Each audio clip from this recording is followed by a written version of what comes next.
absolute beauty. Well, he just got his fingers underneath that. 2 for Leach. It's been a very well-made knock of 50 so far from Saim Ayub. First Test 100 in his first Test innings for Kamran Ghulam. A moment he will never forget.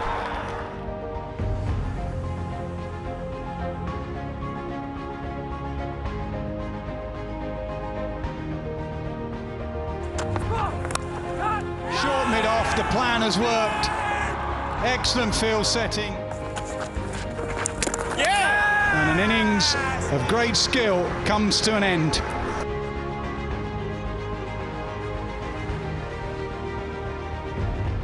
Slightly cooler day here in Multan Cricket Stadium as we're here for day 2 of this second test match. It's the Bank Al Falah Kingdom Valley series between Pakistan and England.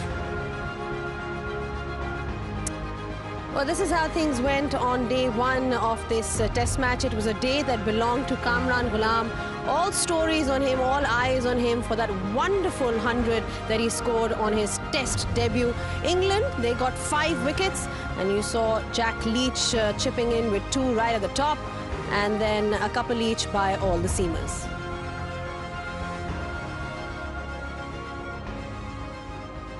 Well, great day for Kamran Ghulam yesterday, the debutant making that wonderful century. What a story, what a moment for him. And we were talking about that yesterday in our post-match show. But today is a new day, and it's going to be an interesting one because the real question is, how is this pitch going to play? England, remember, they got about 5 wickets, and they'll be looking to wrap up this Pakistan innings fairly quickly so that they can come in and bat and score runs on this wicket. More about the conditions and the wicket with my lovely panel here. I've got with me Michael Atherton and Ramiz Raja. Athers, thank you for making it in time, firstly. Back on pitch side once again. Interesting day's play yesterday. Who would be the happier side? I think in the end both teams are reasonably happy. Pakistan lost 2 early wickets, and given all the confusion around their selection and the big players that they left out, it would have been a very nervous dressing room at 20 for 2 yesterday morning. So the fact that they ended 259 for 5, and that the new boy that they'd brought in, that big decision to drop Babar Azam and bring in Kamran Ghulam, I think the way he played at the end of the day, although that late wicket just took a little bit of gloss off the day for Pakistan, I think in the end they'll be reasonably happy, but England will be reasonably happy as well. Absolutely, but you know, we're talking about Kamran Ghulam. A lot has been said about him. And also the fact that, you know, he came in as a replacement for Babar Azam. So all that pressure on him to come in and sort of perform the way he did. He's been toiling hard in domestic cricket for years. What an achievement it was for him and for Pakistan. You know, there's a personal example because I came in place of Zaheer Abbas. It was almost impossible to replace a Zaheer Abbas, but you don't think about such episodes, such incidents, such happenings in your career because you want to grab it with both hands. And I think that is exactly what he did. In fact, he came without any excess baggage because of the situation surrounding the dugout, because of how turbulent the situation went from reasonably seamless to absolutely chaotic within a span of 3 days. But credit to him for focusing so well and playing spin superbly. I thought his game plan against spin was extremely good, based on good sound defense. He used his feet also, looked just a little bit nervy against pace when the ball was reversing, but overall his temperament was great, and so we've got a good one in him. Well, he was well supported by someone like Saim Ayub, and he's another young, promising cricketer in the ranks of Pakistan cricket. Hasn't been able to score that big 100 yet in terms of just the longevity when we talk about test cricket that you require. But it was good to see him sort of get himself in, and then he obviously got out. That was a brilliant plan by Ben Stokes, keeping that mid-off there. Overall, what do you make of his innings? Well, given the way that he played in the first test, and in particular that shot in the second innings, which was a really bad shot in the circumstances as part of that second innings collapse when Pakistan went to 82 for 6, I think, in the second innings. He kind of did well to put that to the back of his mind. And then that partnership was a really important partnership. 149, I think it was, with Kamran Ghulam in the end. But, you know, from 20 for 2, that was a partnership fashioned under significant pressure. England were well on top. 2 two young players, not young, but two inexperienced players there at the middle, and they hauled Pakistan out of a bit of a hole. And I thought he looked quite calm and quite composed yesterday, played spin well. And then when England started to reverse swing the ball around about that 45 minutes after lunch, he coped with it okay until a good plan set by Ben Stokes and Matt Potts to bowl wide outside his off stump to a packed offside field. But that was the partnership, really, that got Pakistan back into the game.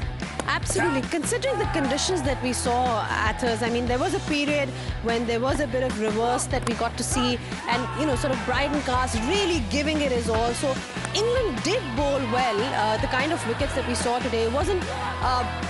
I mean, it was still a great batting wicket in the sense that when you compare it perhaps to how it would play on day 4 and day 5, there was something in it for the batsmen. But then good to see, considering the conditions, that England has got 5. Yeah, I mean, in a way it reflects on a bit of the confusion in the home team strategy, because if you're going to pick a team with one seamer and potentially 7 spinners, why then shave the pitches either side of the main strip? Because that's really what's helped the reverse swing. It's a combination of the fact that the pitch is very abrasive and in its 6th day, but the surrounds now are much barer than they were for the first test match, because they've cut the strips either side. So why would you do that if you're going to play 7 spinners yourself? That helped England. It suggests a bit of confusion in the home team strategy, but definitely around about that 48th over mark the ball started to reverse swing, and Stokes kept his seamers fresh. He didn't overbowl them in the morning. He waited till that point when there was some reverse swing, and then himself, Potts and Cast bowled really well for about an hour when that ball started to reverse, and that kept England in the game. I mean, it's something that Pakistan will have to wait and watch, Ramiz, if they're going to be missing that extra seamer, like Athas is just pointing out, just with regards to the pitch. England did miss out on 2 opportunities that they had, 2 crucials. One, there was a dropped catch and a missed appeal. How crucial are these missed chances?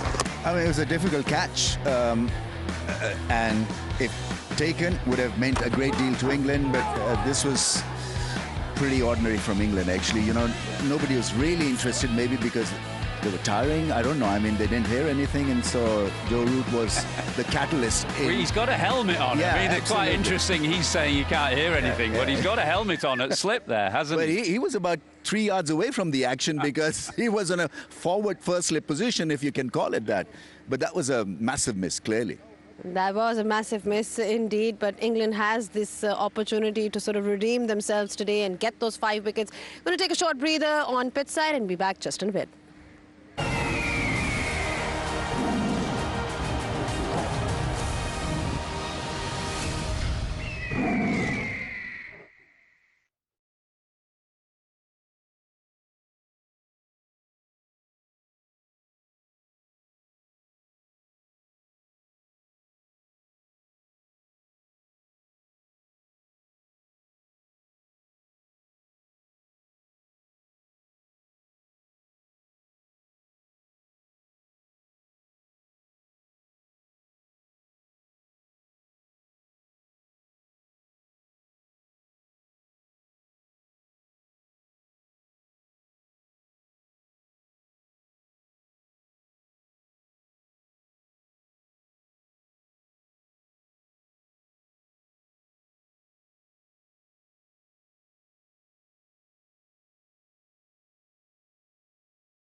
A lot of conjecture on that pitch and conditions overall in the second test match in Multan. Saw a few balls that were turning, but no real extravagant turn from yesterday on that day one. How is it going to fare on day two? Let's find out from Nasir Hussain. A cooler and cloudier morning in Multan. First time we can say that in this test match series, but the sun that has been baking down on this surface now for around about 10 days has had an impact on those cracks. If I show you a shot from above, sometimes when you're just looking down the pitch, you can't see the cracks as visible, but when you look from above, that mosaic jigsaw-y pattern to this pitch now, there are cracks all over the place. I mean, it is effectively a day 7 pitch. Now, how has that had an impact on the movement? I thought yesterday was much more watchable than day 1 of the first test. There was definitely more lateral movement. There was more spin. If you look at the spin comparison from day 1 first test, which was 2.6 degrees, yesterday it was 3.8 degrees. And the reason for that is obviously some of these cracks now, where they meet, there are areas where they're just starting to crumble. I have to say it is still rock hard, but where the cracks meet, they are just starting to crumble. So lateral movement for spin. Then you've got a lot of pitches that are abrasive, and there was a lot more reverse swing yesterday. Think of those 3 England seamers in the period just before tea got it reverse swinging. So they're the positives: more spin, more reverse swing. What's the negative? When you play on a day 7 pitch, it just dies on you. There were a number of occasions yesterday for England seamers that the ball was bouncing 3 or 4 times when it got through to Jamie Smith, who I thought had a brilliant day with the glove. So it's completely dying. The key for Pakistan, if they get 350 on the board around about then, they're not too worried about the uneven bounce of the seamer because they've only got 1. They've got 7 spinners. They will want it to turn more. If it turns more, Pakistan are well in this game with first innings runs. If it doesn't, then England, with the balance of their side, are still in this game. When we're talking about this pitch and how Nas is saying that it has started to crumble. We had Kamran Ghulam yesterday on our show, and he spoke about how it's been a little uneven in terms of playing. I mean, do you think we're already seeing that it is slightly different to that first test match? Do you think it's going to change dramatically at this? I don't think it's going to change dramatically. I've never yet seen a pitch in Pakistan that has exploded and broken up in the way that they do in India and Sri Lanka, where those red soil pitches are very crumbly. Here, you get grey, slate-coloured concrete pitches, really, that don't break up. The key question is whether it's going to be harder to face spin or seam, because when you look at the balance of the two sides, 7 spinners and 1 seamer for Pakistan, 3 seamers and 2 spinners, a balanced side for England. Which would you prefer to have as a captain? And that we don't know yet, because we don't know how this pitch will behave on days 2, 3, 4, 5, and whether it will spin more for the spinners. My instinct is that if I was captain, I'd prefer to have a balanced side. I want to have my spinners, but I also want to have 2 or 3 seamers there that can exploit the low bounce and reverse swing. So my instinct is a balanced side is better, but that remains to be seen yet.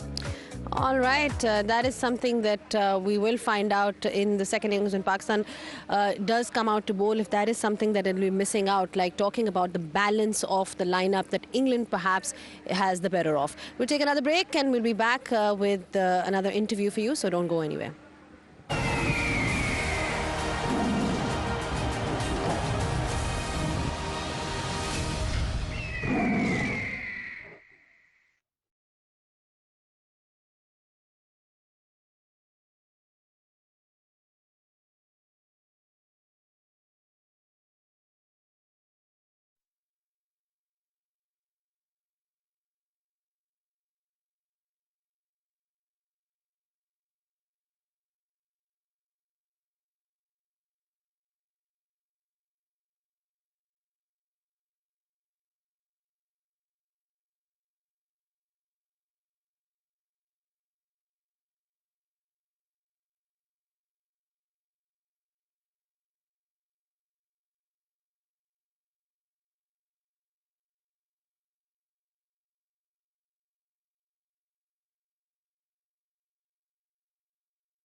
Well, England did pretty well yesterday considering the conditions. Now we're talking about their seamers, how they got a bit of a reverse as well. Matthew Potts, one of their star players, is playing his first overseas test. He spoke earlier to Aruj Mumtaz.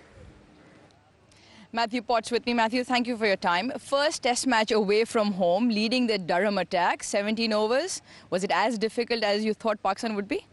In terms of difficult, how are you judging that? It was hard work, having to go to different plans to try and break down the Pakistan defence. But yeah, it's great to lead the attack with the Durham boys out there. One wicket, and then an important one, that of Saim Ayub at the stroke of tea to break that important partnership. The plan with Ben Stokes worked to perfection. Yes, it did, yeah. Obviously about seizing moments in games, and that partnership could have been a really difficult one for us to break. But a little bit of genius from Ben, seeing something and then asking me to kind of back that plan 100%, and it was nice that it paid off. Or you could have had one more. Apparently you heard something, you asked everyone around, nobody said anything. Yeah, there was a decent noise going past the bat, and I asked the guys to my left, I think it was Zach and Ben, at catch and cover, and they said there was a noise as well. But we asked the keeper in the slip, and they hadn't heard anything, so we've kind of got to back the guys behind the stumps, and, you know, they probably have the best view of it. The other one was the fact that Durham, now that keeps coming up in the conversation. What is it with Durham and up there with you fast bowlers? I don't know, but they seem pretty good at putting them through, don't they? Bryden Carse, obviously the newest one from the Durham lads to kind of debut in Test cricket. But no, they've got a good production line there, and we've always brought the youngsters through, and kind of they aspire to be something and push on towards England. So I think the county's doing very well. It's been hard toil for the fast bowlers. The game set up at Pakistan 259 for 5. How do you see this second day? I see the game in the balance at the moment. I think this morning's very crucial. We'll see which way that goes, but I think the game's in the balance at the moment. It's been fantastic watching. Go well. Thank you very much. A great opportunity for Potts to get experience in these conditions. Ramiz, 259 for 5. What is Pakistan looking at today? Well, at least another 100. 350 would make it an interesting tussle, and I think they've got the arsenal. I think the close-in fielders and the fact that England, at the back of their mind, will be looking at the spin options from Pakistan. I don't know how Pakistani spinners will bowl, because they're playing after a gap of almost 1 year. What about their fitness? Can they bowl long spells? You know, what happens if they are put under pressure by England's aggression? So, I mean, a lot to be learned, I guess, a lot to look forward to, but I just feel it's going to be a very good contest. Day 2 could be the moving day for us. All right. Thank you so much for your thoughts, gentlemen. It was a rather even contest yesterday. We'll find out how today goes for both the sides. Take a short breather. Be back just in a bit with all the live action.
absolute beauty.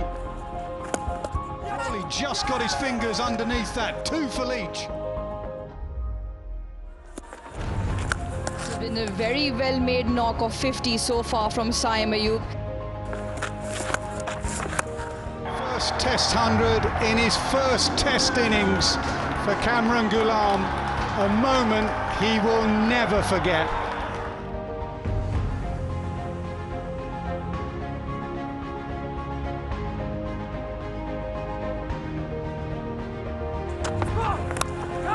Short mid-off, the plan has worked. Excellent field setting. And an innings of great skill comes to an end.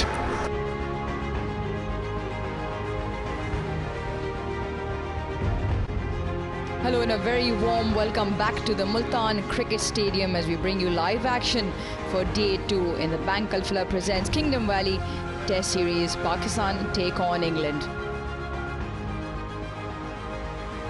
Pakistan won the toss, electing to bat first, and the star of the show yesterday was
Morning in Multan. First time we can say that in this Test match series, but the sun that has been baking down on this surface now for around about 10 days has had an impact on those cracks. If I show you a shot from above, sometimes when you're just looking down the pitch you can't see the cracks as visible, but when you look from above, that mosaic jigsaw-y pattern to this pitch now, there are cracks all over the place. I mean, it is effectively a Day 7 pitch. Now, how has that had an impact on the movement? I thought yesterday was much more watchable than Day 1 of the first Test. There was definitely more lateral movement. There was more spin. If you look at the spin comparison from Day 1 first Test, which was 2.6 degrees, yesterday it was 3.8 degrees. And the reason for that is obviously some of these cracks now, where they meet, there are areas where they're just starting to crumble. I have to say it is still rock hard, but where the cracks meet, they are just starting to crumble. So lateral movement for spin.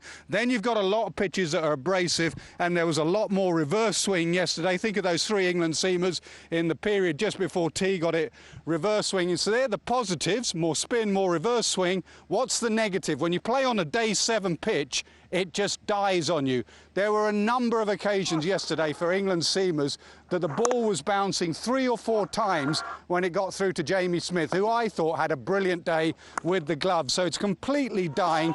The key for Pakistan, if they get 350 on the board around about then, they're not too worried about the uneven bounce for the seamer because they've only got 1. They've got 7 spinners. They will want it to turn more. If it turns more, Pakistan are well in this game with first innings runs. If it doesn't, then England, with the balance of their side, are still in this game. well looking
Because of him, Pakistan in a good position at the start day 2.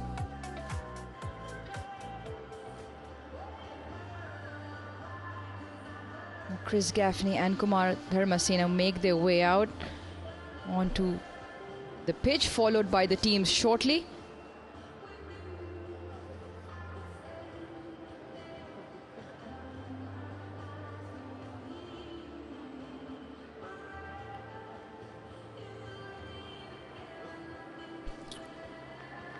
Warm welcome to the viewers from around the world as well, as we are set and ready to bring you action. Ben Stokes will be leading his team out. Spoke to Matthew Potts earlier. The Durham contingent of quick bowlers, they were happy with the way the seam bowlers had performed, put in a 17-over shift. Bryden Carse as well bowled 11 off them. With the ball relatively still newish, 10 overs old. Amir, what are you looking from Pakistan? 259 for 5 at the moment. What do you reckon they're eyeing as a first innings score? Yeah, listening to the pitch report done by Nasir Hussain, and then David Garr has his opinion that this pitch will take a bit of time to actually explode. So this session is of vital importance for Pakistan. They have to win.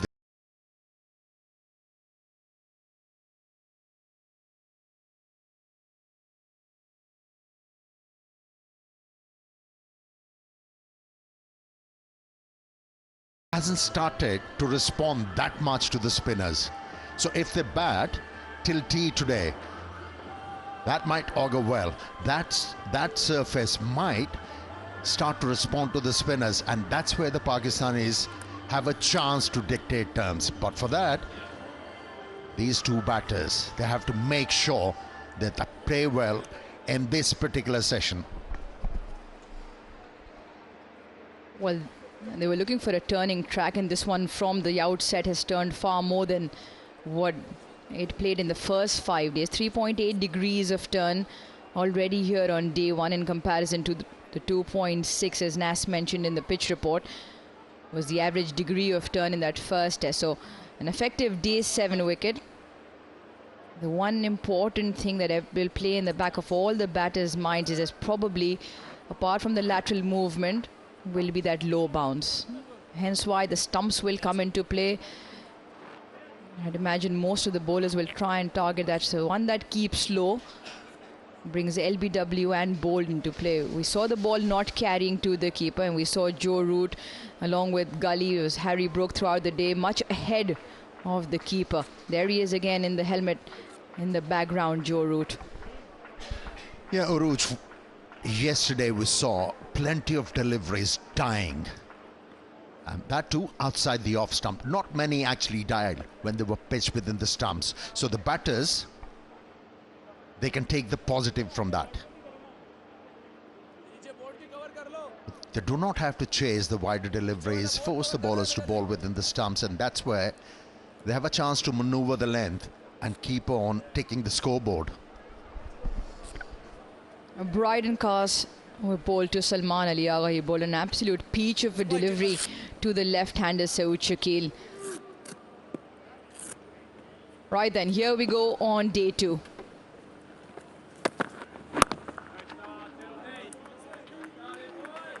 And David, from an England perspective, definitely a better contest between the two skills of bat and ball. Now, Pakistan 259 for 5. Matthew Potts said that he thought the game hangs in a good balance. And which dressing room would have been the happier of the two, you reckon, going off last evening? Well, I think, let's put it this way. I think Pakistan room would have been relieved that they got through the day relatively well.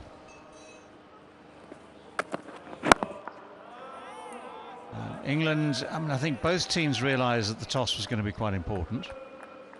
I'll come back to the point that, you know, the pitch is not deteriorating as rapidly as people assumed it would. So a lot of it is still very, very solid. So what that means is that you'll get the odd one and then a few more as days go on that will do silly things, strange things, whether it's the bounce or the turn or maybe a bit of lateral movement. So it will get harder. I think that, yeah, it's safe to say it will get progressively harder as the game goes on. But the big question mark is at what rate?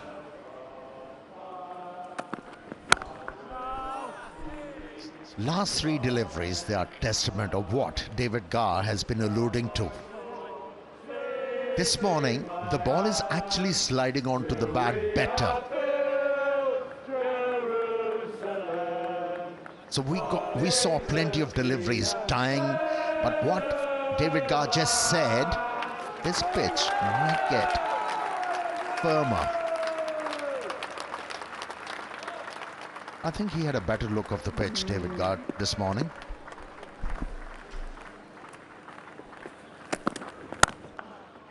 Yeah, once again, very good sound of the bat. Well, our local pitch doctor, Sajid Khan, was our local expert, for some reason has been relieved of pitch duties, and it was first Ath, then Nas. And David, are you doing it for the pitch report for us tomorrow then? No, I am merely an amateur. I'm merely a keen observer of these things. I mean, just to be absolutely clear, it's not going to get any firmer, as it were. It's not going to bounce more. It's just, I think the low bounce thing will be very much a factor through the day today and whatever's left in the game thereafter. Oh, it carried to the wicketkeeper. Oh, you got to mention Jamie Smith. I think collectively opinion would have been he was fantastic behind the stumps on a surface which challenged him, especially with the balls that stay low. He went unnoticed, and that's almost a good thing because the game runs smoothly with the clean take behind the gloves, well, behind the wickets with the gloves. So he's been, so far, he's had a fantastic series. Yeah, it proves that wicket-keeping is a thankless job. Whatever you do behind the stumps, you're not noted. It's 259 for 5.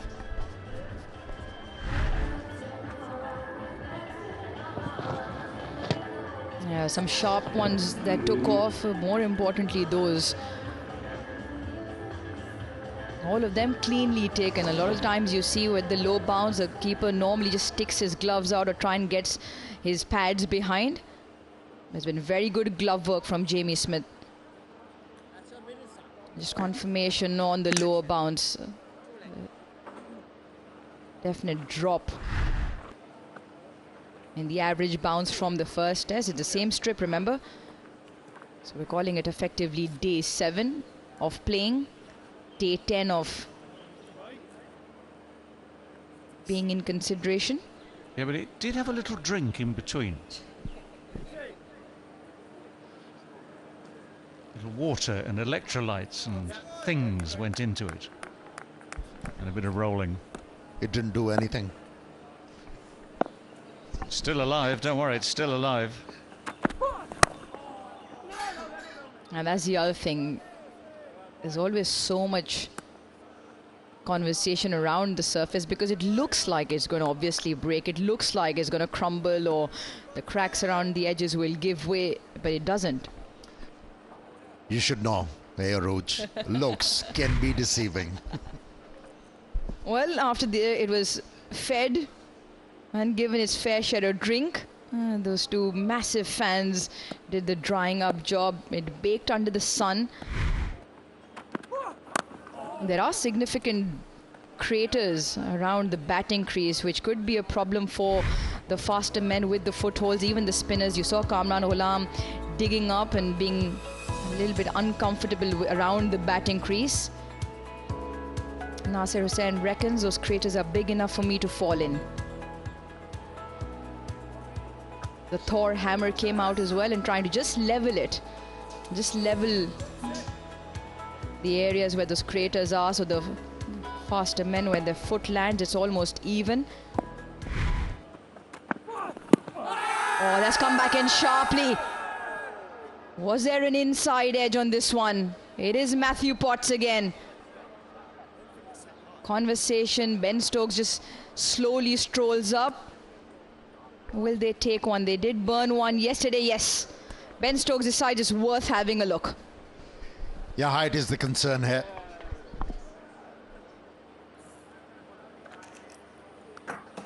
TV umpire to director, we have a player review for LBW. On-field decision is not out. I've checked the feet placement. It's a fair delivery, front on first, please.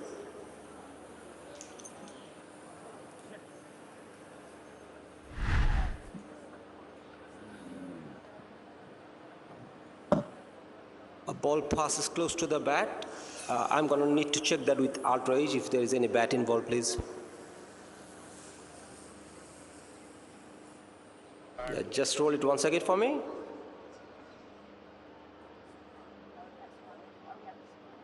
Yeah, roll it forward from there.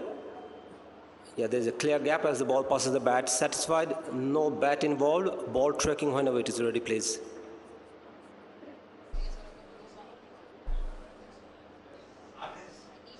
On-field decision was not out. Pitching outside of impact in line, wickets missing. Kumar, you will be staying with your not out decision. Kumar Dharmasena on field has now. got it absolutely spot on. He reckoned it was going away with the angle. And we saw on DRS as well, leg stump missing. That means England have lost another review.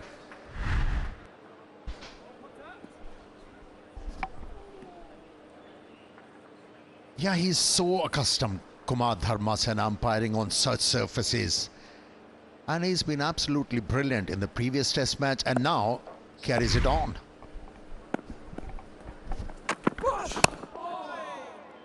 Well, you see what they're trying to do. They're trying to attack Mohammad Rizwan with that angle, which continues to keep coming into the right-hander. He plays it in a bit of an awkward position most of the times, and that's where he finds himself in trouble. Once again, it's gone through that gap. Yeah, it is the way he plays, and it's worth targeting. And the reason, one of the reasons England went for the review was because Rizwan is not the tallest. Even though it hits about, you understand these things, Yaruj. Even though it hits above the pad, it's still got a chance. Come on, David Gower. Brilliant. Extremely well timed, beautifully played. First boundary of the morning here on day 2. The timing was better.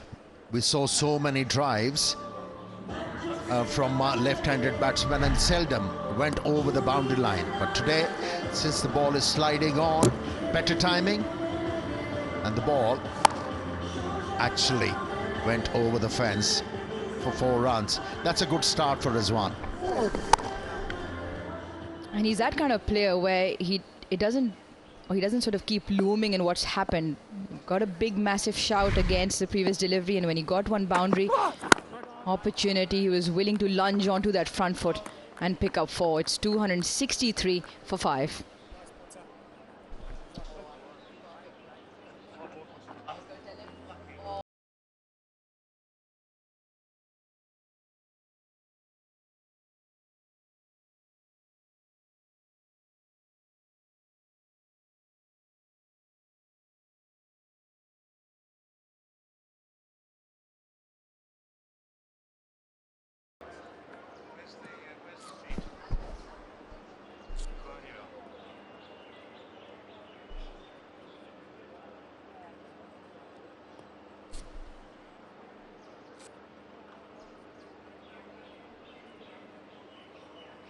Important role for Rizwan because, yes, he's primarily a keeper, or he's equally actually keeper and batsman.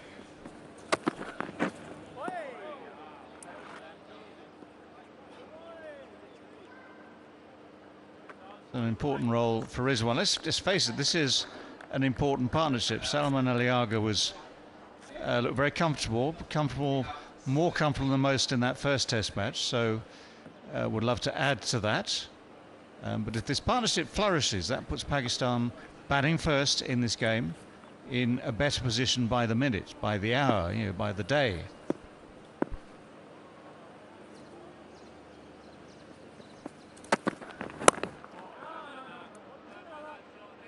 Well, you've got 2 Pakistani batters who've been in some form. Rizwan has the most test runs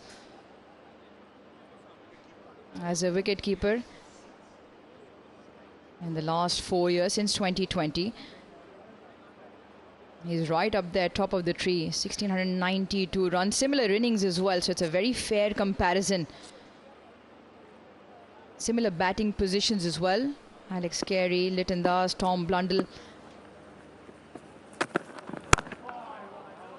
So Pakistan, that big partnership that you're talking about. Also remember Salman Ali Agha coming off a fantastic ton in that first test. And they've been the mainstay of Pakistan's middle order for a couple of years now. Every time Pakistan's found themselves in a spot of bother, they've dug them out and they've converted. And that's important. They've converted those starts into big hundreds.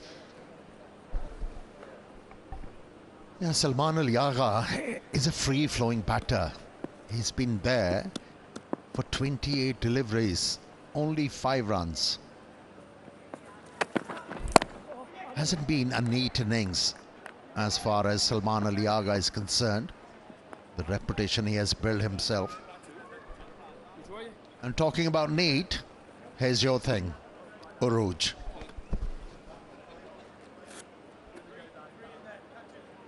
I think we can all do with this. All of you could load it up in your washing machines because Super Saf cleans like a dream.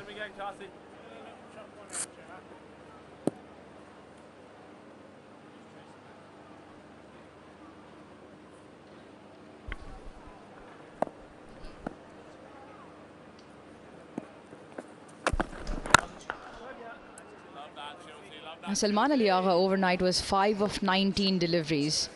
Obviously towards the close of play. He just come out at that point with Kamran Ghulam's wicket falling. So he just took his time. But in the previous test, it was phenomenal to watch. Took the attack on, played his natural game. He's very, very good against the spin. Uses his feet. And not afraid to take the big shots on, and he did it quite well. 104, he remained not out, and he made it in quick time. He's gone, edged and taken. Jamie Smith, fantastic behind the stumps. Bryden Cars has 2. More carry for the fast bowler and bit of deviation of the surface. Took the outside edge, and once again, vigilant and athletic wicketkeeper behind the stumps. Took it comfortably. A strange way of playing that delivery. The ball was shaping in and still managed to edge that one. But a great start for England this morning. They've removed danger man Mohammad Rizwan. His contribution 41 from 97.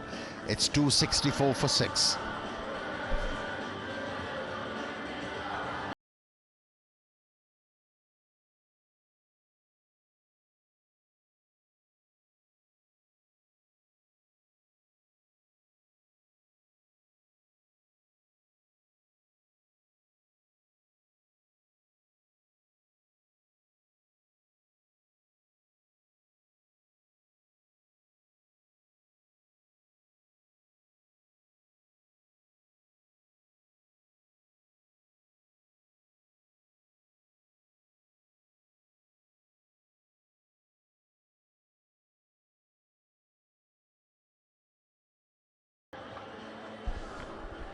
In at 8, Amir Jamal, after England has managed to make that breakthrough in the early part of day 2.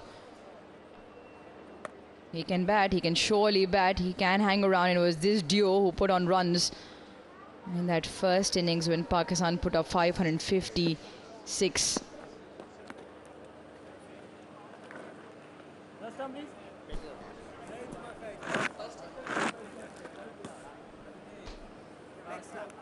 Correction, it was a second innings.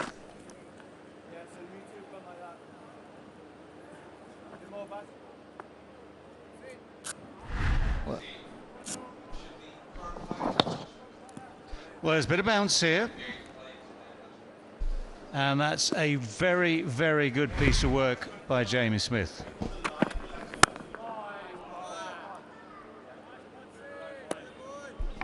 Yeah, yesterday the ball was dying on the wicketkeeper. He had to come forward. And then this kind of an edge which is travelling. Good reflexes shown by the wicketkeeper. Excellent work.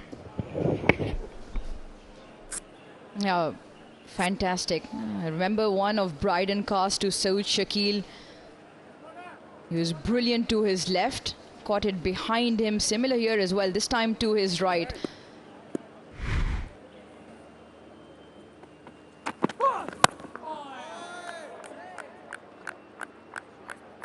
Both times Bryden Cast just notched up the pace. So both around 141 kilometers per hour. Both those deliveries. The one to Saud Shakil with the angle into the left-hander just leaves him.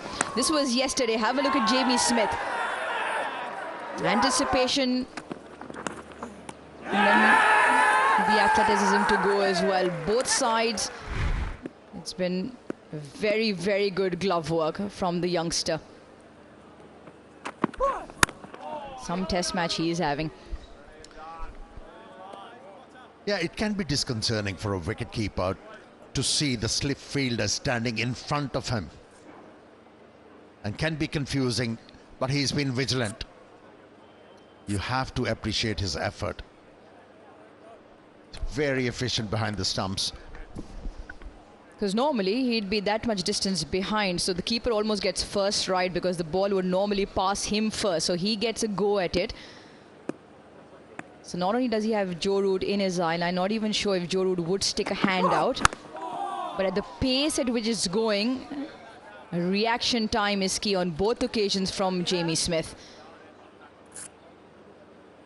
Yeah, because of the low bounce we saw yesterday, yeah, we've got this extraordinary position of Root at slip, but also for Jamie Smith himself, he'll be just that little bit closer than he would be normally. When you can rely on the bounce being consistently good, you have another yard or so to play with. When you're that bit closer, those reactions have to be absolutely spot on. And in both occasions, on both occasions, the hands have gone beautifully into the line of the ball. Left or right, doesn't matter. Absolutely, because you're normally up there because of the low bounce, because of the slow pace of the wicket. Normally the ball's coming to you in two bounces. In that, one takes off. It's worth another look. It's been spectacular glove work from Jamie Smith. Ben Stokes enjoyed that. Bryden Cast enjoyed that. He's having a great outing.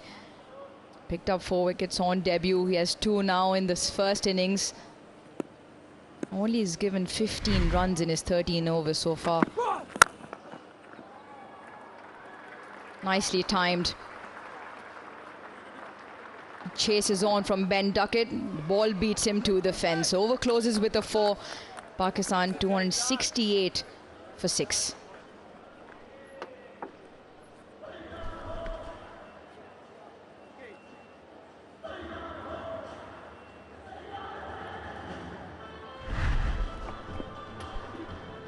The sound is different today. Much more taut. It was kind of hollow yesterday. It tells you the ball is coming onto the bat now.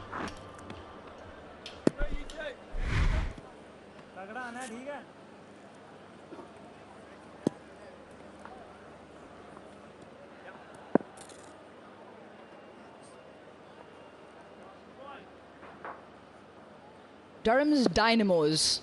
Well, Syrian, Botham, Steve Harmison. 4 of the current England quicks. Mark Wood missing out due to an elbow injury. Bryden Cast, the newest. Matthew Potts, Ben Stokes himself. David, what's going on up there? Well, most of those, apart from, and can I correct you here, Lord Botham. He is Baron Botham of Ravensworth nowadays. So Sir Ian Botham is a little bit out of date. But he went up there at the end of his career. All the others are born and bred and trained up in the northeast there. And there's something about the cricket in that part of the world that obviously breeds good, hard, strong competitors. Different bills. I mean, Harmison, tall. That 7-4 he got in Jamaica some years ago now was an extraordinary thing for him. Mark Wood is one of sort of the smaller of stature, but has that pace. Stokes, of course, we know what he can do. But Potts and Cast not born. He's neither born nor bred up there, but he's playing up there. Strong of build. And they deliver what's known in the trade as a heavy ball.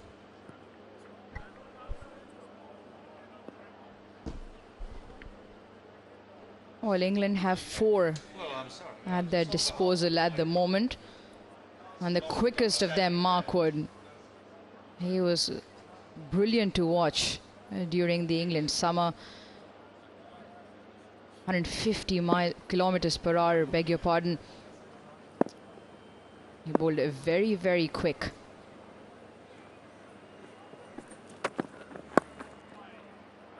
And nicely tucked away off his hips. That's a good effort. Shoaib Bashir.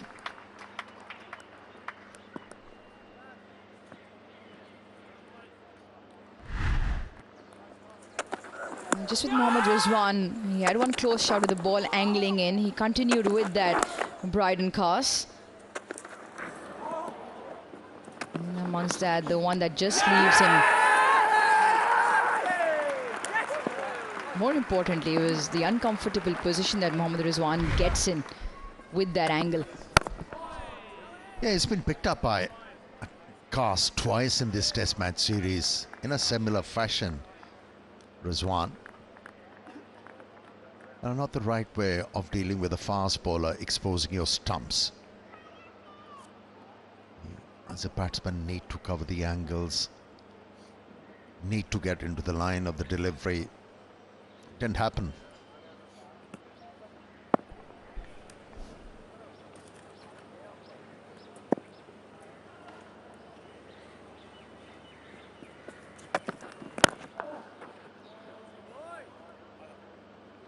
.270 for 6.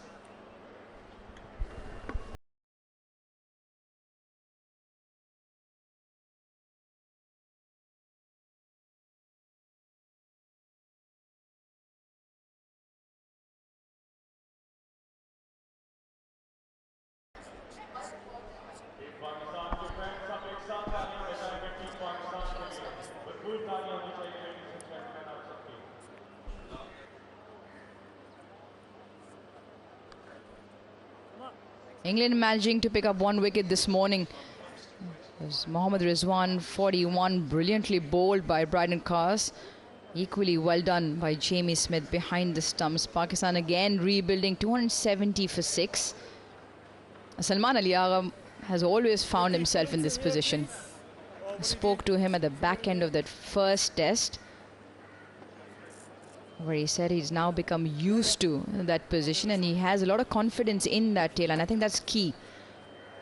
Change of bowling, Jack Leach.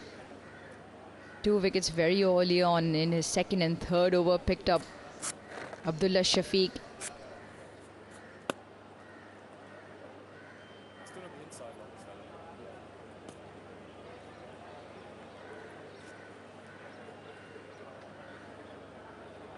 And Shan Masood. Start this way. Ruti.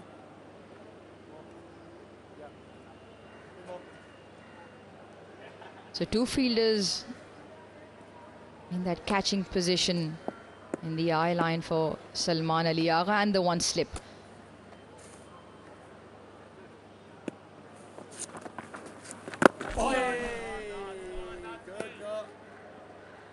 Well, the first delivery was bowled with the arm. I'm very interested to see how this surface is going to respond to the spinner this morning.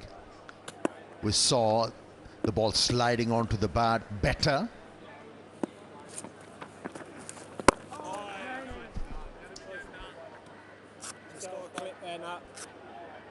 It sets up interestingly as well, because Salman Ali Agha likes to play square of the surface. Just quickly looking at the sort of central line of that pitch, wicket to wicket. It's just a little bit leg side, just dabbed away nicely.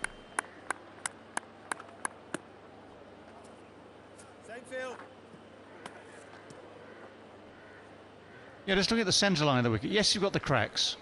They're still largely intact, but there's very little wear in the middle, so it's not going to turn square at this stage. You know, if the spinners want big turn, it's going to have to deteriorate a lot more than that.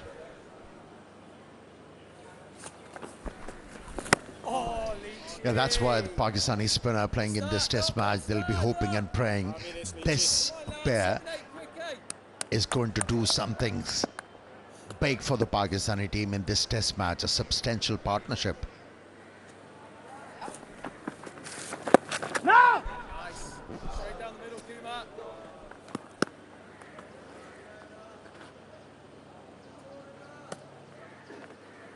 What you'll get, as we saw yesterday, is the odd one finds a patch, the odd little patch of dust that will react, ball will bite and will turn. It's just a little too full again. This is Leach. That's what Leach does. He sort of likes to get into rhythm by targeting sort of middle and leg middle. He just pushed it a couple of times there, just a fraction too full.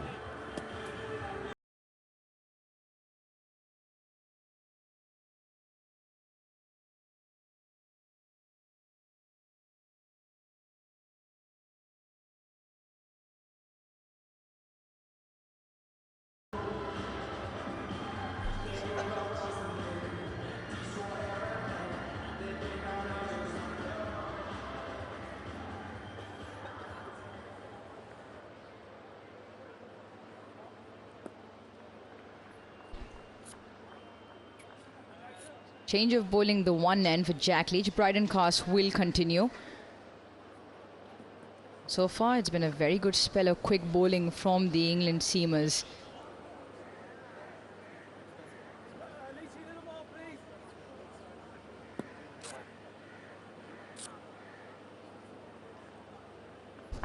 A change of tactics, deep square leg in place.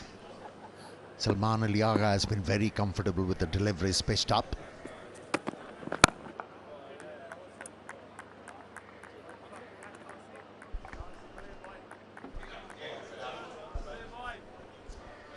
This is how he set him up. Rizwan managed to get no runs in 22 deliveries that Bryden Cast bowled to him.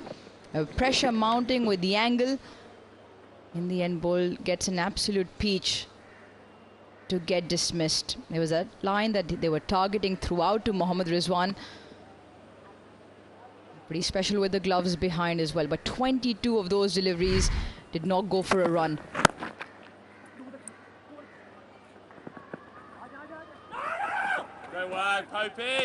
Good decision not to go for that second. Sharp piece of fielding. Good throw in. Yeah, part of it, okay, part of it is credit to the bowler for persistent lines and the plan. So bowler and captain with that plan to Rizwan. Part of it is the fact that Rizwan gets just a little bit front on. Just habitually he is front on. Even though the stance suggests he's going to be side on, by the time he's playing all those defensive shots, it's basically standing still in the crease, slightly back-footed. He is now front on.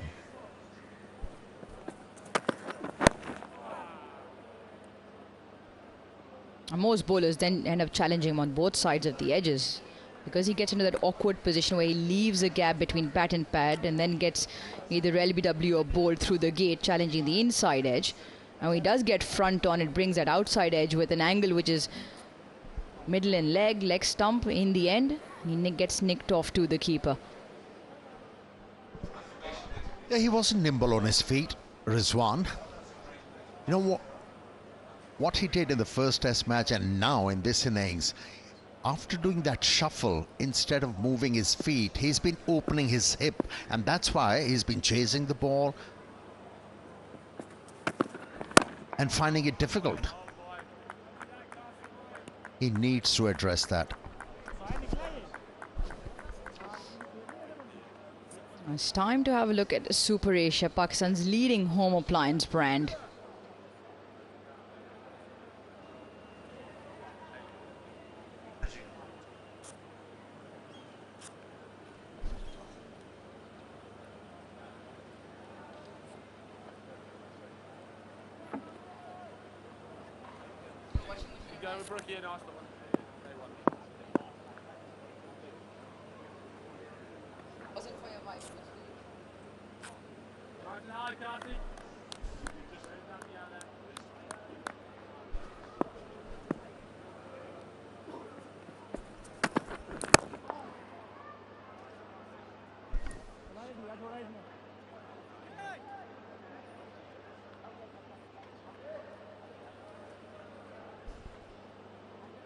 Zach Crawley just off the cut strip. Short mid-on. Becomes a very important position because with the pitch, which probably doesn't have all that pace, you don't want to be tentative in that forward defence. Just a change now as well. A similar fielder on the offside.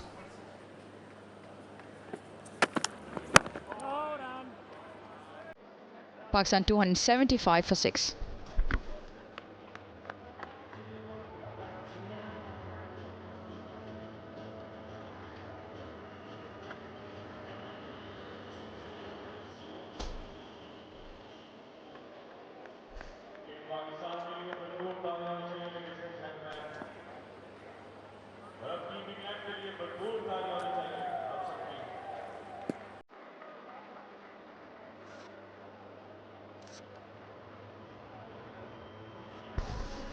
Runs this morning so far.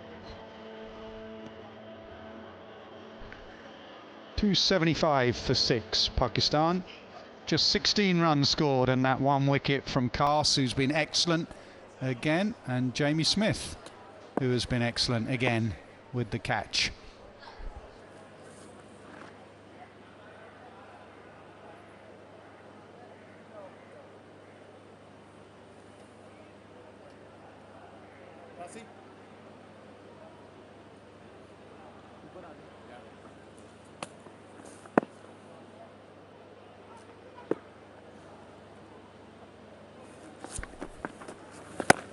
Leachy. Great line, Leachy. How happy would England be with Leach's 2 for 95 of 29.1 overs? I mean, that's the question, I guess. I think they'll be thrilled, actually. It's only the odd ball that's turned. It was only the new ball yesterday that gripped and bounced as the ball got older.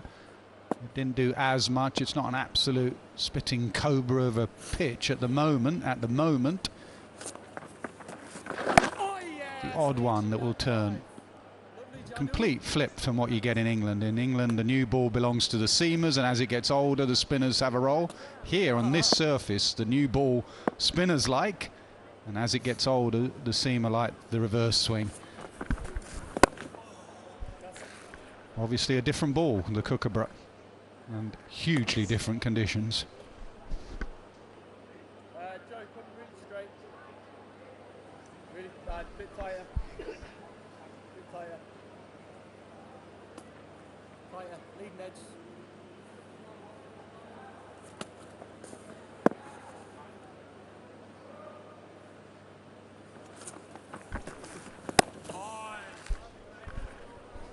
Still honing in on that front pad. I think that's the line of attack from left armour, and if the ball spins across, then it's a bonus. But his first attacking option is leg before wicket.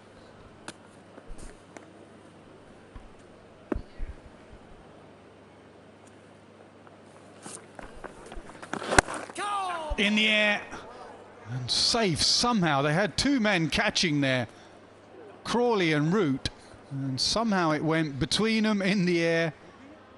276 for 6.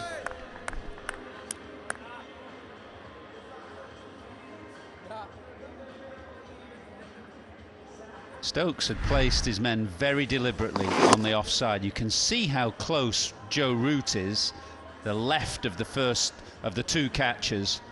Zach Crawley to his right under the floppy hat, and the ball going right between them.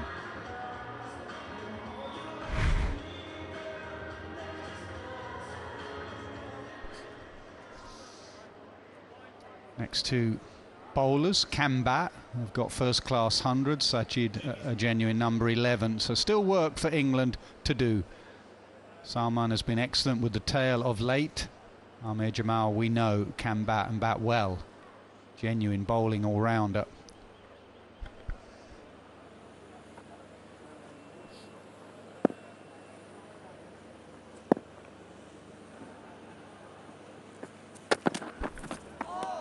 Well, it was those two that combined for the wicket. It was Kars and it was Jamie Smith, who's been excellent. Both have been excellent. Yeah, the highlight of the day so far. Have a look at this catch, because it is so difficult to cover that angle, because that edge from Rizwan was from that middle and leg stump line, so he would have been sort of blinded for a little while to pick up the trajectory of that catch. So it was superb glove work. He does stand in an open position, would have helped going to the outside edge, going to his right. You watch him in his stance. It is something that Jack Russell used to do, former England, excellent, superb wicket-keeper. But the outside edge is more of a threat than the inside edge, especially on the pitch like this. So he stands in an open position, knowing the chance is going to go that way.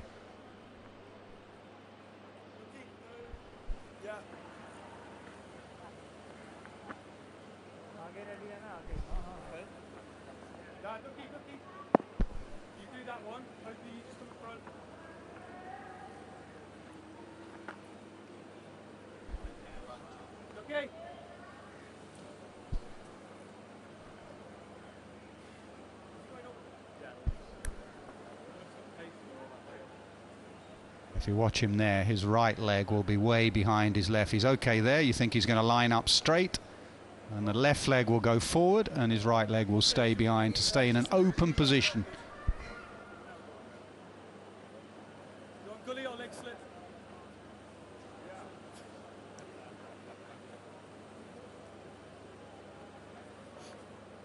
Eventually.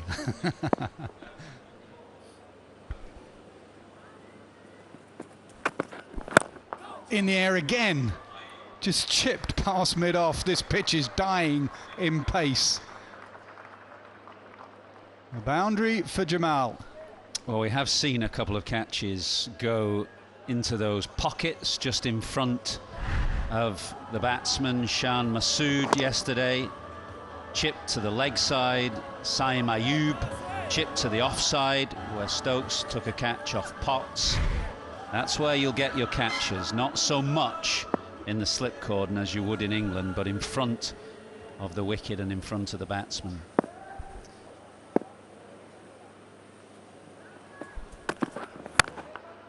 That one a little bit more in control. Bashir does well.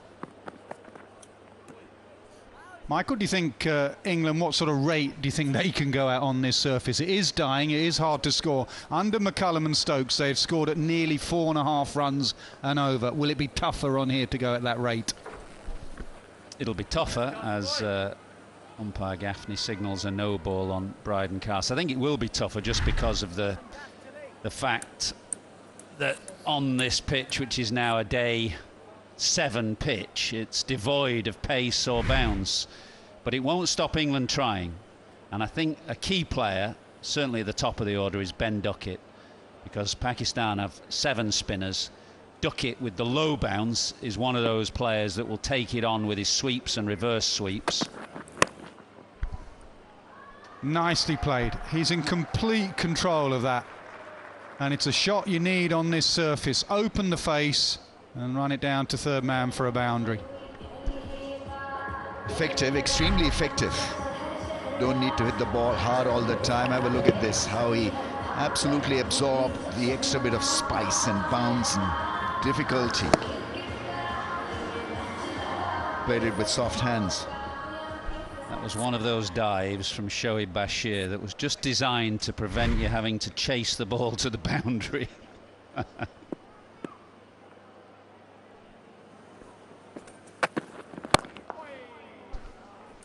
More runs. Boundary down the ground, then one to third. This won't go all the way, just be a couple. A good over this for Pakistan.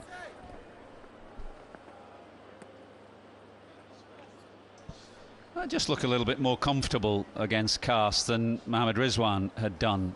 Rizwan, good player of course, but had struggled, I thought, against Cast. He looked hurried. He faced 22 balls from him. He didn't put bat to ball and score any runs off Cast, and eventually got out. And throughout, actually, both yesterday and today, particularly yesterday at the start of his innings, he looked rushed. And it's a point that Jimmy Anderson made about Bryden Cast, that Cast rushes England's batters in the nets because he's got a snap to his action. Again, played that really well. He knew exactly what he was doing there.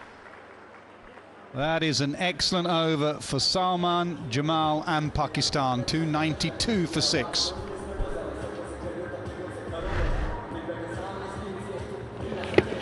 Yeah, played it late once again with an angle bat, knew exactly where the field was. All he had to do was to avoid that first slip fielder. Safely done.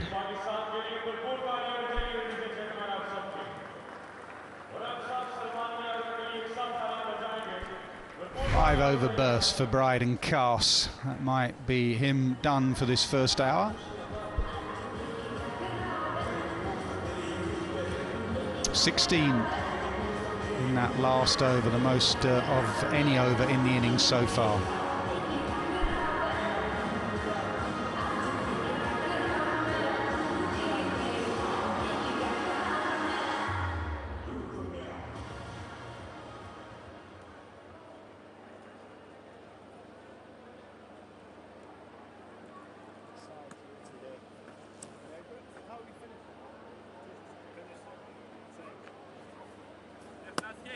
Can't.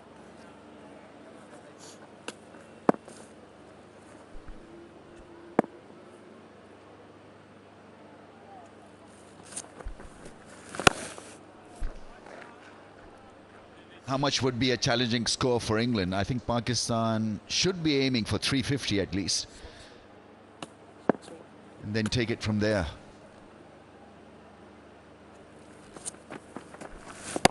Yeah, I think 350 is around about par. It really depends what this pitch. We are in uncharted territory. Back-to-back test matches on the same pitch. What will it be like on day 8, day 9? No one knows. It is not spinning big yet. And the balance of the side, Pakistan need it, want it to spin big. Yeah, clearly interesting option taken by Pakistan. Obviously they've followed their strength. And strength certainly is spin, from last test match to where they are right now. They didn't think spin was their strength at the start of the international summer. They were very keen on grass on the pitch and quicker bowlers. That's right.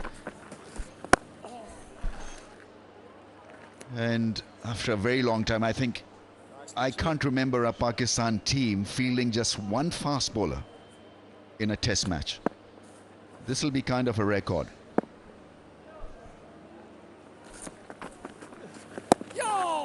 In England we have a phrase for it. It's called reverse ferreting, when you completely change your approach from one day to the next, or from one game to the next. It is a remarkable shift in policy. Time will tell whether it's the right one.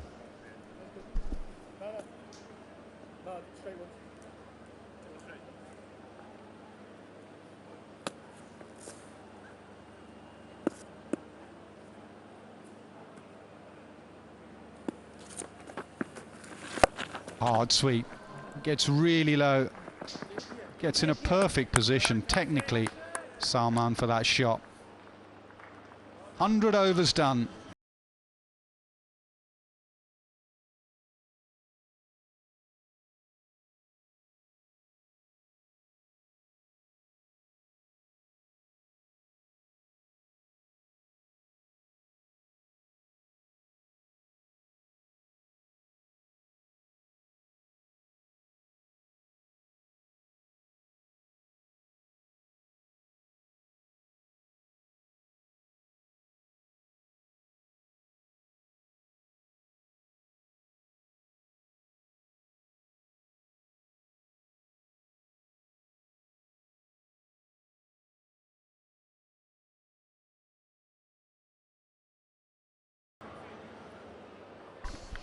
It was the end for Carse. 5 over burst, going to be Potts again. Also has been impressive, reversing it.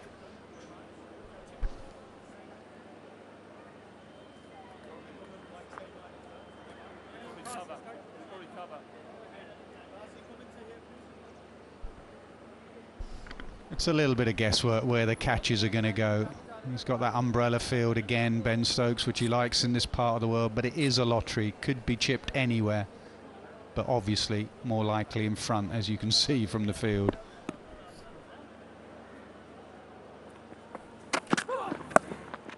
And again, and that's something Stokes and Potts are going to have to think about.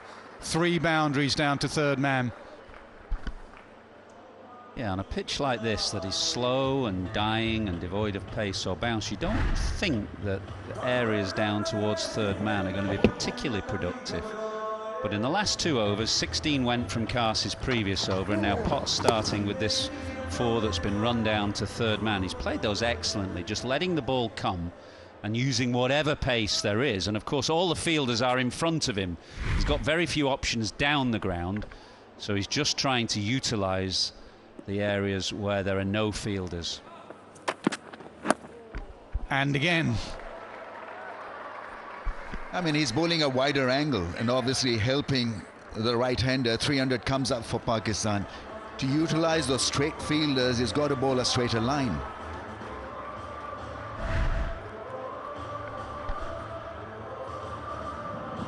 Once again, playing it with soft hands and managing the bounce so well.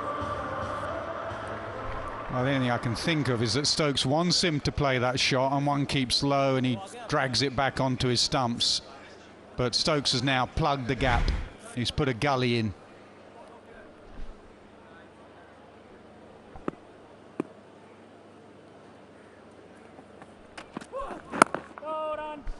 It's very interesting, isn't it, how Stokes plugged that gap, because a lot of captains, having just conceded 16 in the previous over and then 2 boundaries in this over, they'd have just put a third man back on the boundary.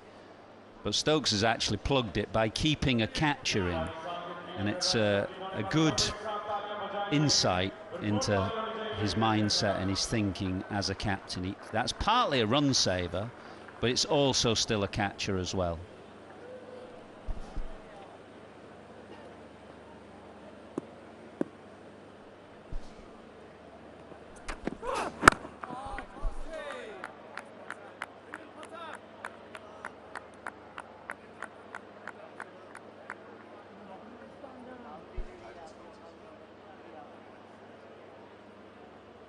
Bengal Fla current account brings multiple benefits.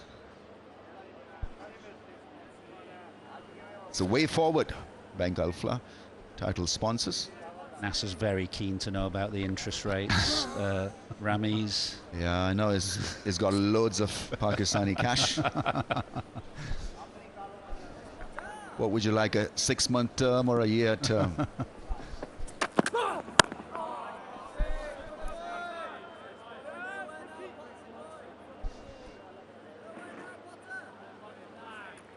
Ben Stokes, I think, also challenges the temperament of a bowler, because some on-the-edge bowlers are a little confused whether they want to have a fielder back to save runs or whether they'd be attacking in nature. So he absolutely clarifies the stuff for them, that, look, this is the only way we need to go. And that got to G up the bowler, because his captain is thinking about wickets. I need to bowl the line as well. Edge and gone. Potts just made one bounce off a length. Salman again trying to run it down, but runs it into the hands of Jamie Smith.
got runs in first-class cricket, obviously in test matches, not so many, averaging below 10. But England now into the bowlers. They'll feel they've done pretty well on this surface. 302 for 7. It started with spin, 2 wickets for Leach. And since then, 4 for seamers and 1 for Bashir. Good balanced attack for England. Pakistan see it differently. One of their spinners, frontline spinners, arrive at the crease. Every time a wicket is picked by an English fast bowler, it'll be making Pakistan come wary of the fact that they may have got it wrong.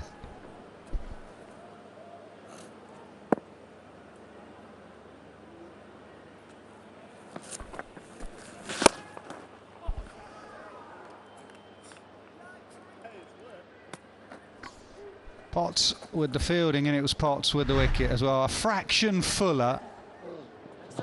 And he was trying to run it down again, and the bounce just found the outside edge. Yeah, beautifully managed once again by the keeper. He's having a fantastic time behind the stumps on a difficult track. He's been outstanding. Man of the moment, day 2, belongs to the keeper.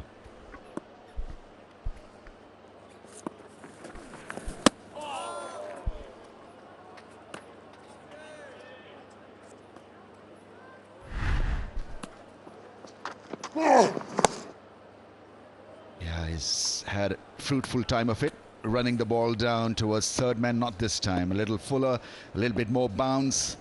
Got cramped. Wondering if Stokes can get a gully, and yeah, immediately pops his finger down to where he wants the fielder from mid-wicket. Just with the new batter in and a little bit of bounce. Who is that? Pope goes into a really short gully. Leach will bowl like this at Somerset with a gully on their knees. He'd have to be on his knees there, Pope. A few years ago, it was the batting coach, Marcus Trescothick, with a lid on his knees to Leach, trying to get wickets at the end at Taunton. This time it's Pope. And he goes out for Jamal.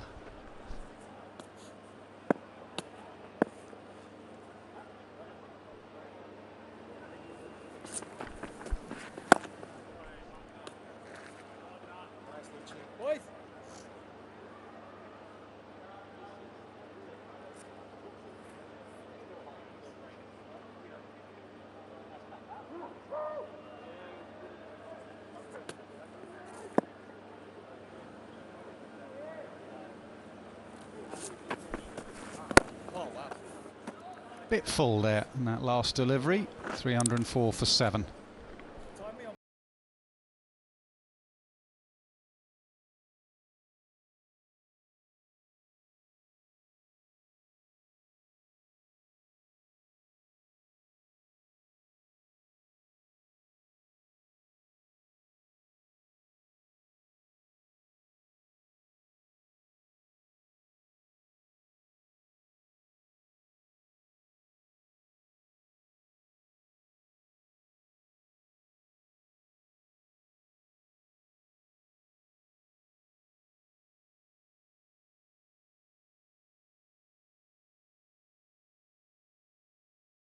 It's that sort of surface, just chip away.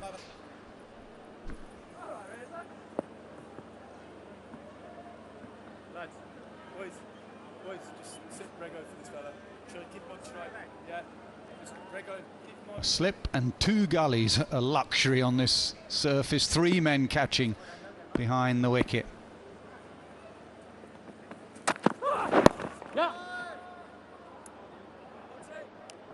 England wouldn't like that. Sajid is off strike, the non-striker's end.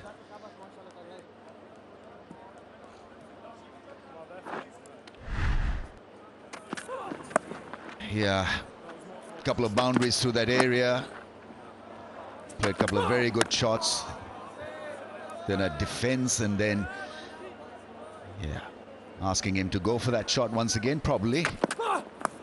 And yeah.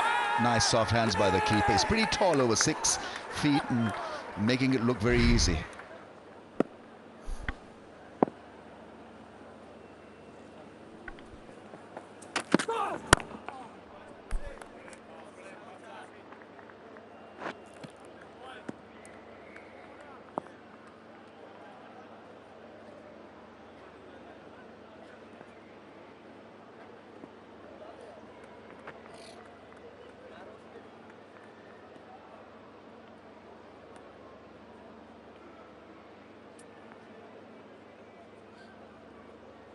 allowed to say that? I never get the right size.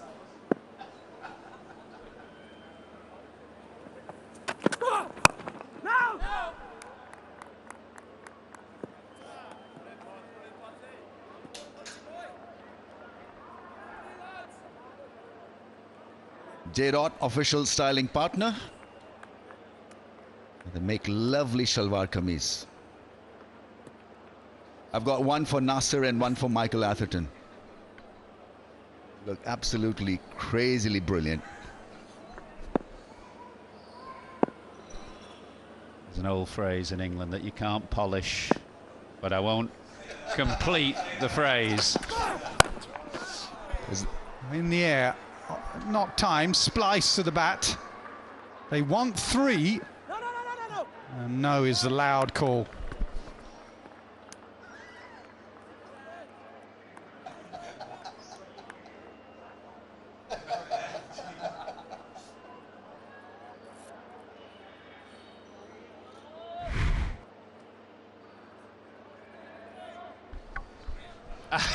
I've been taking a daily snap of this pitch ever since we arrived. It hasn't changed.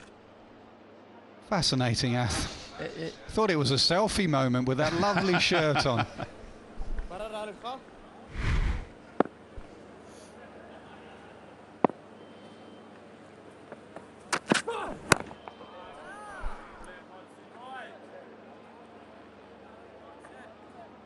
But we all agree that it's a better contest between bat and ball. Absolutely. I completely agree with you, and I think that's really the thing that makes first class and test cricket watchable. If there's no balance between bat and ball and you just get a complete run fest, particularly if that balance is completely skewed towards the bat as it was in the first test, then it becomes a hard watch. Balance is everything.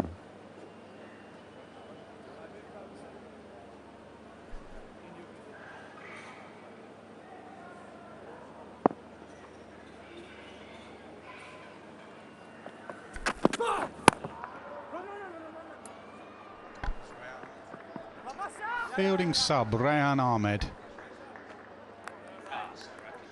309 for 9. Players look in the direction and run in the direction of the dressing room. It's time for drinks.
Rahman, the men out.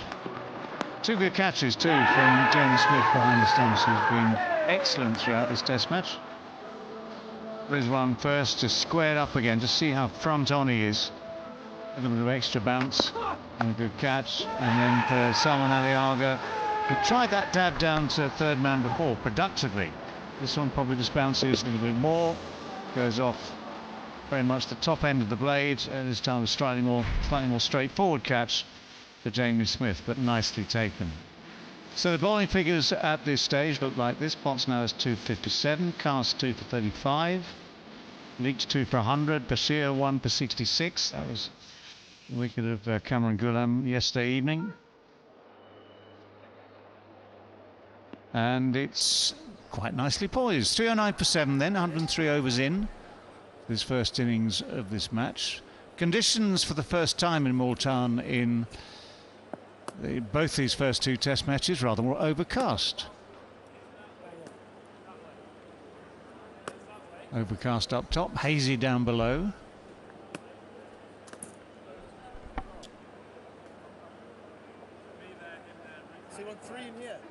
So for Sajid Khan, we have this very interesting position at a very, very close gully. So on the knees, helmet on.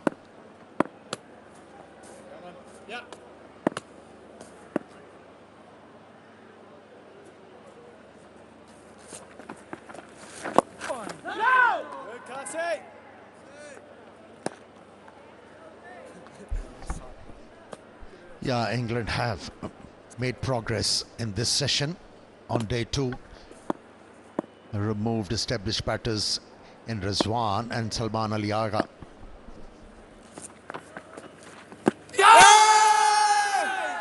No, don't think so. Nor does Kumar Dharmasena.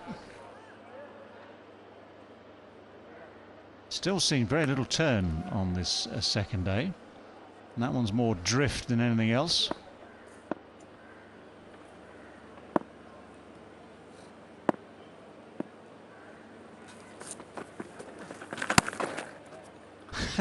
You can see Ollie Pope in that short gully position, basically. Well, ducking for cover, almost as if he were at short leg still.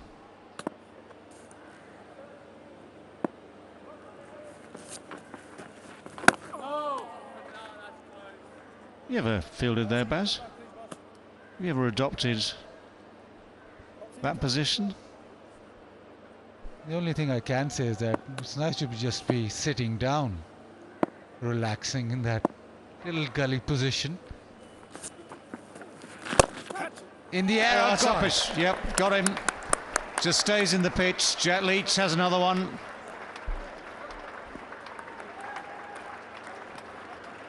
It's a simple chance, gratefully accepted and gratefully applauded by the visiting contingent here in the stands. Whether this just stuck in the pitch a little bit or not, but it's certainly mistimed and man perfectly positioned. Yeah, a bit of loop from the left armour on that occasion. Seems like it did get stuck in the pitch, and hence an uppish stroke, and fielder was there. Only lasted for 9 deliveries. Sajid Khan and Pakistan 309 for 8.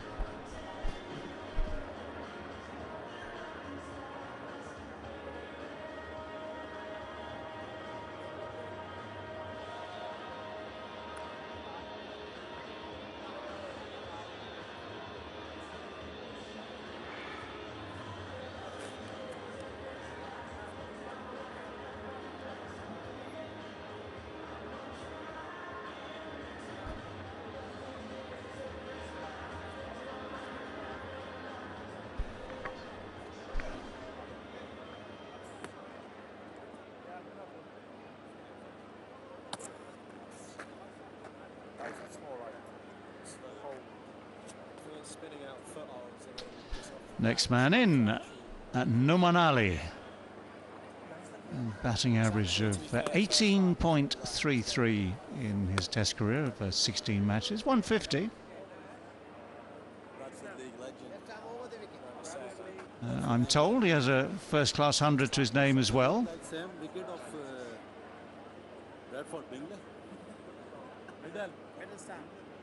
Batting at number 10 doesn't give you the greatest of opportunities necessarily to add to that list. It's been a good morning for England. They've chipped away, plugged away. 50 runs added now. It's 3 wickets taken, just 2 to go to try and finish off this Pakistan first innings. Still remember.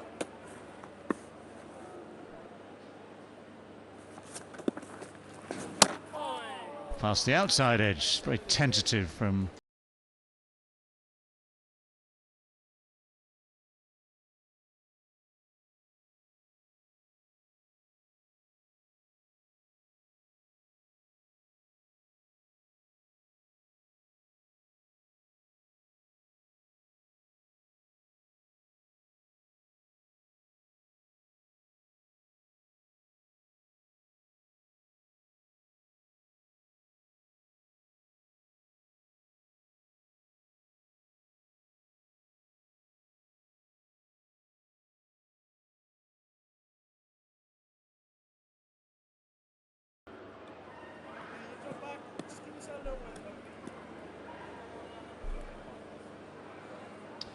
well, whatever runs Pakistan can glean from the rest of this innings, one assumes that Ahmed Jamal will be important. He's got to decide how he's going to play this now. Yeah, so much has been spoken about the wicketkeeper, how efficient he's been behind the stumps. But have a look at his right leg. It's slightly behind his left leg and the toe splayed. And that allows him the luxury to move swiftly towards his right side. And that's where he's making the difference. Very good technique.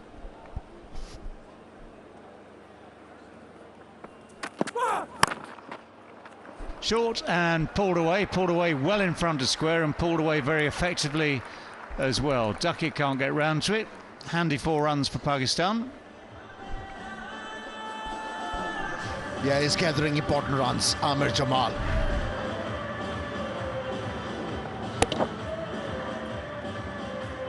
The length was there and he was ready for it.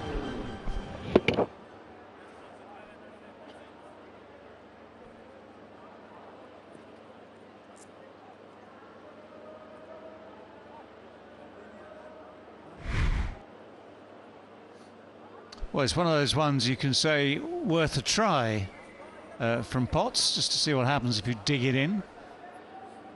It didn't come out of the pitch particularly quickly. Tries it again, and well, this is reminiscent of so many deliveries yesterday on day 1, where when it was dug in, the bouncers went nowhere. And Jamie Smith invariably taking it on the bounce, maybe about 15 yards, if you're lucky, behind the stumps. And although Ahmed Jamal was very quickly onto the previous one and hit it beautifully, this one didn't come through at all.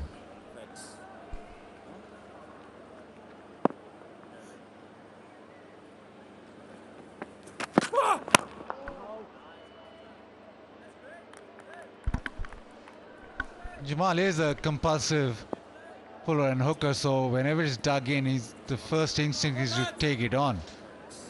At the moment, he's still got the luxury of batting normally. Numan can be trusted. He's a very efficient late order batter, is Numan, so it'll be not until that 9th wicket falls that he actually shifts gears. But when you test him with the short ball, more often than not, he'll take it on.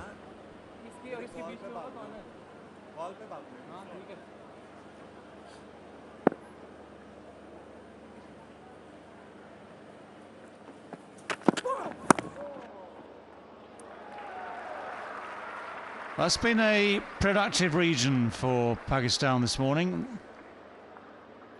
No third posted at any stage, so if you find the gap there, albeit only just on this occasion, the boundary beckons. And bit of pace for the batters to work with.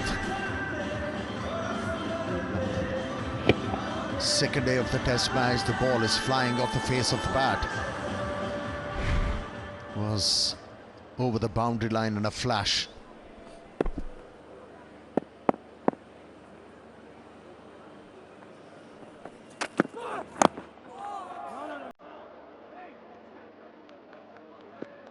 .317 for 8.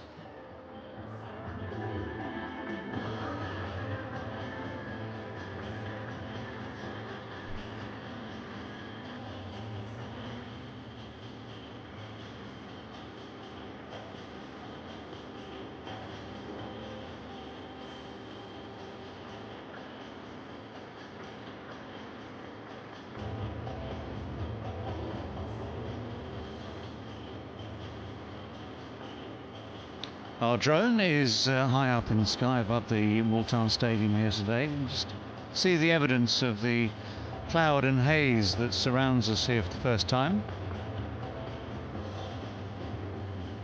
Even at sort of ground level, stadium level, this feels a little hazy.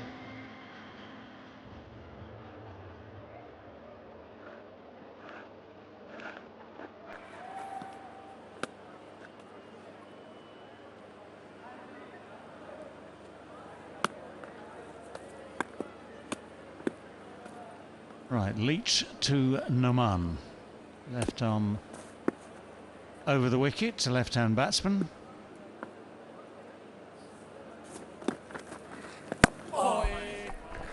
You're talking about the weather, overhead conditions. Pakistan wanted the sun to bake the pitch, flare down on the pitch, for it to deteriorate. The reason for that, they have plenty of spinners in their lineup, and with these conditions, the pitch will not deteriorate.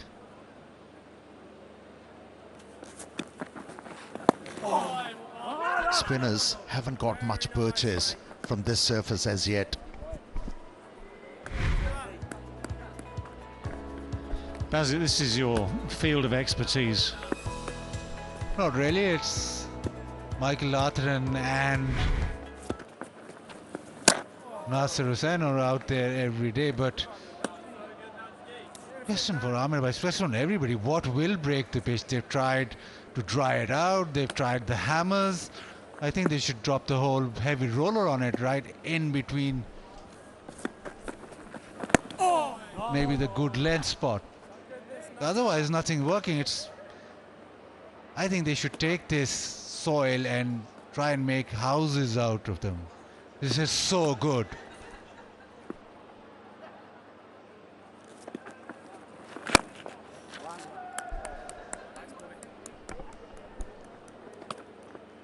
You know who's going to take exception with that comment? Kingdom Valley.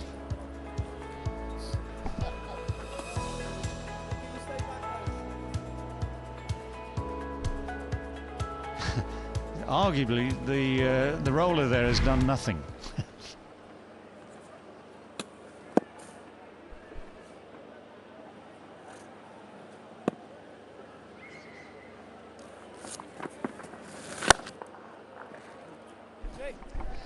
So should we roll with it?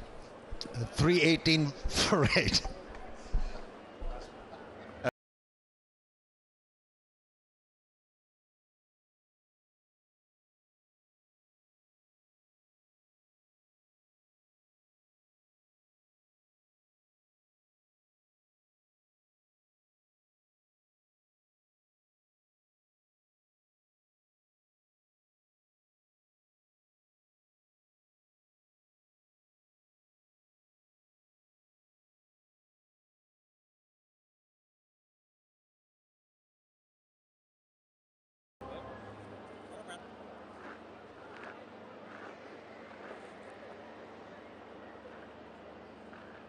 Sizable stadium, not exactly overflowing with spectators today. It's on the edge of the city of Multan. Right, 318 for 8. Potts round the wicket. Targeting the stumps now. I would suggest there are all sorts of possibilities here. Maybe the inside edge, maybe the line. A sort of shrug from Potts indicates that he's not that excited about it. Would love it to be given out. just to get off the field, just to hasten the process of getting off the field. Just check the line.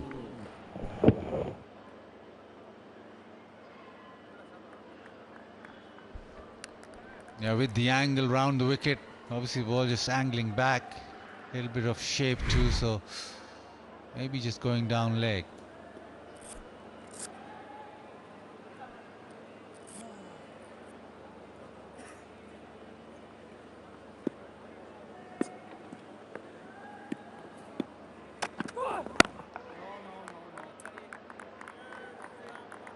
Michael Atherton was talking quite rightly about the balance between bat and ball. We've seen a better balance in this test match compared to the first match of this series.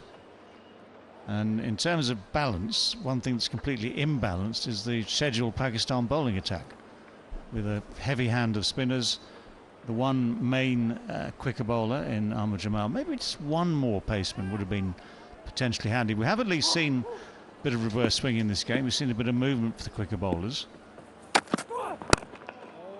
And England have persisted.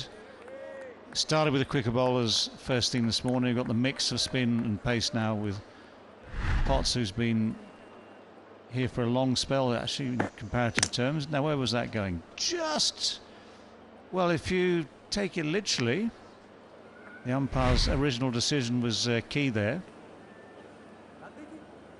Was brushing that leg stump. Nothing wrong with that.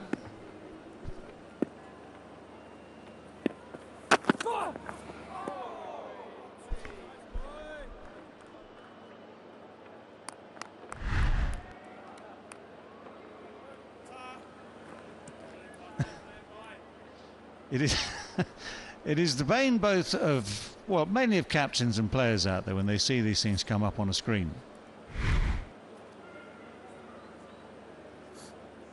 And I'm one of these people that likes the idea still that the umpire's decision should be the key to all this. Those that say, come on, it was hitting, therefore it's got to be out, have their point. There's a point which is understood, but I like the old ways in many, many ways. Vigatel smartphones.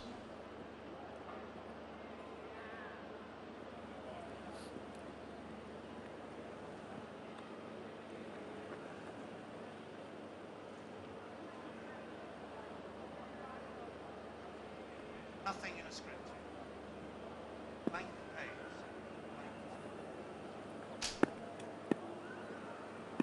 Blank. Line's not there.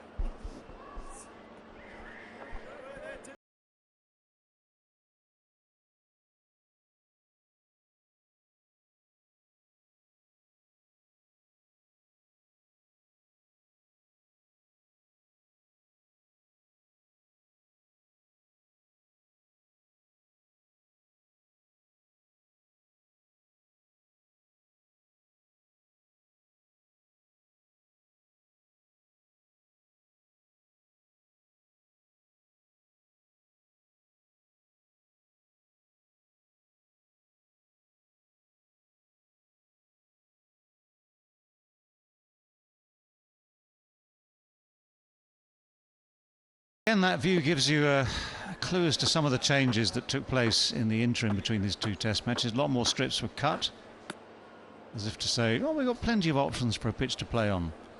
And the decision taken to use the same one again.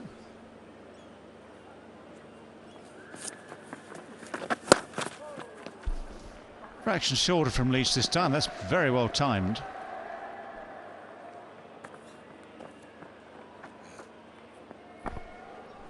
Yeah, yesterday there was a bit of contest between bat and ball. But today, I'm afraid this pitch is tilting towards the batters. The ball is coming onto the bat quite nicely. It's actually sliding onto the bat nicely. But we haven't seen so far the ball turning. So the Pakistani batters who are available, they have to make sure they gather more runs to be able to bring some pressure on the English batters and spend more time on the crease.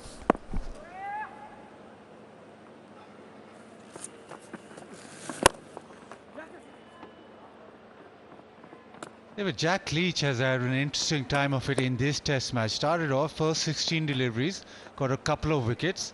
His figures was 8 for 2. And then after 30.1 overs of bowling, he got his third wicket. And that after 92 runs being scored off him. So yes, he's bowled really well, but started off with a bang and then no wickets at all for the rest of the day yesterday.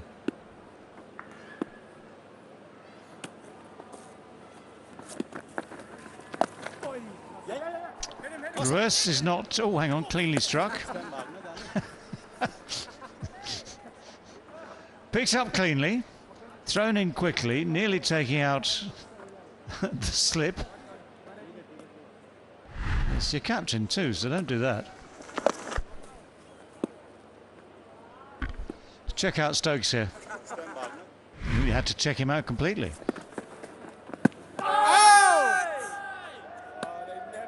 Yeah, close, but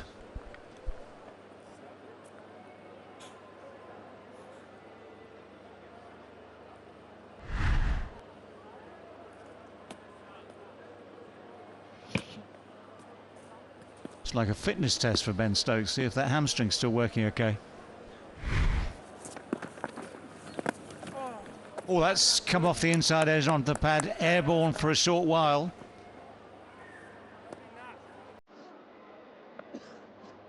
No chance. 3:22 for 8.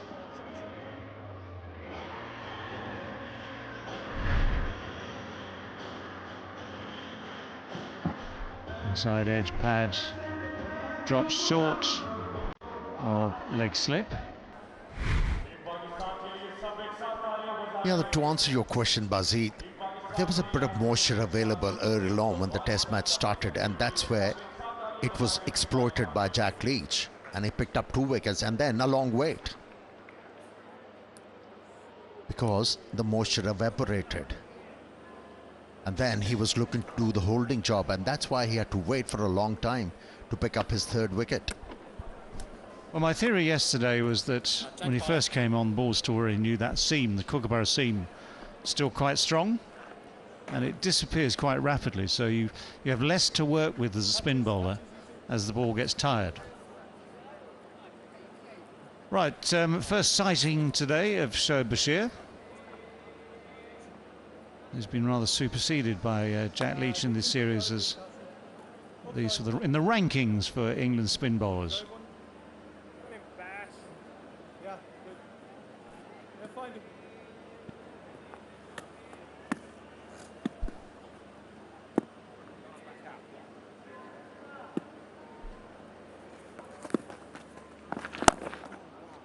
Nice sweep shot. First ball is dispatched.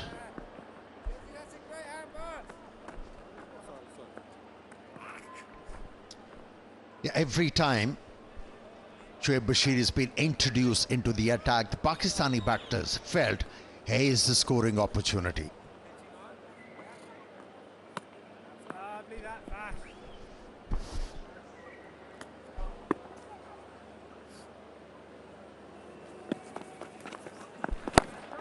Goes again. This time better contact from Noman Ali, and this time it's 4. So Bashir targeted straight away. And Noman Ali on the sweep shot straight away. First one, he did really well. This one, he went over the top, so didn't get the gap first time around. This time he goes lots of space over the top, so I'll take some of that.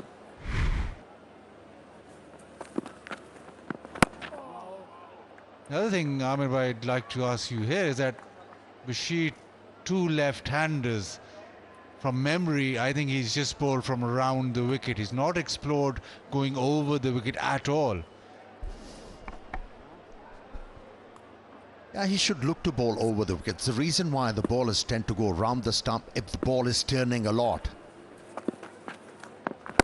and you keep on missing the edge of the bat, then you decide to come round the wicket, and that straighter ball will give you more chances to get LBW decision. But if the ball is not turning that much, bowling round the stumps, well,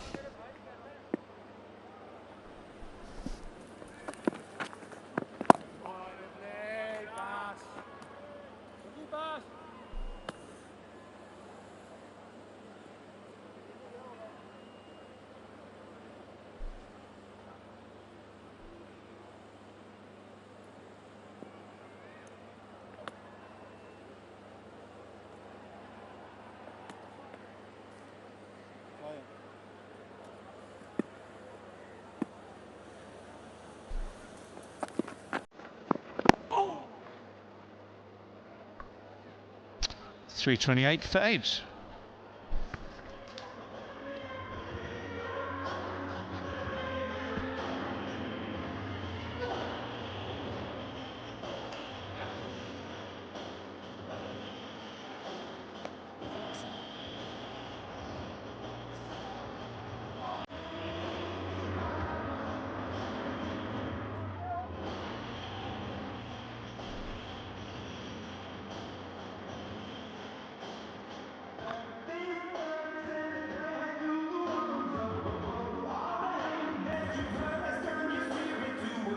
Pakistan progressing to that 350 mark, 328 for the loss of 8. Noman Ali is an excellent hand against spin. Not too sure about his ability against the short ball. But on a surface like this, it is difficult really to dislodge even a tail-ender with that kind of body line aggression. Ahmed Jamal, on the other hand, holding strong. This was excellent from the keeper. Pick up an edge from that middle and leg stump line. Outstanding, another great effort. The ball just leaving the batsman, and soft dismissals. Sajid just playing one up in the air, caught it short cover.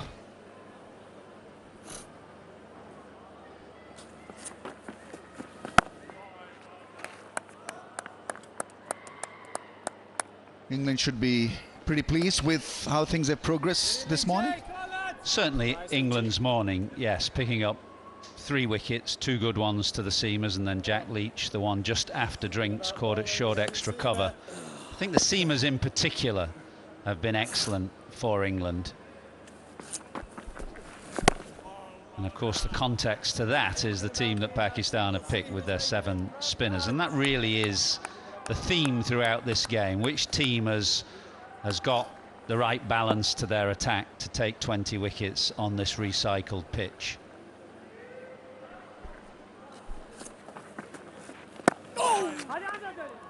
Brilliant, Leachy. It's done nothing much off the straight. Not a lot of spin, just variation in bounce, nothing more than that. Well, for Jack Leach with the left-hander, he's probably been waiting for a little while with that. There is rough outside Noman Ali's off stump, so it's whether Leach can just find that rough. He's got a leg slip and a short leg, and Noman loves the sweep, and Bashir's on the top edge sweep. This is a nice battle we'll build here between these two.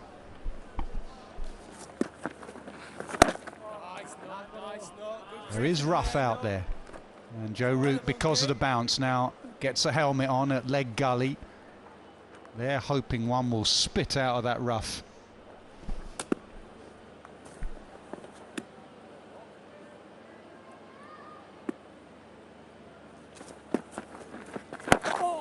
I think you've got to be really in at short leg, because there's nothing off the surface in terms of pace or bounce. So I don't think that short leg fielder will be in business, because he's far too back for my liking. He needs to come in a bit.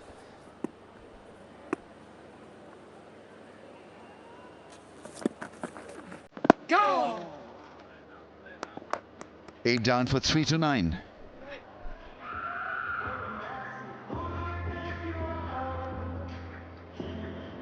It's been 6 test matches at home that Pakistan have not been able to pick up 20 wickets.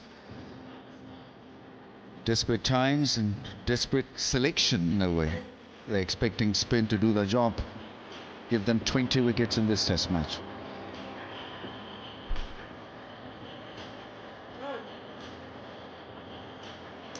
I mean, pitches in Pakistan always been as flat as this. I mean, it's obviously a fair while since myself and Nas played, around about the 2000 when we came for those 3 test matches, and they were unbelievably flat then and have been since then. But what about going a bit further back to the time that you played, and indeed slightly before that, 1970s, 80s? I mean, were they always as flat as this? You're speaking to a batter, so he'll say it's an absolute minefield. Used to do everything. Well played, Rambo.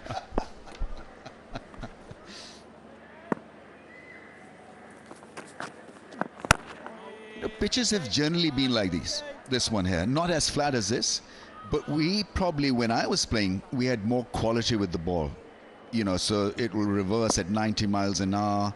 The rest of the world was behind us in that department, where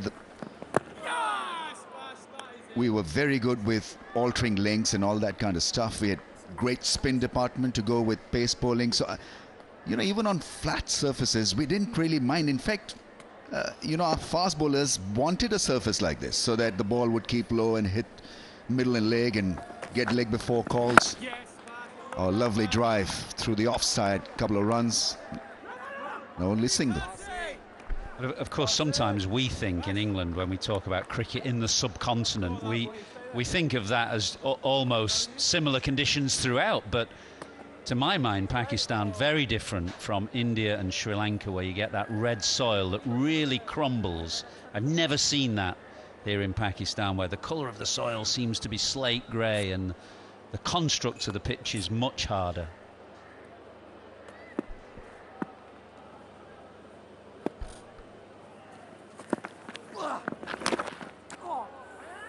Inside edge onto thigh pad, they'll sneak a single. Generalisation, but over a long period of time, which would be the best cricket pitch? Not the flattest, the best cricket pitch that gives an even contest between bat and ball in Pakistan. I thought it was Karachi, because of the sea breeze, because conditions would suit bowlers in the afternoon session. There's a little bit of sea movement to go with it. Spin, definitely. But I think what we need to do is to not temper with the pitch of a certain area, because Multan, climate-wise, is different to Lahore. Karachi, climate-wise, is very different to Lahore. Let the pitches breathe, and there's got to be the natural weather variation that we need to respect. I think when we tend to make a pitch like Lahore all the time, in Multan, in Karachi, we absolutely destroy the natural variation of that particular climatic city.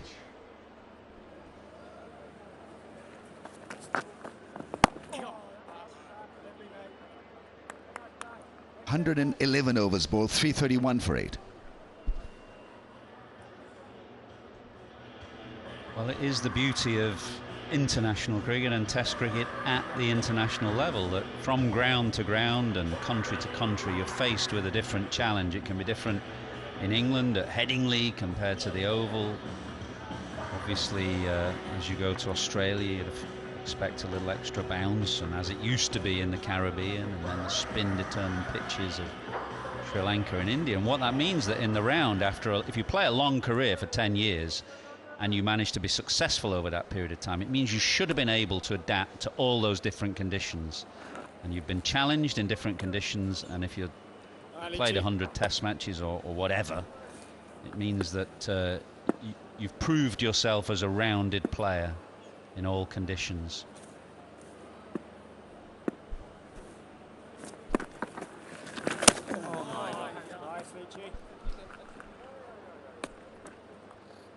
What will England take away from this series from learning point of view? I think from bowling perspective, it'll be about discipline, about running in and showing resolve and character.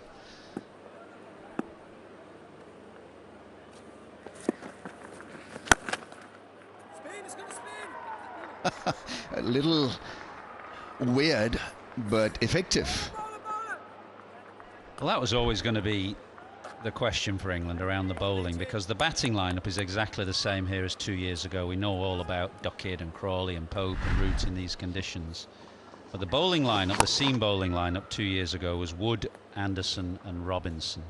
So it's very different here with Potts and Carse and Atkinson, who played the first Test match. So if England do well here, if they win this series or win Test matches, and those seamers take wickets, that will be their big takeaway, because it's a refashioned and remodelled seam bowling attack. Generally difficult pitches for medium paces. Wood was outstanding because he had pace. But for medium paces to survive, and England have survived extremely well. Bowled with a lot of sense. Their golf handicaps will have improved as well. They've spent 2-3 weeks up on that wonderful golf course, travelling in for a bit of cricket. Back-to-back Test matches. Perfect.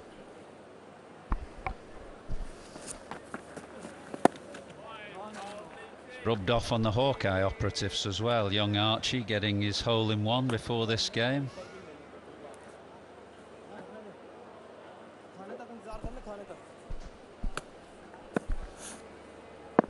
Did he get a BMW?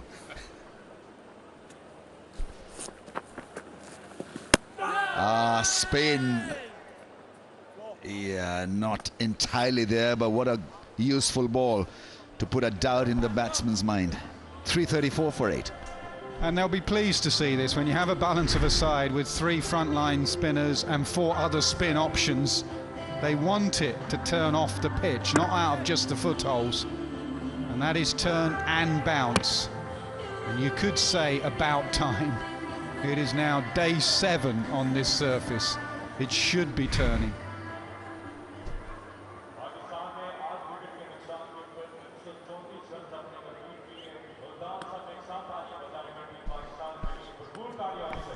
And Noman Ali actually is playing how some of the England batters like Ben Duckett will play against him. He's played predominantly sweeps and reverse sweeps. He knows what's coming. It looks like it's his go-to shots.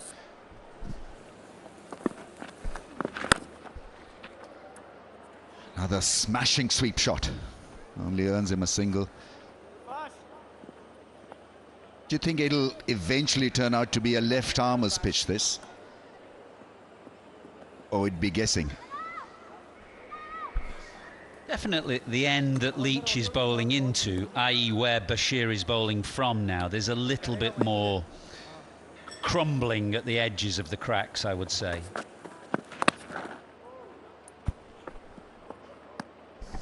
That's twice now. Jamal has felt his hip. They're one seamer. You don't want him injured. No, no, no. It can't happen.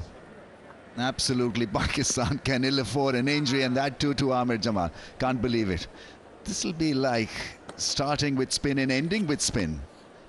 I don't think he's done anything serious, but twice he's gone down to sweep and he's just got up feeling his hip. Yes, Bash. Trying to think of other examples where a team have gone in with just one seamer. England did it actually remarkably in Hyderabad last winter against India, where Mark Wood was the only seamer that they had in the team, and then 4 spinners really with Hartley and Root. That was, well, we couldn't quite believe that you'd ever see an England team go into a Test match with just one quicker bowler, but it happened. And England won the game. A famous victory.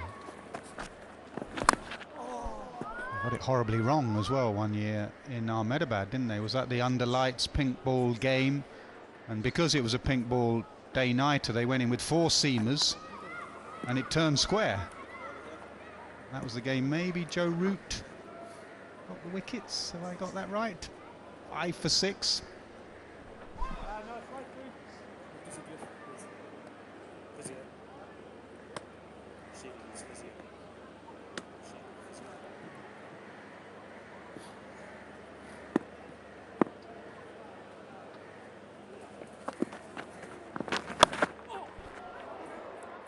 I mean, that was supposed to go through cover area. Toe ended it into the fence. Yes, it's a 4 for Noman Ali. Sticking around this partnership, frustrating England, and Pakistan inching towards 350, 340 for 8.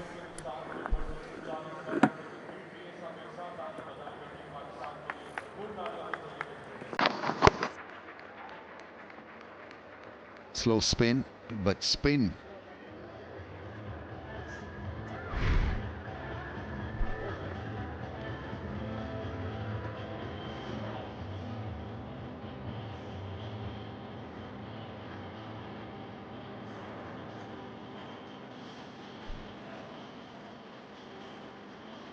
Noman on 17, Amir Jamal 31 of 59, but feeling just a little bit uneasy at the crease. Seems to be holding his front part of the thigh, hip flexor, I believe it's called. He's been attended to right now.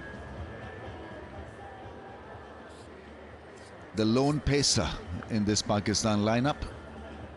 You don't want him to be half fit when he comes on to bowl.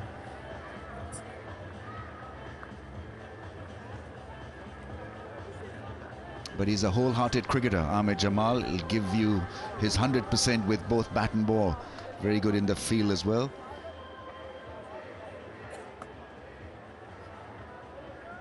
Yeah, it was a difficult first test match for Pakistan, obviously, but I think you find out about players in difficult games and when you're up against it, and I thought Amir Jamal definitely looked like a cricketer you'd want to persevere with, both with bat and ball. He came running in. During England's 800, not easy for any of the bowlers, but he kept coming and showed some resilience and character in that second innings with the bat as well, so definitely a cricketer to persevere with. Leachy, ball one now, see if he's spinning. He's a good all-round cricketer. He's got a slingy action. Took that brilliant catch in the field, and then another one that he took on the second grab, but it was his bowling that caught the eye. And the flattest of pitches, he kept coming in.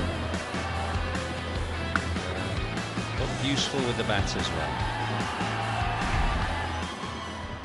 At a 109-run partnership with Salman Ali Agha.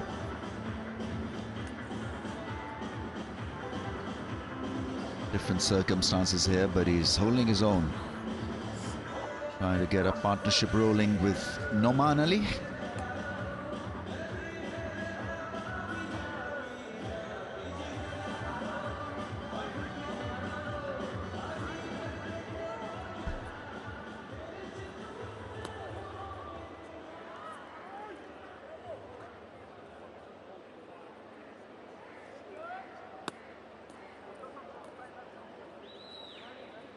Inveric Solar Energy. Great facility for the fans to charge their mobile.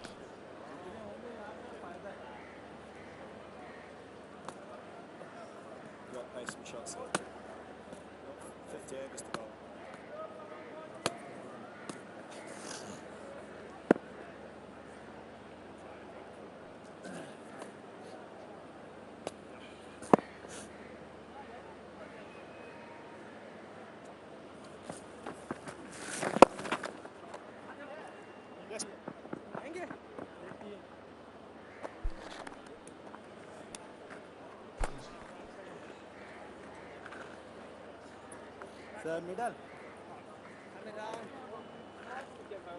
32-run partnership, it's a good one. G up the dugout, and I think nearing their first target, which is 350.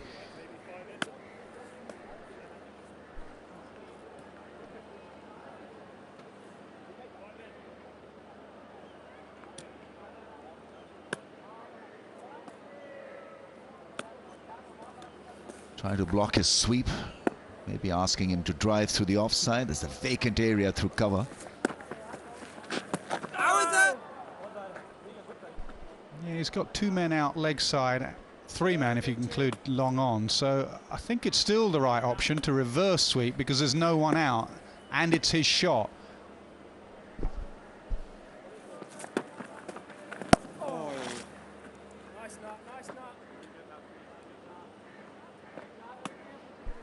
He's done that quite intelligently, played the straighter line with straight bat. The moment he's been targeted around that off-stump area, a little outside that off-stump, he's gone for improvisation.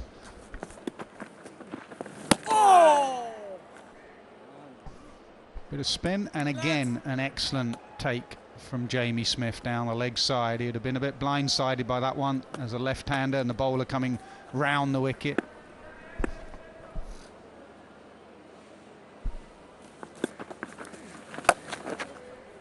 Yeah, that smash into the gap, and that's gone through. What's the fielder letting himself down? Yeah, his cross. The only thing that you could say is that wicket end there. That's where England have been netting. Both sides actually have been netting. And there is a wicket end there that may have just been in his sight. And he went down one-handed, thinking maybe just there it would bounce up. It did bobble, but he's cross with himself. Deep point in position. Probably for the reverse sweep. Yeah, once again, steady at the crease. Shows the full face of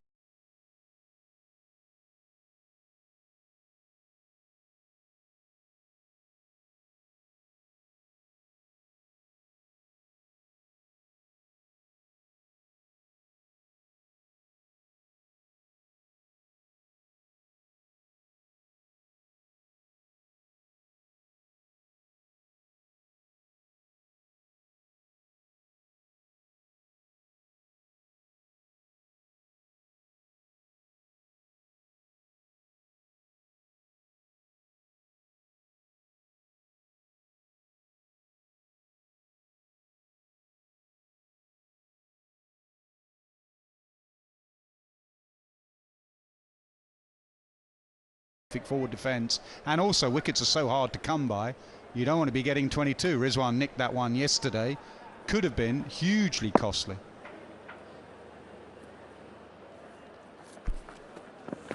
Yeah, and he has been a little bit in a bubble and in his shell, and also a bit meek at times when you have senior players like Root and Pope and Stokes. To overrule for a younger player coming in is tough, but he does, as we've said in the past, he does have to overrule occasionally.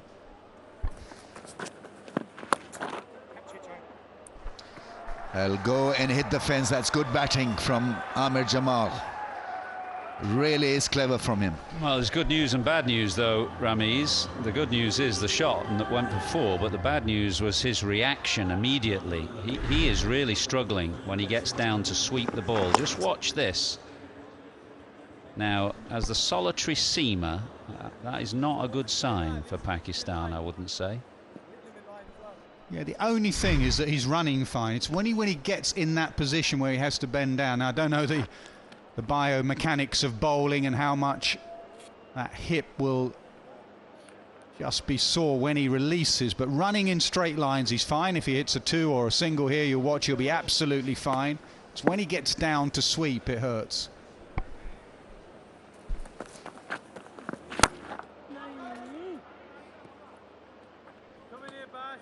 Yeah, he's not right. I don't know whether he'll be able to bowl at his best. They need him to bowl a bit of reverse. He's got that kind of bowling action, but it just boils down to his fitness now, and not great news for Pakistan. That's the danger you carry if you just play one pacer. And on this surface, any surface in Pakistan, you have to be fully physically fit. You can't be 80–90%. It's tough work, it's back-breaking work as it is. You can't have a niggle. I think that was one of the reasons Naseem Shah is not playing here. He had a little bit of a niggle. He is struggling, definitely.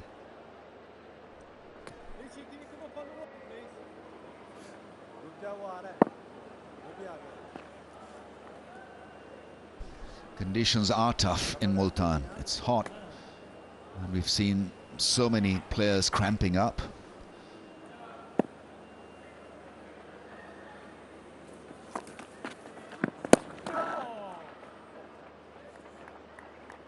Three, 4, 9 for 8.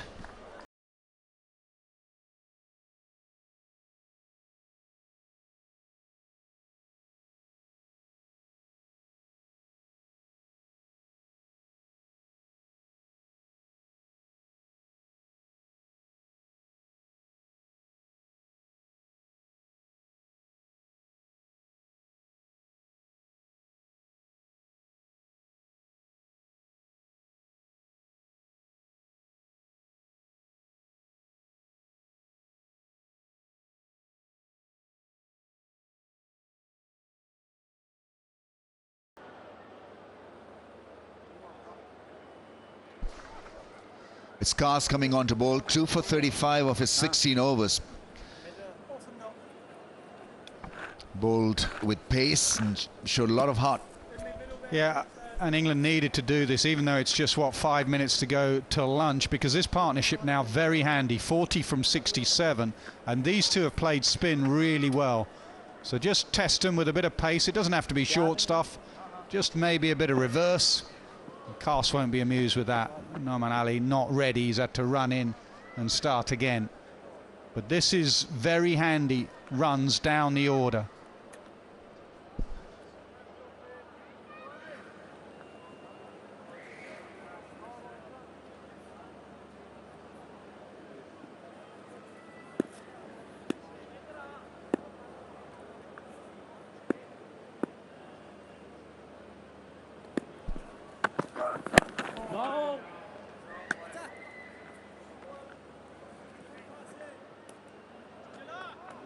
England will get a reaction from Noman against pace.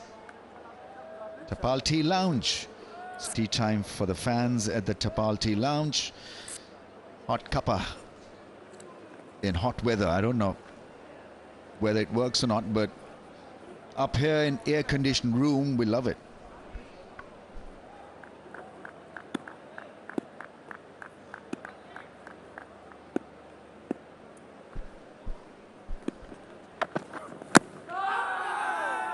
Big inside edge. Close, but not close enough. I would also have a short leg in place, a 45 catching, because I remember from one of his earlier knocks, he was batting so well against Spain, and certainly fast bowlers came in and targeted his rib cage, and he was all over the place.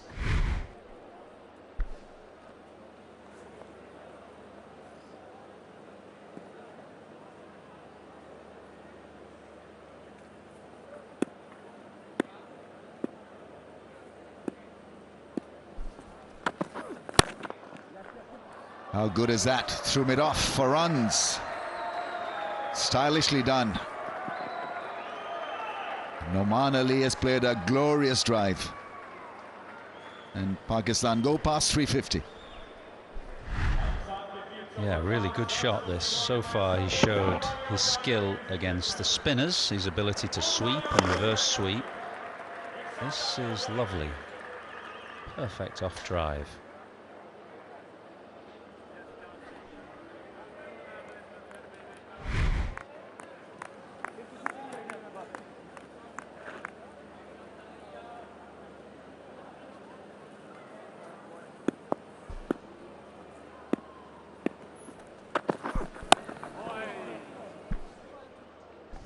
And that there was the point that Ramiz was making about maybe susceptible against some short pitch bowling. It's whether Cars, A, has the energy, and B, is there anything in this pitch to get it up to the ribs and get a short leg in.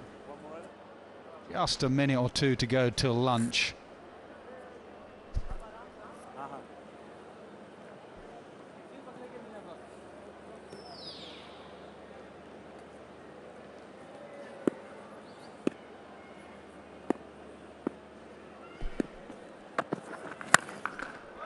Oh, that is shot and a half. Wow, it had that wow factor. Sure did. Over pitch and you get driven back down the ground, and then a fraction shorter from Bryden Cars, who's hurried batsman in general in this game, but didn't hurry Noman Ali there, who had all the time in the world and crunched that through mid-wicket. He's looking good. 29.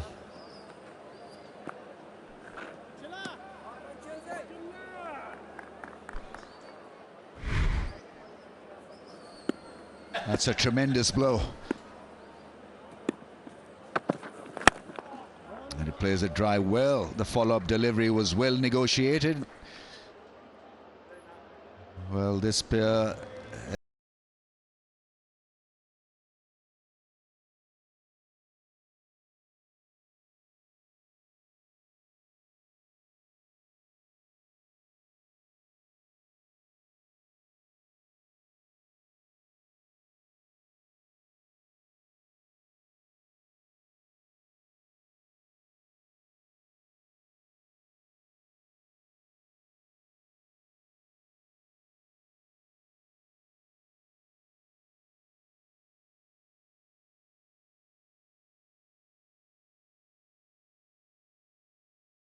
Yeah, just about squeeze another over before lunch.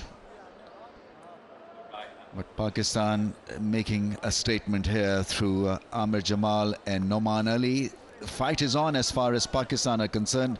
Amir Jamal, I don't know how fit he would be to bowl. Lone pacer in Pakistan's bowling attack. Feeling the front part of the thighs, not comfortable sweeping the ball.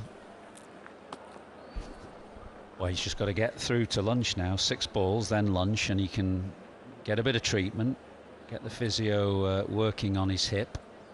Hopefully come back from Pakistan's perspective and lift that total to around about 380, which is, I'm sure, where they were looking at the start of the day.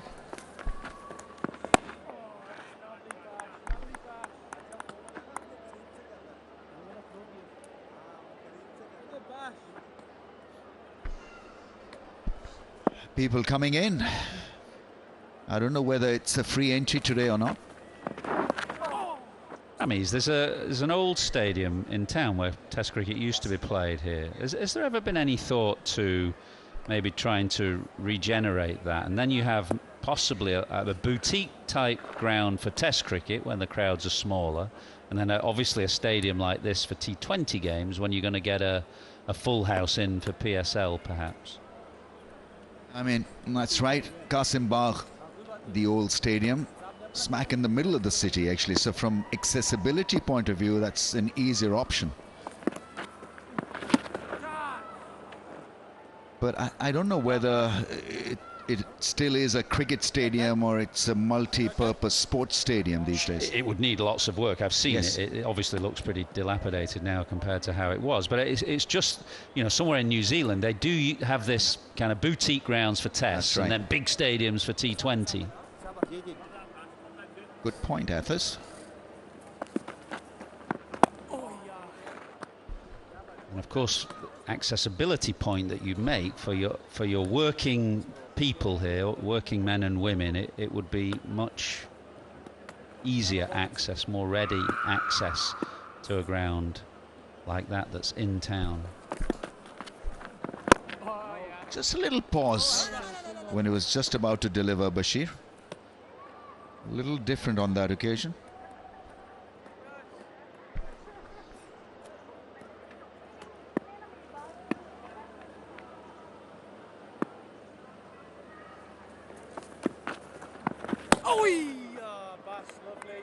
And that will be lunch. So Pakistan finding their feet through this partnership really has been a very good one.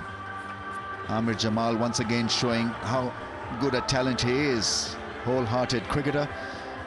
And Noman Ali sticking around and playing some lovely shots to probably make it an even Stevens contest. At one stage England were ahead, 3 wickets in this session for England and 99 runs scored by Pakistan. So even Stevens. Pakistan over 350. Yeah, first hour to England definitely. 2 wickets before drinks and then 1 to Leach just after drinks, and at that point England's well in front in the morning session. But that partnership between Noman Ali and Amir Jamal has just brought that session back to an even keel. Very good second hour for Pakistan. 358 for 8. We reckon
Well, we're back.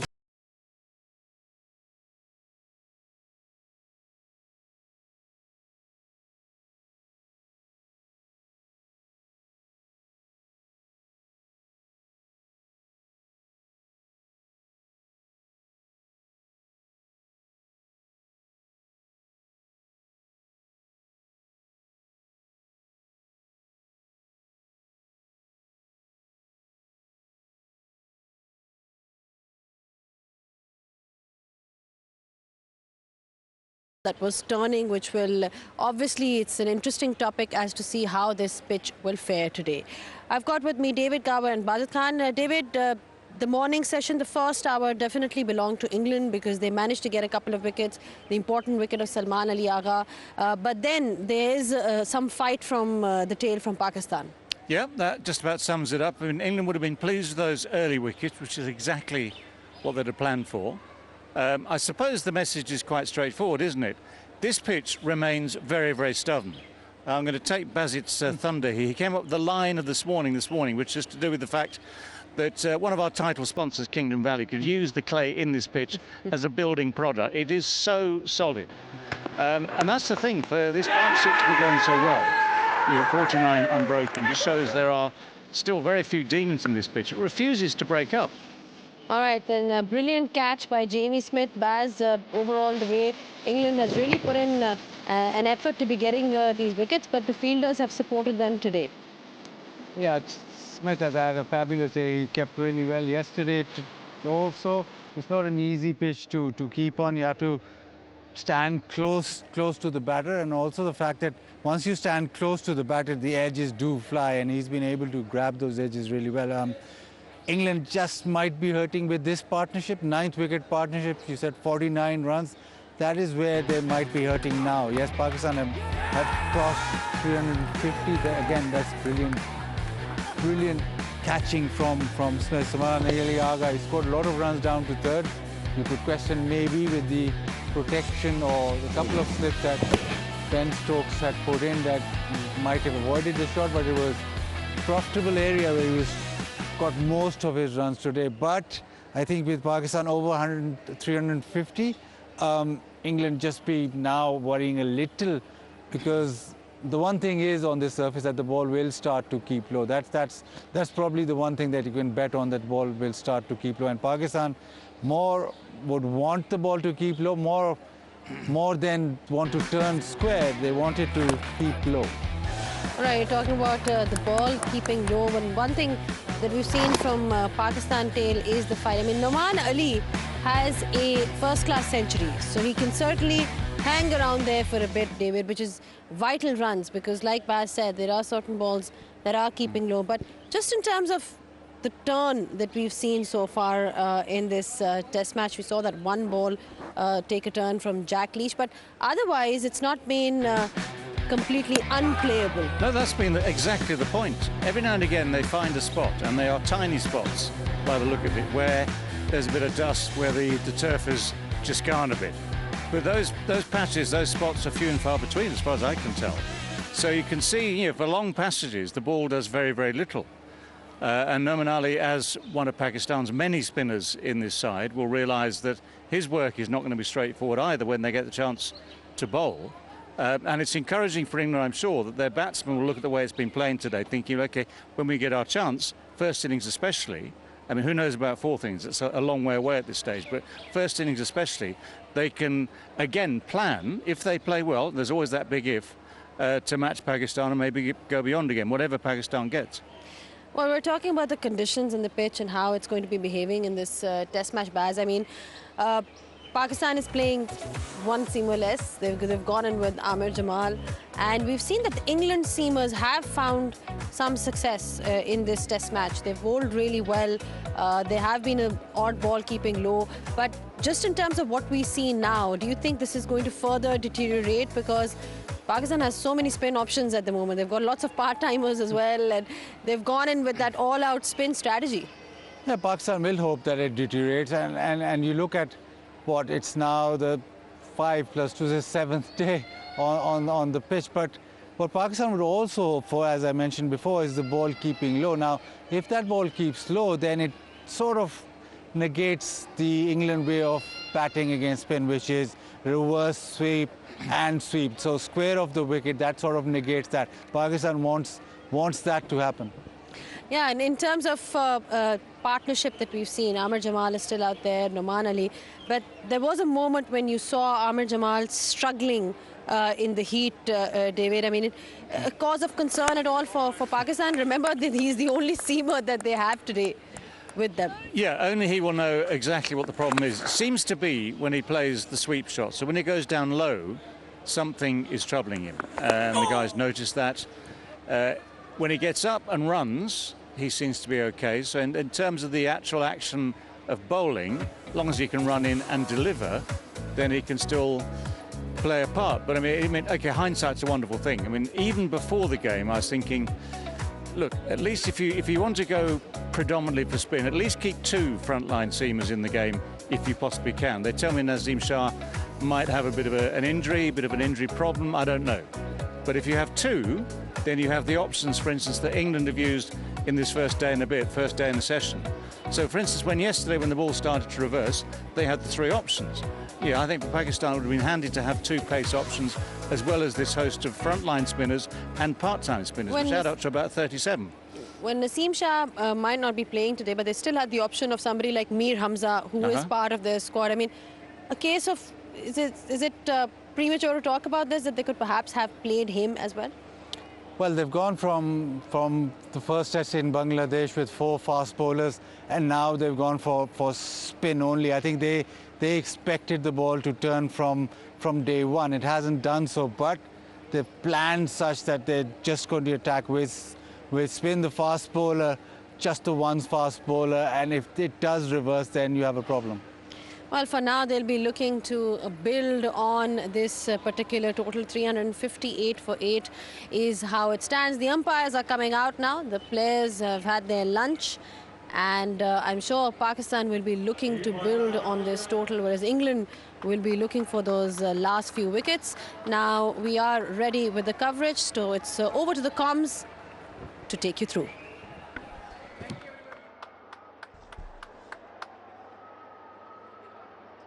Yeah, thank you, Zainab. From our lunchtime show, just Sajid Khan and David Gower having conversations about the balance of the two sides, the pitch and how it might behave.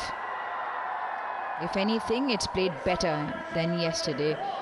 49 now between Noman and Amir Jamal. All eyes will be on Amir Jamal because he had that issue with his right hip when he was batting there in that first session. Pakistan in their first innings, 77 for Saim Ayub, Kamran Ghulam 118. They put on 149 between the two of them, and Rizwan stuck around for a handy 41. 3 wickets in that first session for England, and they'll be very happy with the first session in that sense. But Pakistan also did get 99 runs, 358 for 8. England, well, Leach took a while to get his 3rd wicket. Potts with 2, Kaas with 2, and Shoaib Bashir with that one important wicket of Kamran Ghulam from yesterday. England looking to wrap this first innings quickly. In their way stand Noman, who I thought played quite brilliantly. He attacked the spinners, swept really well. Every time they bowled a short-ish delivery to him, he wasn't afraid to take it on either. Post-lunch here on day 2, Brydon Kaas. Nas, how did you see that first session play out? Yeah, you summed it up pretty well. I think the first hour and a half England would have been absolutely thrilled with their performance, especially their seamers. And that is Test match cricket for you. You have to work hard every session, every hour, every minute. And also modern Test match cricket, there's so much batting down the order. When I used to play, sometimes you'd have 4 number 11s come in. Not anymore. Good fight back in that last half hour from Pakistan. Right after lunch. This is absolutely brilliant from Brydon Kaas. He's knocked him over. Stump straddle for Jamal. Brydon Kaas has 3. Now, was it reverse? Did it keep low? Jamal won't really care, to be honest. He has to go. But are we seeing the first one of a pitch misbehaving to get a wicket? Was it a grubber? Oh, it nipped back. It skidded a bit, but it was a Jaffa. Check the way this comes back in late. That is skillful, but also as a team and as a captain, you love that. First ball after lunch, are you switched on? Bryden Cast was. Jamal has to go for 37, 358 for 9.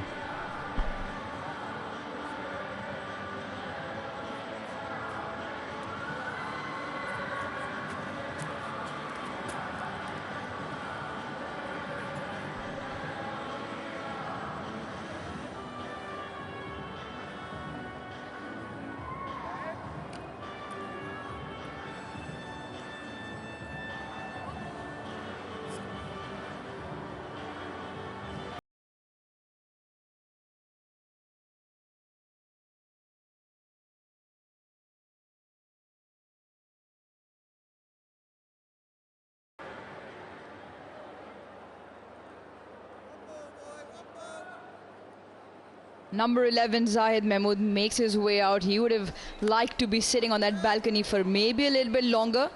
But wasn't the case. England have come on and have been on the top of their mark in the very start of this second session. And what a beauty from Bryden Cast. Seamers now have 3 wickets in the day.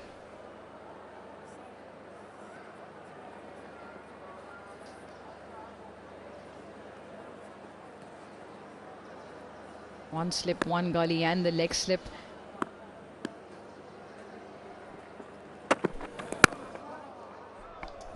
You absolutely love that. As a coach and a captain, what is the point of a huddle or a team meeting when you say, make sure you're switched on? If there's a loosener, a wide one.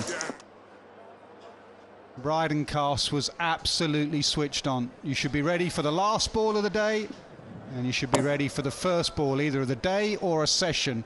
And Cast was. His stock has increased in the last couple of weeks, Bryden Cast.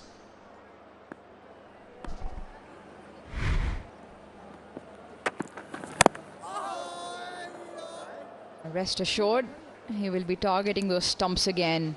And by far the quickest in this series so far. Here's a look at it again. What a way to get off. Up and running right after lunch. Castle middle, halfway up. He's enjoying his outing on test debut away from home. 4 wickets in the first game. He has 3 in the first innings here.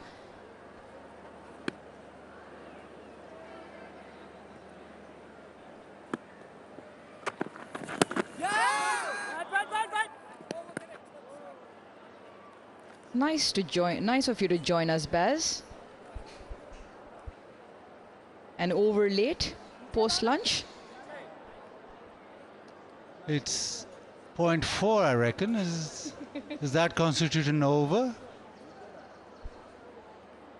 And as mentioned, it need to be switched on. Always switched on, always.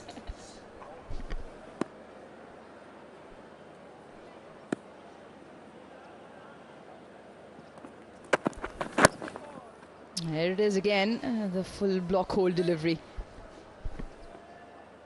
Well, when you're coming to Pakistan, a fast bowler, what do you want from a fast bowler? He needs pace and he needs to be able to bowl reverse swing.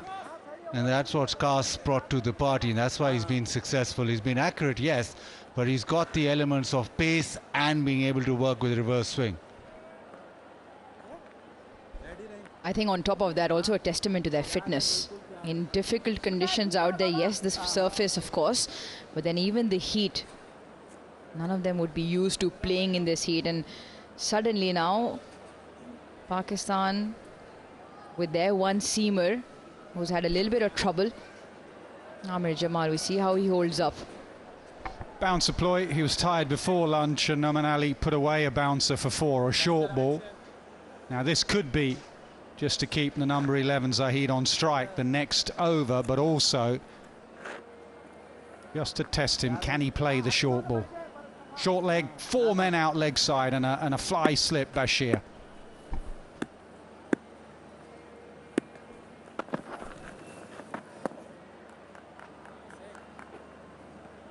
Over done is 300.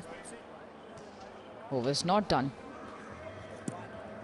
The umpire just calling wide. Also must take a lot out of the quicker bowlers on a surface that's not providing the pace of itself. So slightly placid, try to bend your back. He does well to get it over.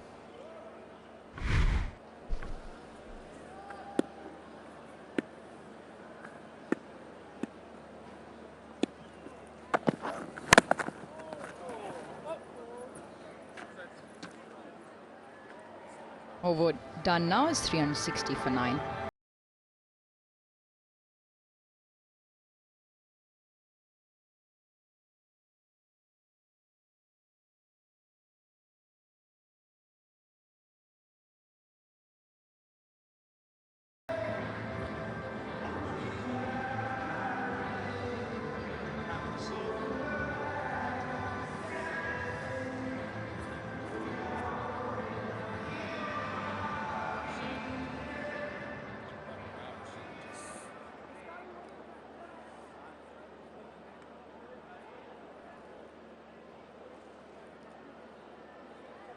Trying to put a graphic in front of you that tells you individual scores, team scores, as well as the time duration in between the wickets. So Pakistan now 9 down.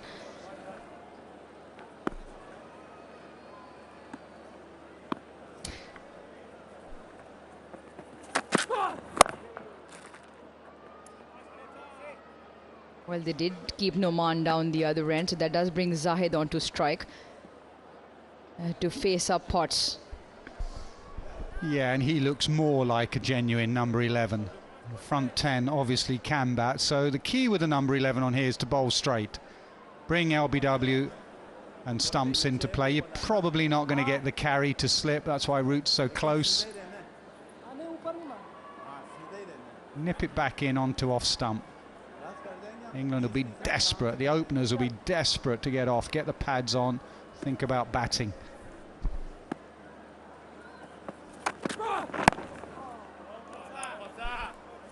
That's just about perfect, just there, maybe off stump. Reason they bat at 11 is because they can't keep the good ones out. Sometimes you bowl a channel and Zahid will miss it and miss it. Don't get carried away with the short ball as well. The moment you get down to tail enders, sometimes you get carried away.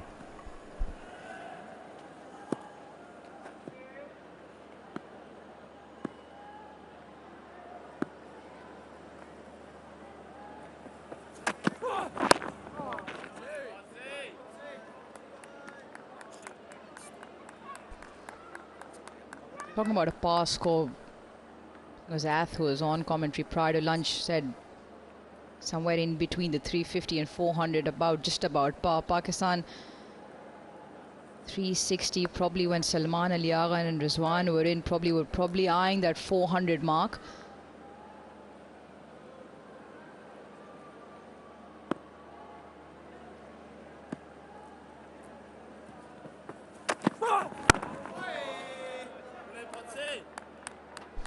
Shan Masood had a pop at the bowlers in the press conference after the game, first test match. Said 556 was enough.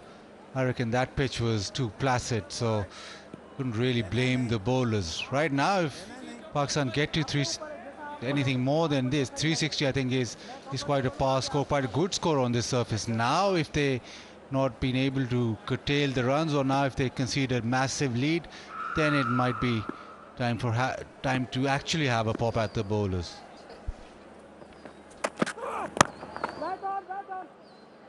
Was the first one just a gentle warning then? The first one, I thought it was slightly unfair, slightly harsh on a pitch that offered nothing. England batted well and they got to 823, and Shan Masood blamed the bowlers for not giving them control, blamed the bowlers for exceeding or giving too many runs. This surface, as we've seen, has offered a little for the bowlers, has offered a little for the bat, but a little for the bowlers as well. So probably here, if you get 360 bat first and then the opposition get a massive lead, then there is cause for blaming the bowlers. 360 for 9.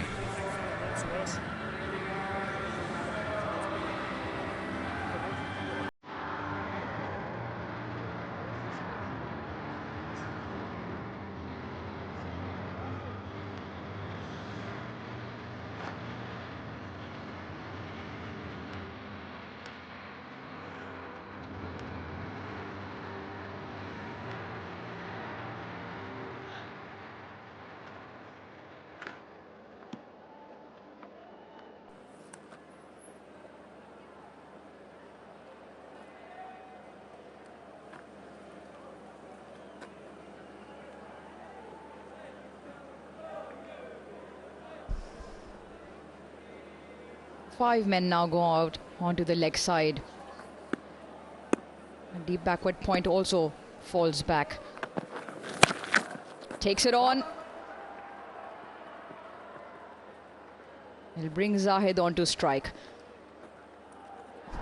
I think it's the right way to play. Now, whether it's right to take the run and leave Zahid to face 5 deliveries, they're going nowhere if he just pushes and prods. And he also looks a better player when attacking. Obviously, there's high risk in that shot with 5 men out.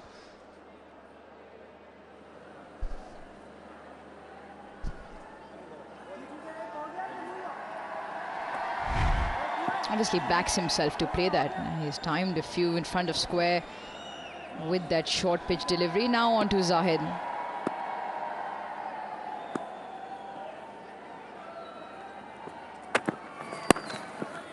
Plays it well.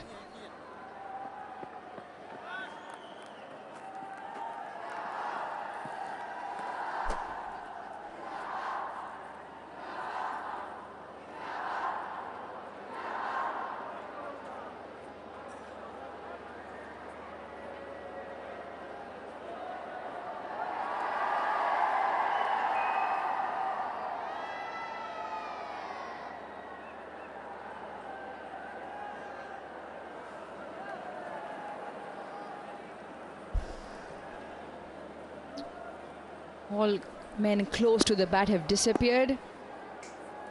Everyone in the outfield now. I think the umpire will have some exercise to do. Call another wide.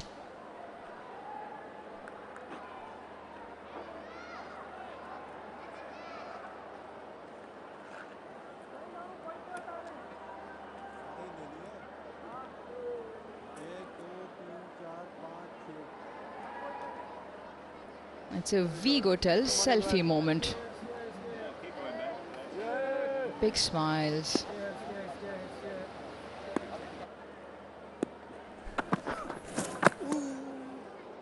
And decides to take him on by giving himself room.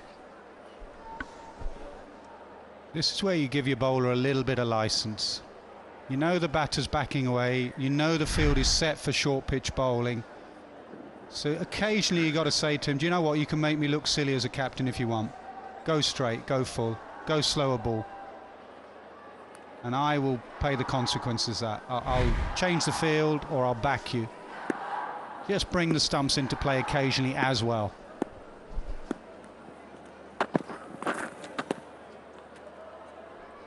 Tried it, just too straight.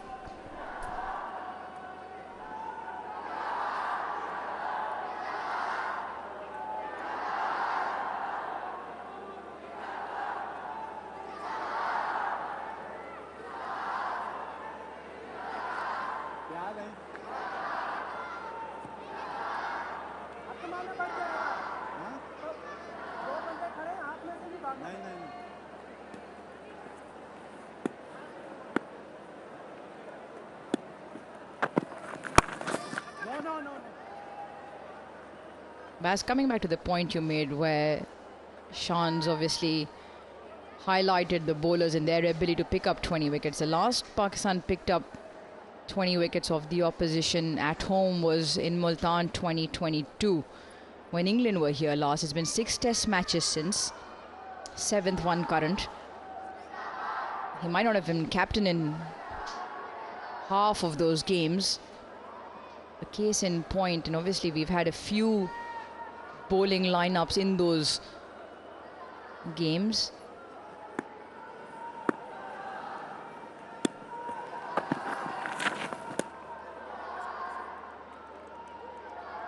Overbowled, it's 363 for 9.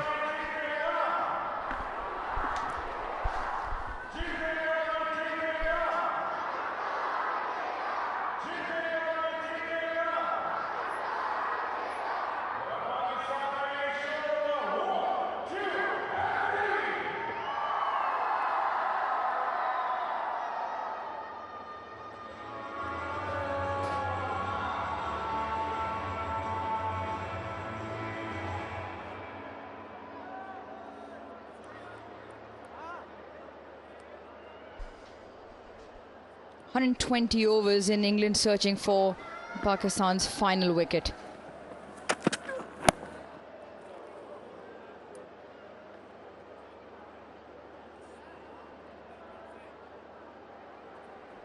That's the other debate as a skipper to number 11. Third man is always a profitable area. It's got a slip and a gully. It's whether you think Zahid's going to play the perfect off drive or on drive, or he's going to nick it through that gap. Stokes doesn't really like third man. He likes catchers. He just moves backward point a bit finer. Everyone goes finer on that offside.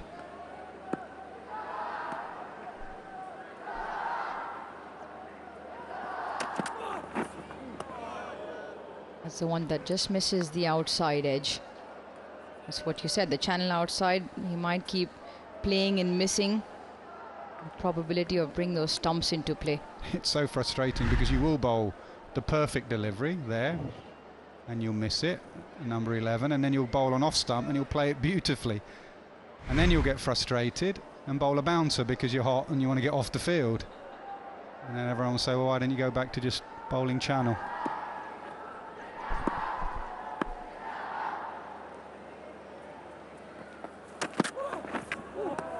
And again.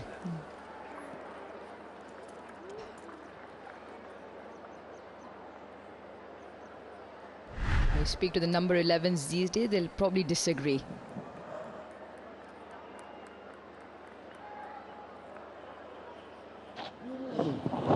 Most of the times a batter up the order would have nicked that.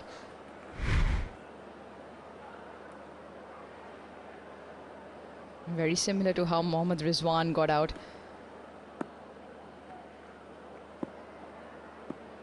Three slips now.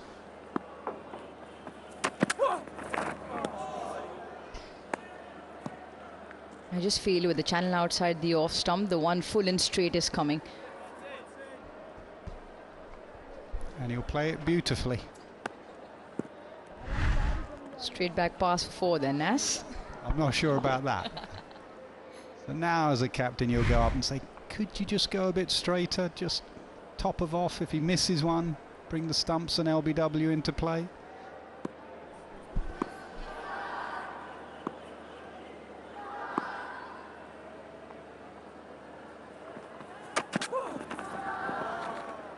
Still the outside edge, still fresh air.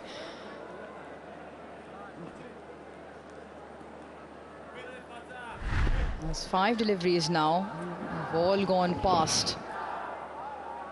Ben Stokes just now trying something different. Fielder on the offside, sweeper's gone now back. Fielders on the leg side now fall back as well.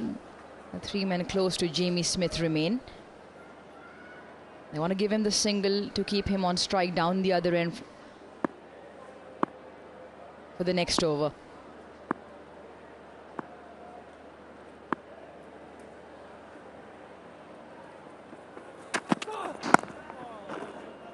He does well. Zahid Mahmood is 363 for 9.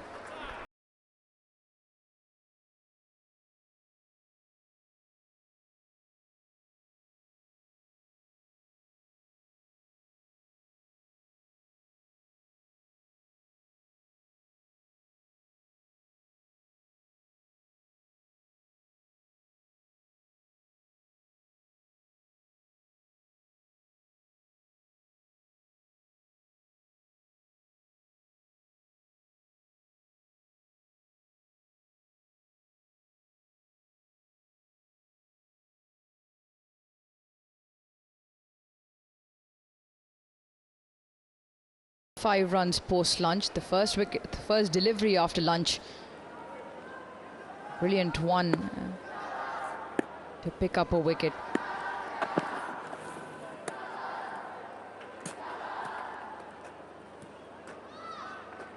The other thing we saw in the surface was a crumbly nature around the batting crease. Now, I've only played the one test, so never had to deal with it with my height or weight. But Nas, how much does it bother you as a batter, not having an equal footing? Does it really that annoying? I saw you shadow batting this morning. You nearly fell down one of those holes. You nearly disappeared. But it did me. I was a complete badger as a batter, so anything that was slightly off used to completely throw me. So it is. There are divots there and holes there. Other batters. Some things never change.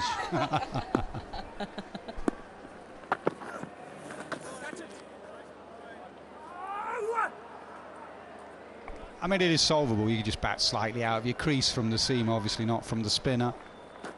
But there are holes just where you stand. These were the issues yesterday. The groundsmen fill it in, but then it get crumbly and you kick them away and bowlers kick them away.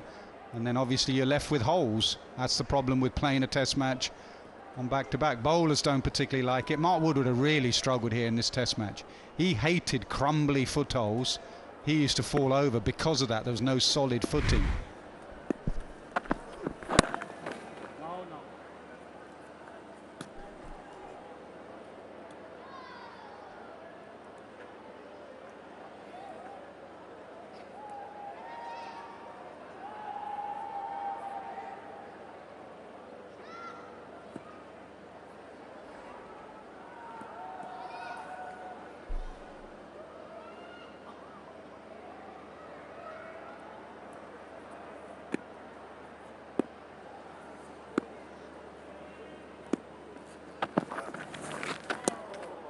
Decides to take it on. The 6 men on the leg side.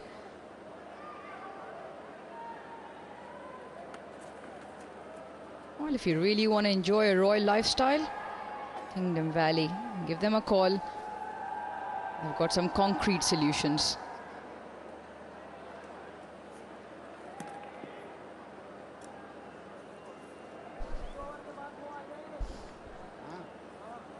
Second delivery of this over, big cry of anguish and a little bit of frustration from Bryden Cars.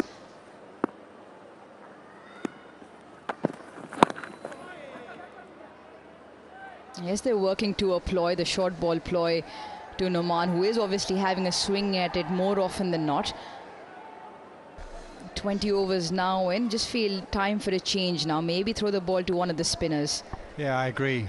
Anyone that can get it above the eye line, you may cost you 20 runs, 10 runs.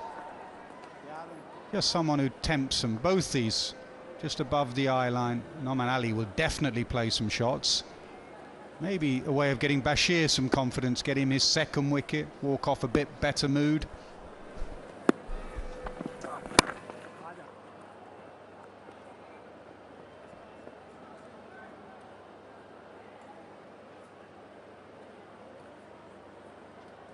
Yeah, I think one of the spinners might just take the ball. The other thing England don't want to do at the moment, only 7 between Zahid and Noman. They've hung around for just over 6 overs now, but they don't want them to get those runs, which might be the difference. As obviously Baz feels this is a good score as a first innings score on this surface. Whether it will be enough or not at the moment. The Indian quicks bending their back but not being able to pick up the last wicket for Pakistan is 365 for 9.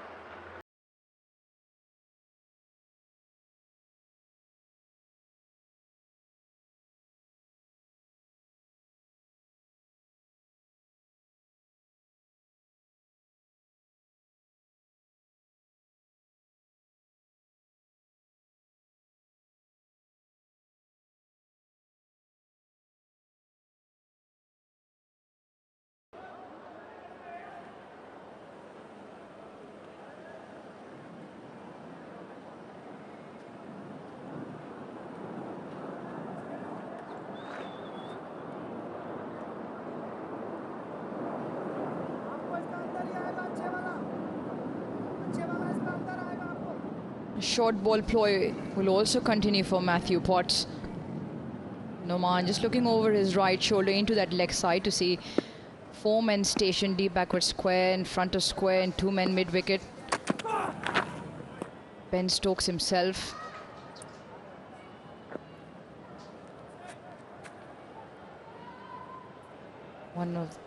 Ben Stokes also one of the men into that leg side. Bryden Cars mid on.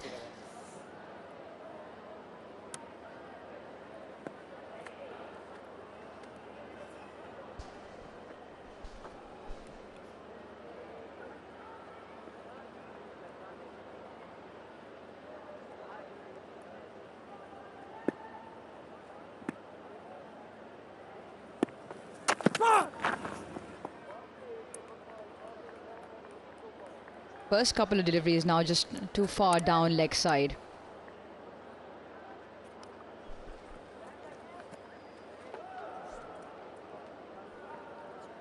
Might just be into action the next over. Take over from Bryden Carr's Jack Leach. Yeah, the game's almost come to a standstill. 5.2 overs bowled, just 7 runs. This last wicket just not making headway, but not getting out either. It's a ball that's gone out of the game to a degree, but the Yorker towards the end here. Think of some of the great bowlers to tail enders, and I'm thinking Waqar, Wasim, they were great bowlers to any batter, but toe crushers at the end. I remember Phil Tufnell hobbling off after Waqar had hit him on the boot. Think of Jasprit Bumrah now, those Yorkers he bowls and those slower ball dipping Yorkers he bowls. Think of Mitchell Stark, bouncer Yorker. Take the pitch out the equation.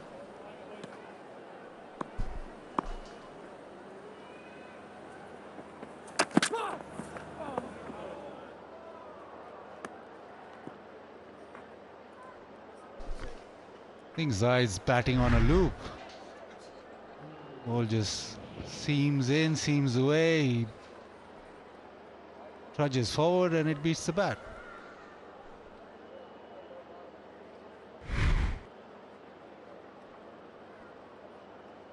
While he's hanging in there. 2 of 19.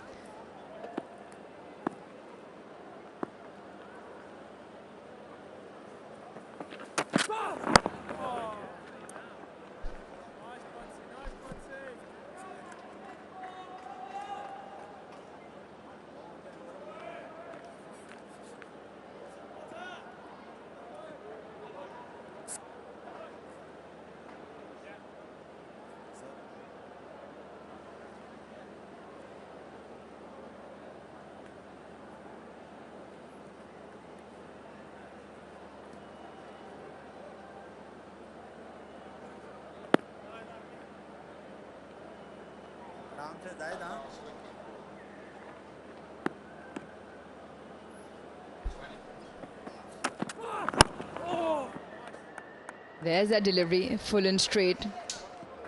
Zahid does well again, is 366 for 9.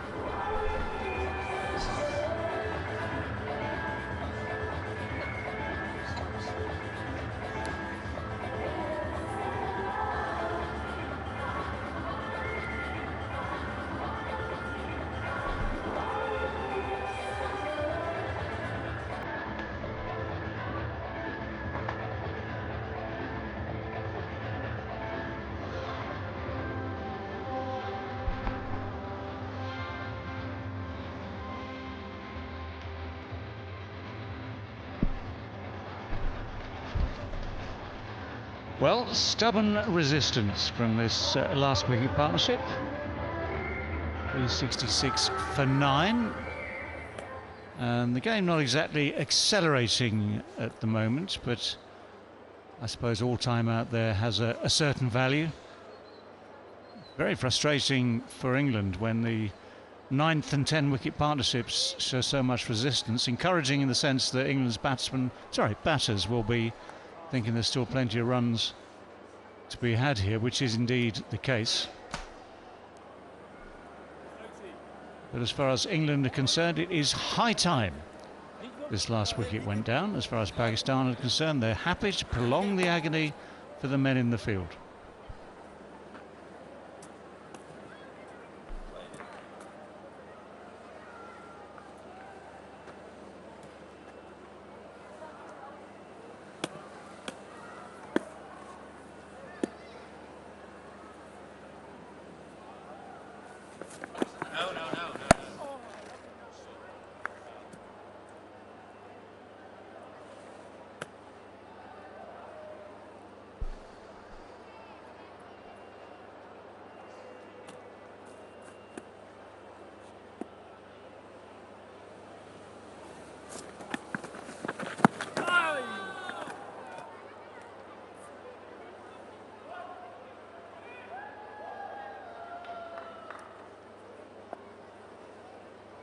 Tough start for Jason Gillespie as Pakistan's coach.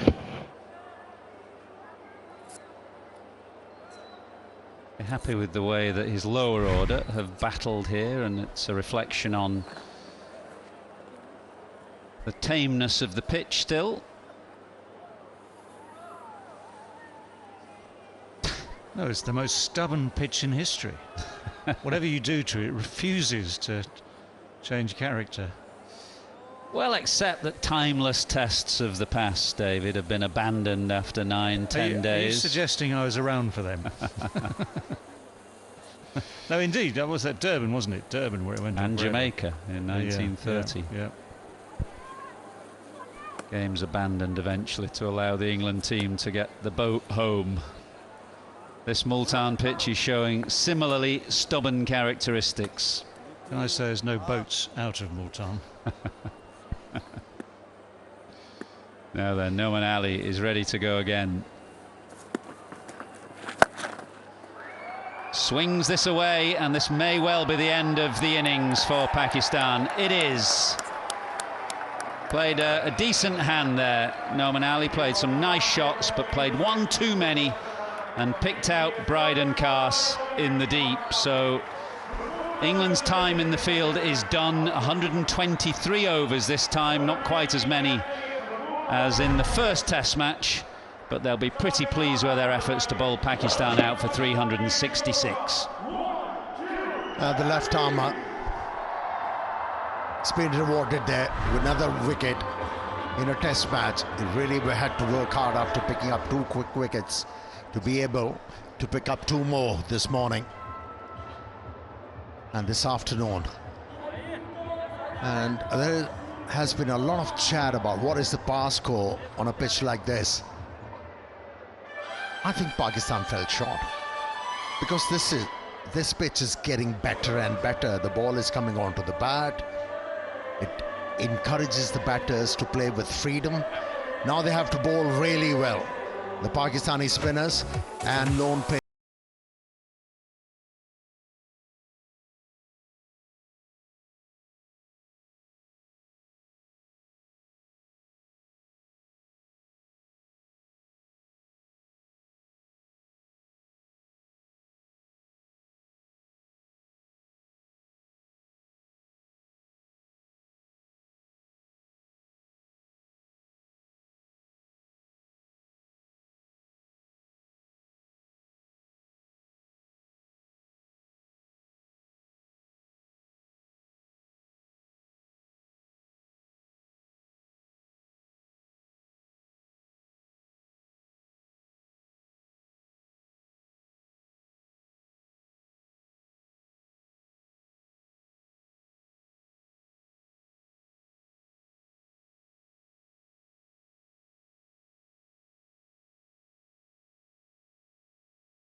Welcome back to Multan, where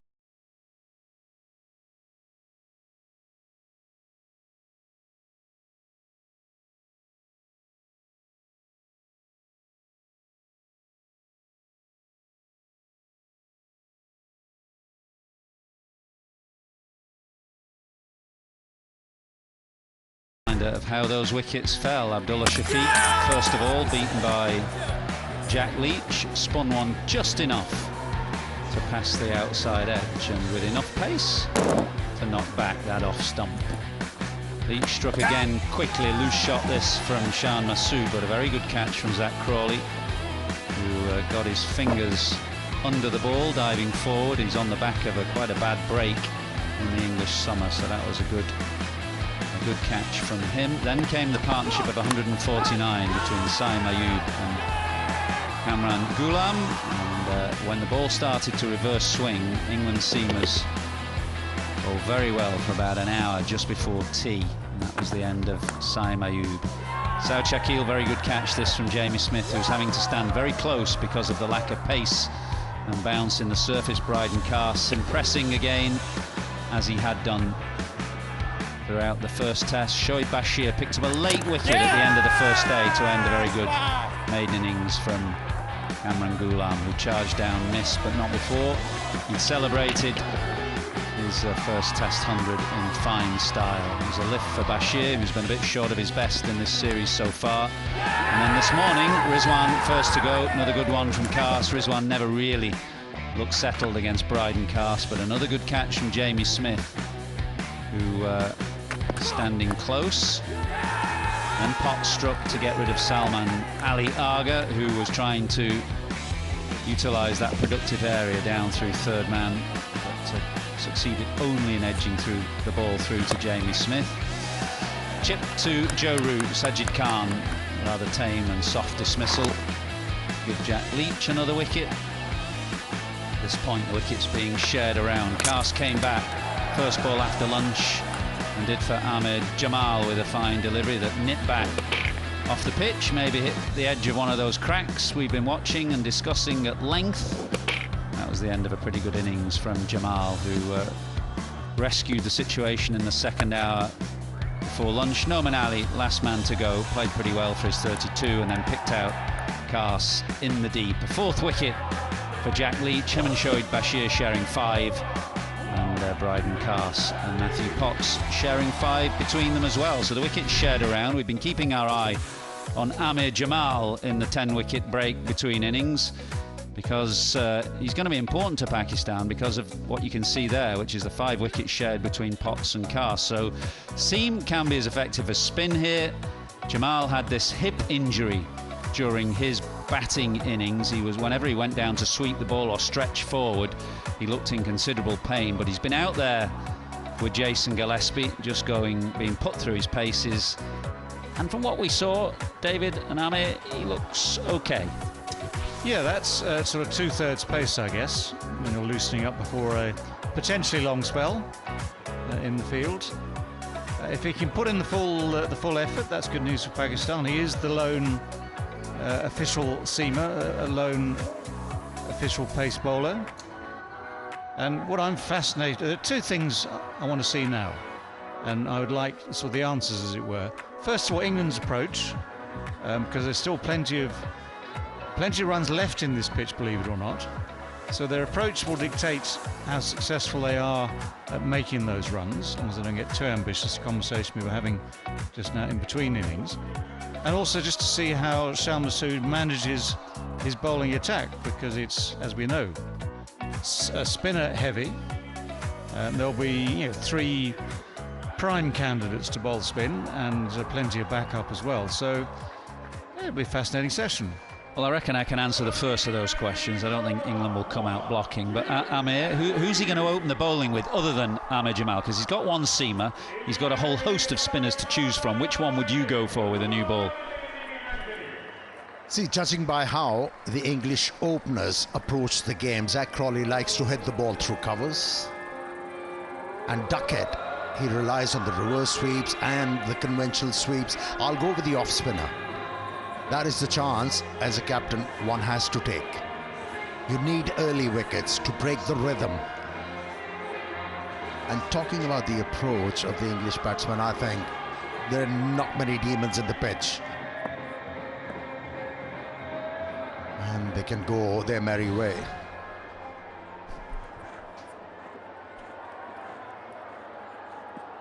Ahmed Jamal then, so let's keep an eye on his fitness.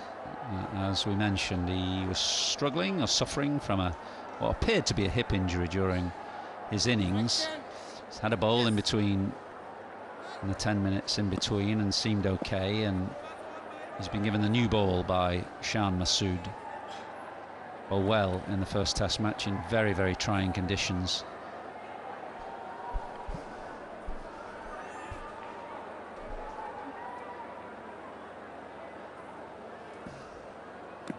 Slip, gully and a leg gully as Ahmed Jamal gets proceedings underway to Zach Crawley.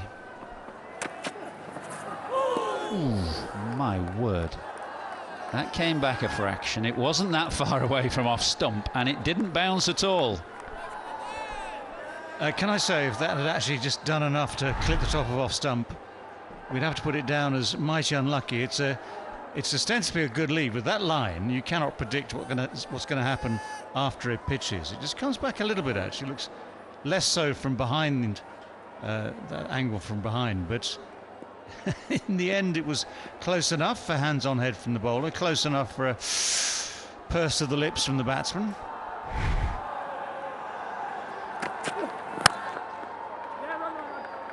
Is low bounce easier to play for Ben Duckett than Zach Crawley? That's the question. Well, he's about 3 foot lower, so exactly. Yes.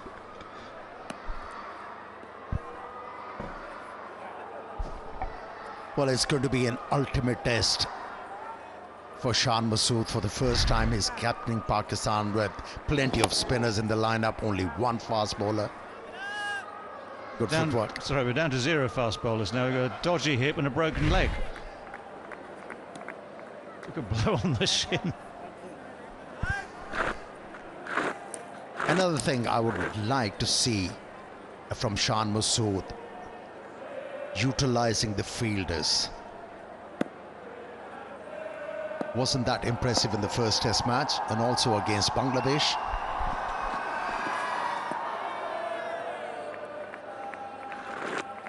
That must have been wide.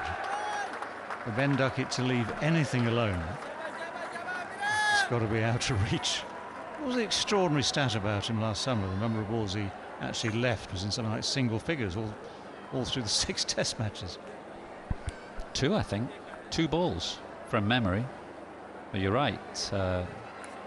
It takes something special or extra specially wide for Duckett not to be interested.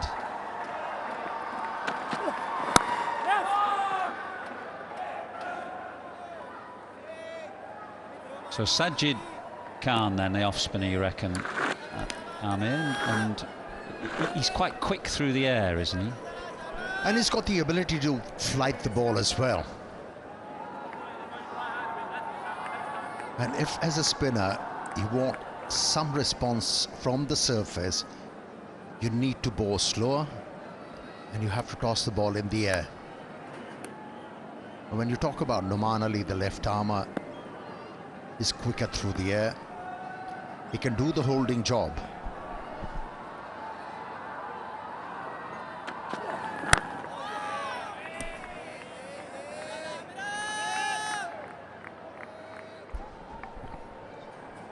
And then they have a leg spinner in their lineup, Zahid.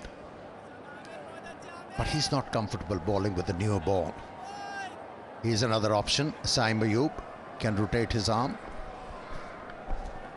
How do we describe these natty floppy hats? That memory from my youth of Roy Fredericks, the wonderful opener from West Indies, used to wear a little floppy hat like that with a very narrow brim.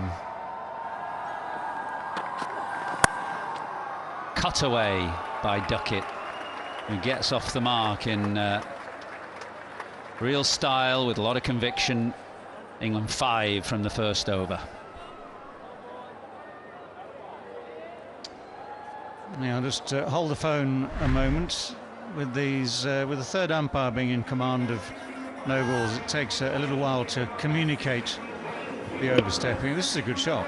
It's also a reason for actually a quicker bowler to think about not going round the wicket to Ducket, because if you get your line even slightly wrong outside there, he's got all the freedom he wants to play all his favourite shots, at least against the quicker men. So for him, that was a thank you very much. Gift avidly received.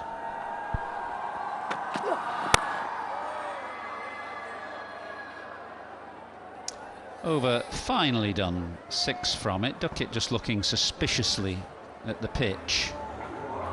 Remember that he dislocated his bottom thumb, his left thumb, in that last test match, dropping or taking a catch at slip. And just a sense after that 6 ball from Ahmed Jamal that got a bit of jarring between finger and thumb on the bat handle. A few clouds today for the first time here in Multan.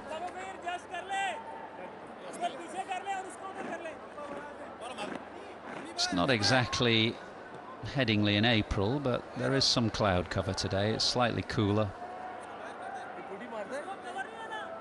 Well, Amir Sahel was right. Asked him who he'd turn to with the new ball, given that it has to be one of the spinners. He said Sajid Khan, and Sajid Khan it will be.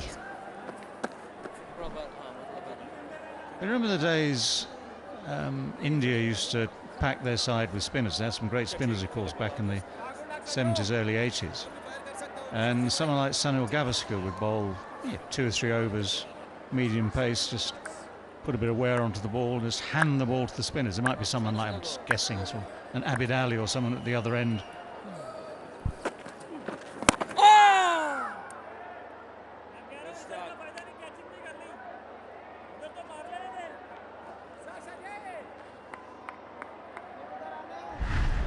Well, it's a quickish sort of action, isn't it? Double whirl, quickest action. A little bit of turn there. I mean, there's some revs on that ball. So by mentioning Indian side in the 70s, are you suggesting Pakistan cricket is not moving forward? Well, retro is all the fashion in many things.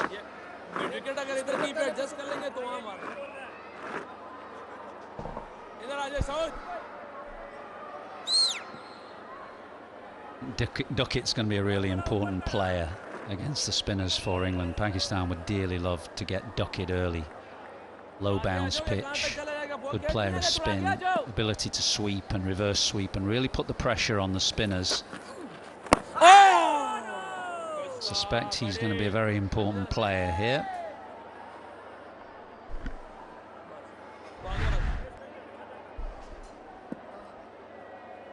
Yep, energetic action.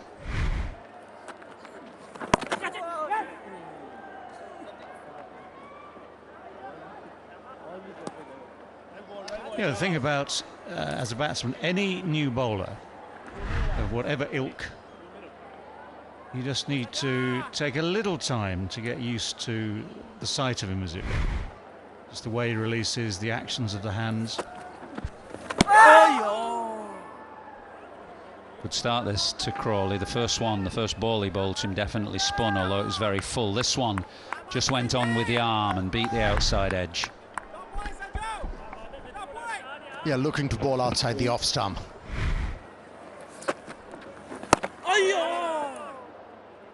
And that can be a challenging length for a right-handed batsman, especially one who likes to drive the ball through covers. And to the left-hander, is looking to pitch the ball at the blind spot, targeting the leg stump. Yes, a good start by the off-spinner.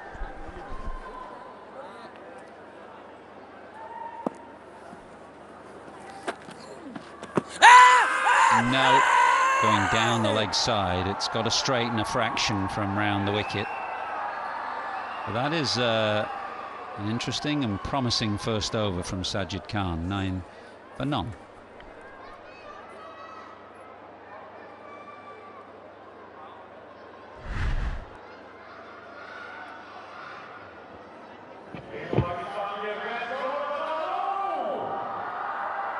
Yeah, Yeah, just puts thoughts in the minds of both left and right-hander. We've seen Crawley with one that turn, one that goes straight on. Immediately there's a sort of little bit of suspicion until you settle down. For Ducket, something similar.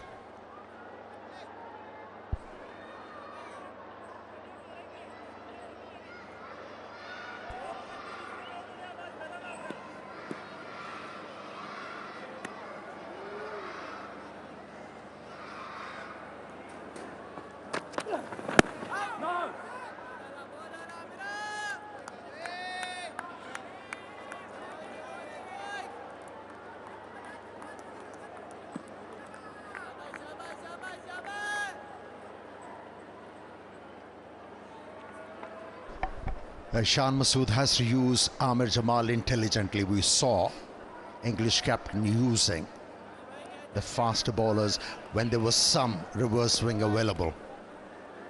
Now maybe 2 or 3 overs with the new ball.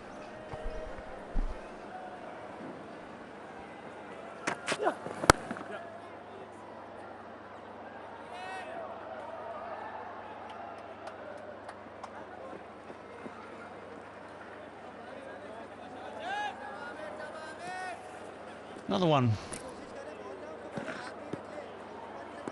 Ahmed Jamal, in his enthusiasm, just overstepping for the second time. Not by a lot, but that's all it takes. I mean, that's actually a bit closer than the previous one, but again, as we say, third umpire keeps a close eye on these things.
Well, one of the things we like to tell you is all about super soft, cleans like a dream.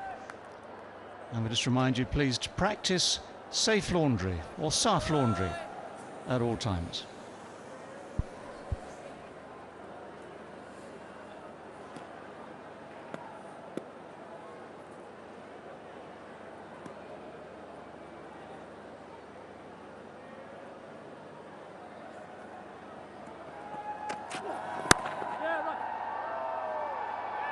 Should have been stopped.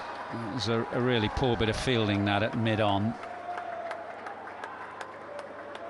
Norman Ali it was, just diving over the ball really. He made good ground and it should have been stopped. Nice piece of timing, just a mere push. And trouble to the boundary in no time.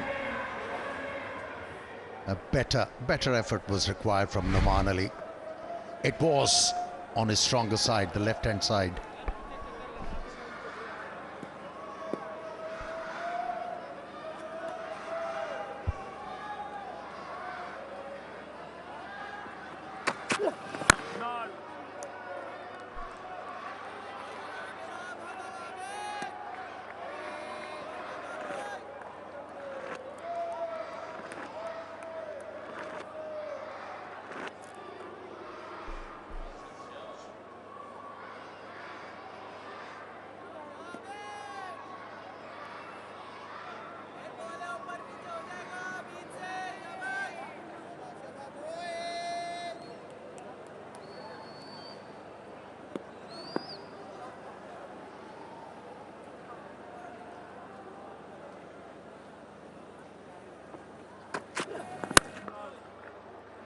Crawley is driving firmly, but straight to the fielders. 16 for none from 3.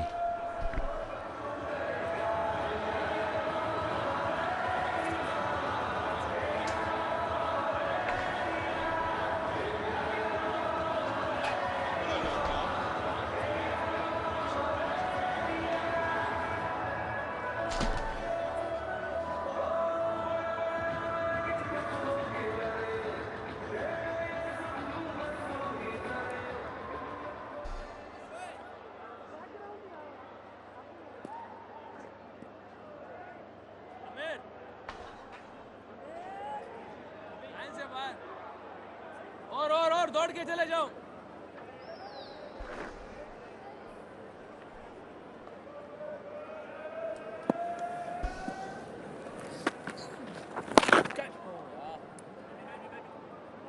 Well, tucked neatly leg side by Ducket, only picks up the single. Two vastly different bowling attacks on show, with just the one seamer for Pakistan, and it'll be really interesting to see how it pans out as we go through this test match this day and see what the spinners can do on this pitch. England will be positive. Catch it! And it's going to spin with that new ball as it just bites into the surface.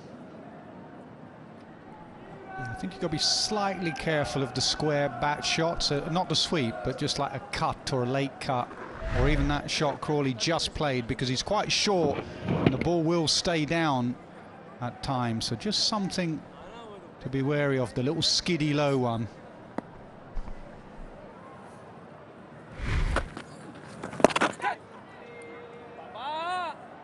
Might be 2 on this occasion as Ducket gets that a lot further in front of square. So to take that further, Nas, does that also apply to Ducket in his sweeps? No, the sweep's fine. I mean, he may miss one, obviously, but it's like a forward defence to Ducket. Absolutely. The more he gets into this innings, the more he'll sweep and reverse sweep.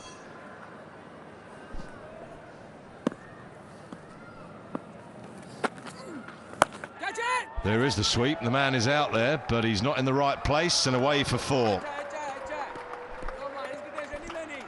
Start of something special from Ducket against spin, because if he has a good time of it, Pakistan would very much be on the defensive, because they're expecting great things from Sajid and co. If they can weather this storm, new ball threat, I think England will be very much on their way to target that score. We saw very early on that Sajid bowled a very quick delivery for an off spinner. Anyway, it was over 90 kilometres an hour, and Nasser and I were watching next door. Maybe a bit more of that to try and get underneath him if he does sweep.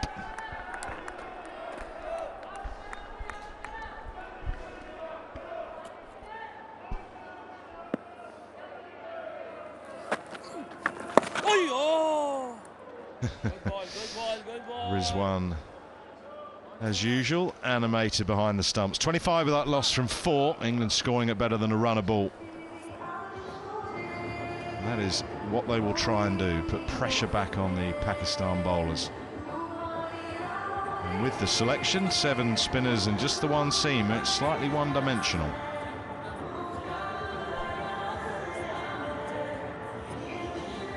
A marginally cooler day, Ramiz.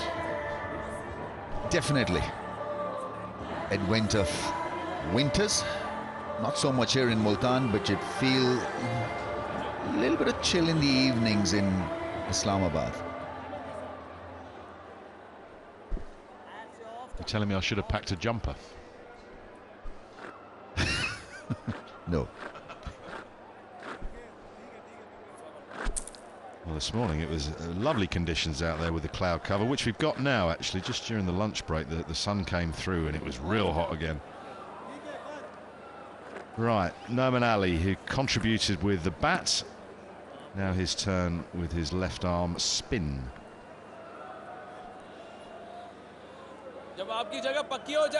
So over the wicket, Ducket, if he's sweeping leg side, obviously going with the spin, and only one fielder out on the leg side boundary, pretty much exactly on square. And the fielder at wide third man, that's for the reverse sweep. Be a bit of a test for Shan Masood's leadership also. 3 spinners, 3 different kind of spinners. He's not handled such a bowling attack before in his short stint as a skipper. Who will be given more charge, who to rest. Absolutely nailed that. That sounded so sweet off the middle of Duckett's bat. And that's going to be the difficulty for Shan Masood. England will not block their way up towards Pakistan. They will play their shots, all of them, all the way down. So he's going to have fielders in the right place for the attacking shots, but also all of a sudden one will spin and he must have his catches in. That in-out field has to be spot on. Can't be too defensive and then miss the opportunity if one jumps out the rough.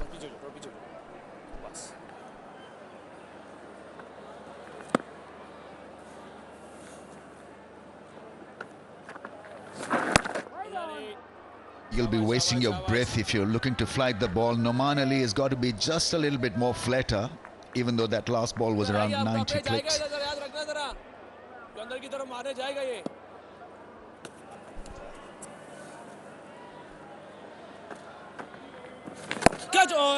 Why do you say that, Ramiz? Because, you know, it allows that loop to Ducket, and he can sweep the ball, smash it over mid-wicket, because that anything flighted, even slight bit of flight, will help him to smash it over mid-wicket. The broom's out again, and he's picked the gap quite perfectly. That man was pushed, Samir Jamal, further in front of square, and Ducket has just waited and used his wrist to get it behind square. High-class batting. Yeah, you need 2 out there, not so much defensively to stop the boundary, but for the top edge sweep. So the man on 45 could go back another 30 yards for the top edge sweep and squarer, because he's bowling a line outside off, and when you bowl outside off, it's going to go squarer or in front.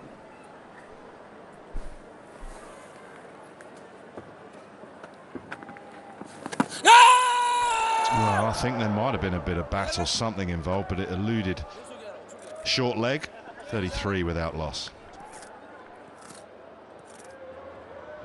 Quite amazing how his eye is set, talking of Ducket, and then blasts it away straight away. Incredible talent and temperament. Missed the bat and the glove. Just got to be wary of the natural variation. The first few overs from spin may just have extra bit of bite at times. It may just straighten after pitching. Quite impressive, the strike rates against spin since 2022. Ducket leading the way with a strike rate of 100. Harry Brook not too far behind, but look at that average. Then you've got Crawley, Pope, Stokes and Roots. So that's the challenge that awaits the Pakistan side and their spinners, 7 of them. Well, I can tell you the worst position on the field right now is short leg when Duckett's on strike. There is no worse a feeling when you have someone who's got the variety of sweep shots and hard sweeps that Duckett has. Saim Ayub a little bit happier when it's Crawley, because Crawley likes to hit down the ground, but when Duckett's on strike, that protective equipment that he's getting right now is in play, and it's important because you're so worried about being hit. You may miss a little inside edge or a bat pad.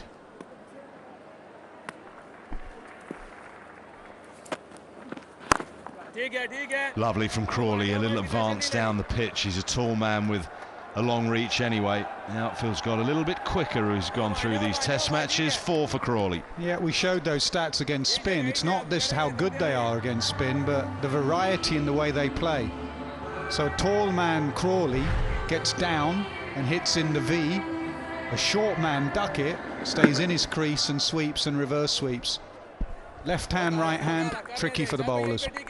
Also, one very tall, the other one my height, very short.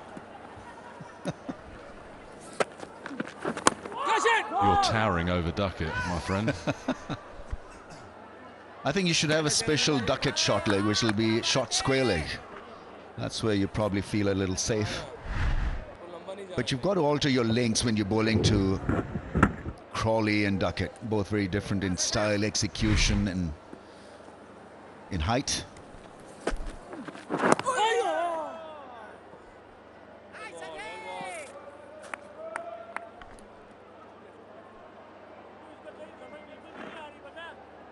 The umpire is just checking where Sajid is following through there. It's something you normally see when seam bowlers are operating, but umpire Gaffney's definitely gone down to have a look at the danger area. Catch it!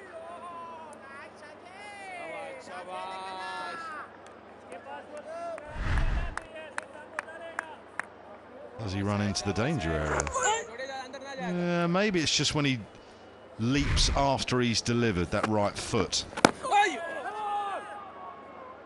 All about the single. Crawley allowed no, 39 without loss.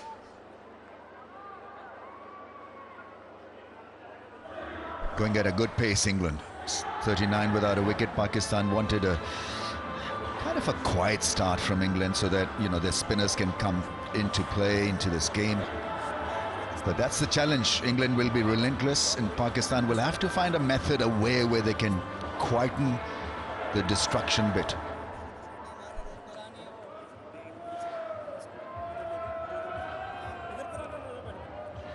Well, one thing they could do eventually is go super defensive and play on England's desire to score at a rate, which might bring some options. But they'll want to make these early breakthroughs with the catches in place. You mentioned short leg, Nas, having spent a decade there. I know exactly what you're talking about. Once you start thinking about getting out the way, you're not thinking about making the catch. It's such a different position. If you have someone like Crawley who's hitting in the V, you're in there focused, almost walking in low to take the catch.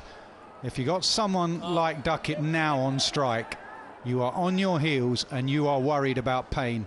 I think the field placement now is better. There are two men out on the hook. I'd like the man behind square squarer, because the left arm spinner is going to be bowling outside off. It's going to go squarer. All those on the leg side in the deep can go a bit squarer. It's almost like a fine leg off a spinner. He needs to move squarer at fine leg.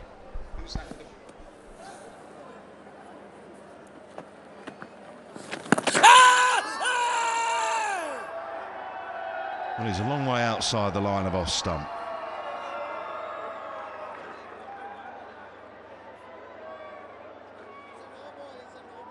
There's a long conversation. It's actually a no ball. So forget the conversation about LBW. It's a no ball from a spinner.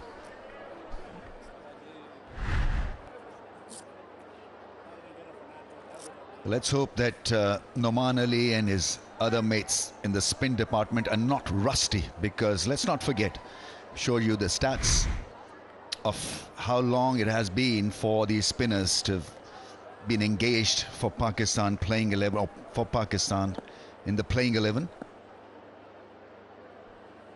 Overstepping Noman Ali.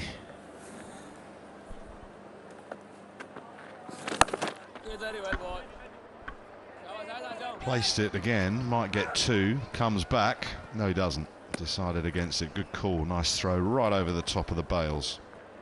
I used to feel quite regularly at short leg for Pakistan, but my confidence was shattered in 86, 87 when we went to India, because Azharuddin would play two kinds of sweep shots. Then it was Vengsarkar who would play, you know, masterfully well against Abdul Qadir, and Abdul Qadir was pretty decent when it came to disciplined line and action. He would hardly bowl a short ball, but they were so good at sweeping the ball that I lost the plot at short leg.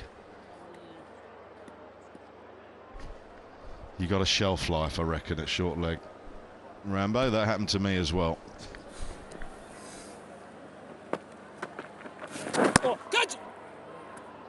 Interesting that, Rami. You're saying in that era, your area, India players used to sweep more, because generally nowadays they don't sweep that much.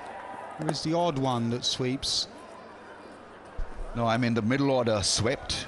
Who am I forgetting? Jimmy Amarnath played briefly in that series, but Sirikant didn't. Is a basher down the ground. But Vengsarkar, Ravi Shastri, Azharuddin all swept.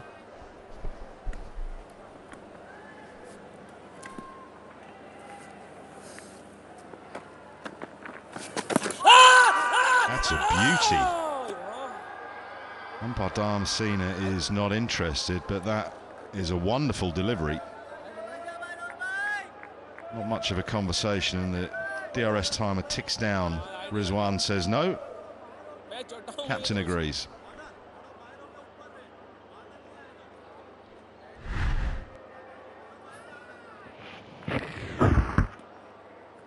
Pitched outside leg, I think. So there is turn with that ball that's hard. That'll grip.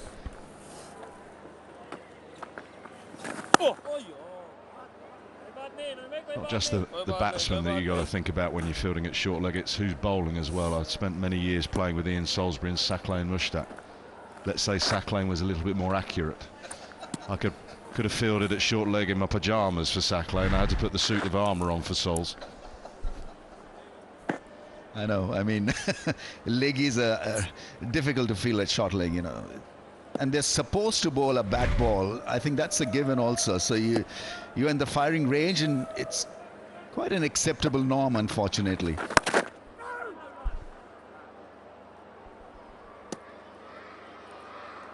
Nasser was forced to field there in the latter stage of your Test career, isn't it? I was. Got Michael your Vaughan, comeuppance. first thing Michael Vaughan did when I stepped down as captain was he put me in at Boot Hill, short leg. But that was for Flintoff, Harmison, Hoggard and Simon Jones. That wasn't too bad. He was trying to see you off for good.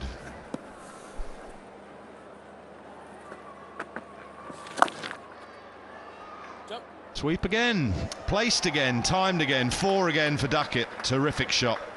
48 without loss from 7. And wrong position again from the men in the deep. If you're going to bowl the line outside off, it's going to go square. It cannot go down to fine leg. You'll see the fielder come round now. They've just got their sweepers in the wrong position. That line will go square or in front of square.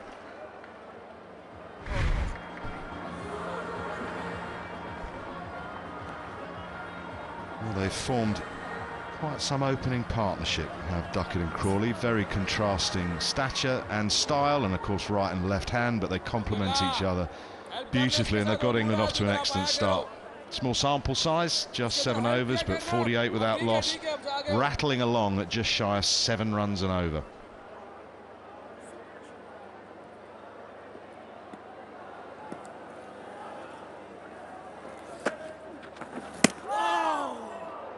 That's the shot I was talking about. Straight bat, fine. Sweep, fine. It's the little dab, and Crawley likes it on a low pitch against a low bowler. He's not got massive height. It's not a high release point. It's going to skid, and you can easily drag this on or nick it.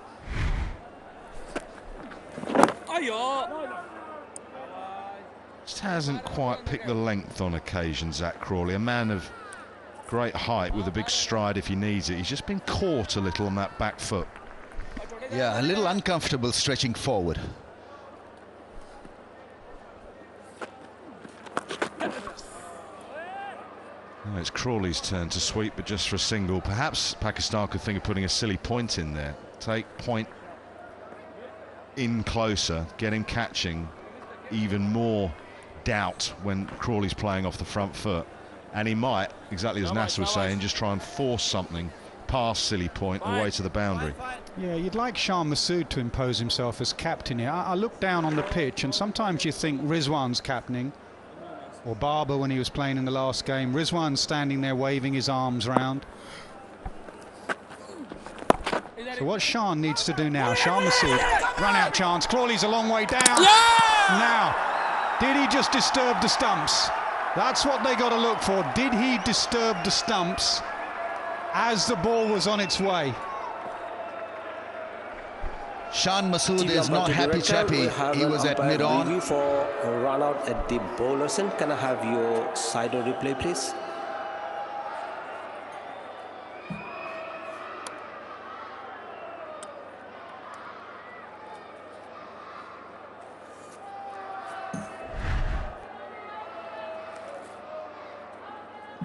Keep rolling, rolling.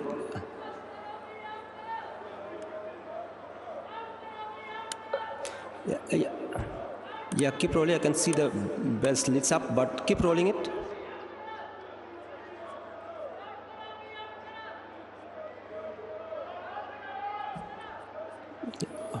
Roll it, keep rolling. Just, do you have any other angle?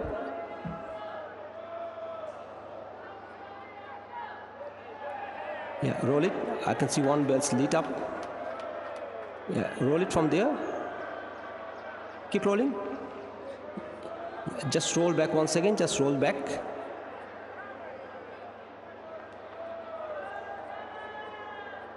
I can see both bells lit up before the ball gets into hands, and keep rolling.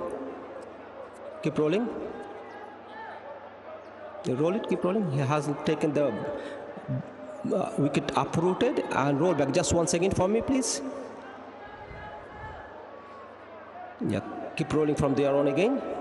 I can see one bell lit up and another as well before the ball gets into his hands, and satisfied the bowler has break the wicket.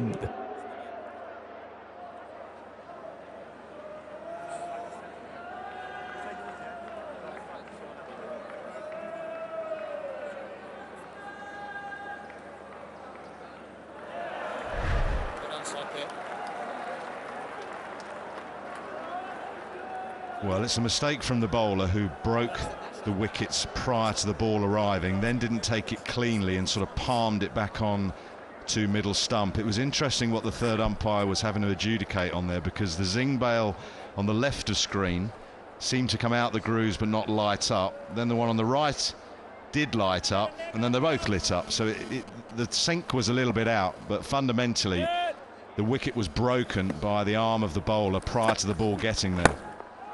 And you don't want to give these two a second chance. That is a gift. It's a full toss. It's put away for another 4 from Ducket. 50 partnership comes up.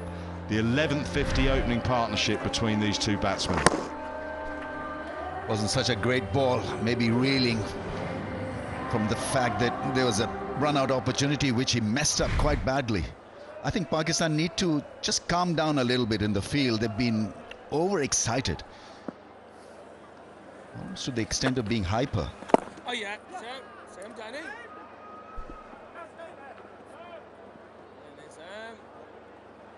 54 without loss.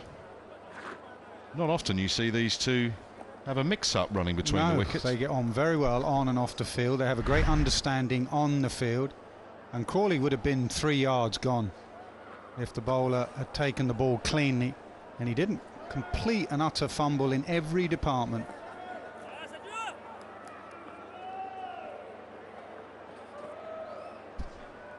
One of the things to consider for the third umpire to adjudicate on is whether one bail had come out of the grooves and one had remained prior to then the ball hitting the stumps, because as it turned out the bowler had broken the wickets and both bails have been dislodged. But one of those zing bails didn't light up as I was anticipating. It looked to me like it was both out of both grooves, but it didn't light up. Anyway, we move on. Not out. 54 without loss.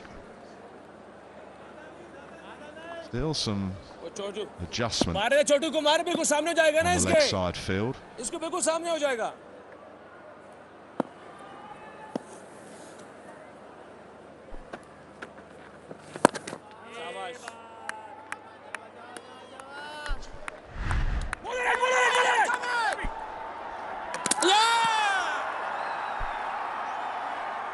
It's almost chaotic from Pakistan field, dislodging the bails and messing up a straightforward run-out chance. And then giving it out himself. I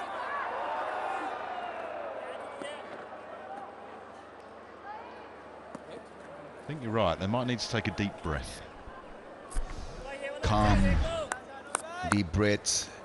Wait for the moment. I think they're expecting result of every delivery, and yeah, missing down the leg side.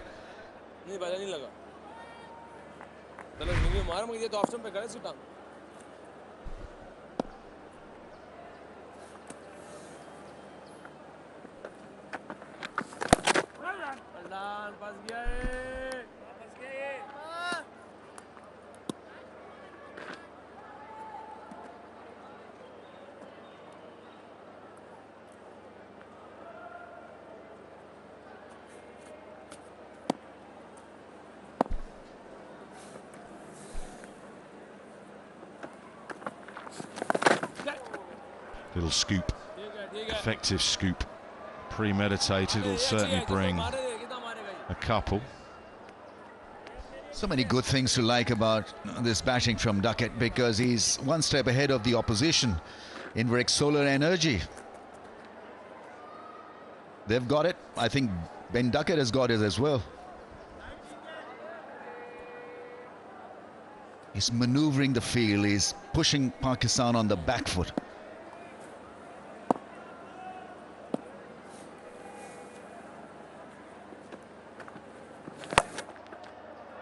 Firm sweep again, placed well again, 4 again. This is terrific batting from Ducket. So proactive and dangerous.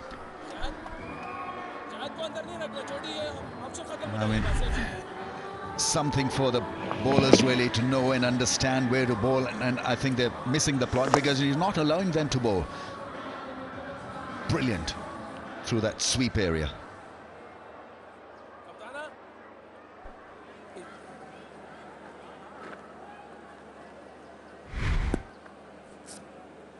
Well, Mohammad Rizwan is now suggesting a field change. Well, this was my point, Wardy. This is where Shah Masood needs to go and stand where Duckett is standing, see the angles. He's a left-hander himself, understand the angles. Finally, Sajid's gone squarer, which means he may play the little dab scoop.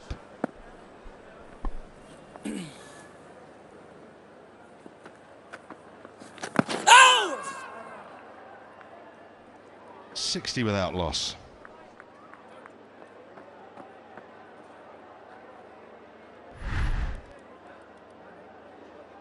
Very powerful square of the wicket. That was one of the concerns when he got hit on the thumb in the last test. Once it was deemed that it was a dislocation and not a break, it was then just whether he'd have the power in that bottom hand to play those square of the wicket shots. Well, as you can see from that, he has.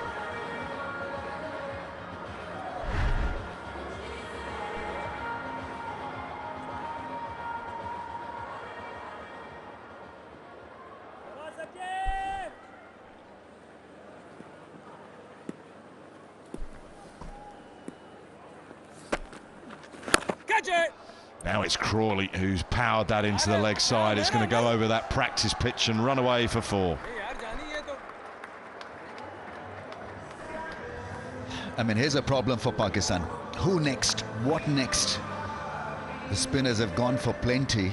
What are the options here? They do not have a lot of options.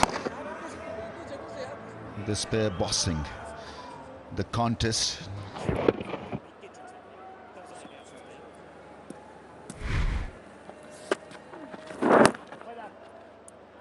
He is supposed to play with a straighter bat on this pitch, but have a look at what Ducket has achieved so far. Runs through square leg and point area. It's just incredible batting.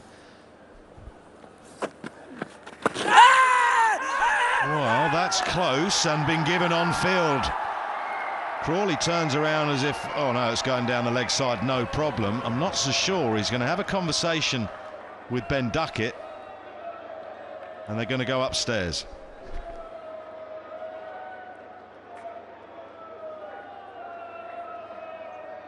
TV umpire to director, we have a player review for LBW. On-field decision is out. I check the feet placement. It's a fair delivery. Let's start with front on.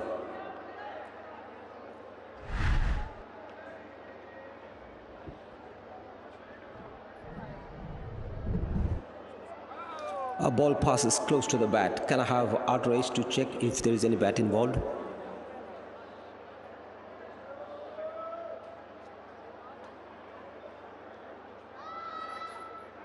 Yes, please. Yeah, keep rolling. Roll it through to the pad. Still a gap. Clear gap between bat and ball. Satisfied, no bat involved. Ball tracking whenever it is ready, please. Original decision is out. Pitching outside of impact in line, wickets missing. Chris, you need to change your decision from out to not out. Stand by. Your screen. Stand by. That might have been umpire's call clipping, but as Hawkeye's shown there, missing completely. I guess he's a tall man, he's got a long reach and it's got a long way to go. Ben Duckett needs to be patted on the back because he was the one to instigate this recall, this DRS moment for Crawley, and well, it worked perfectly.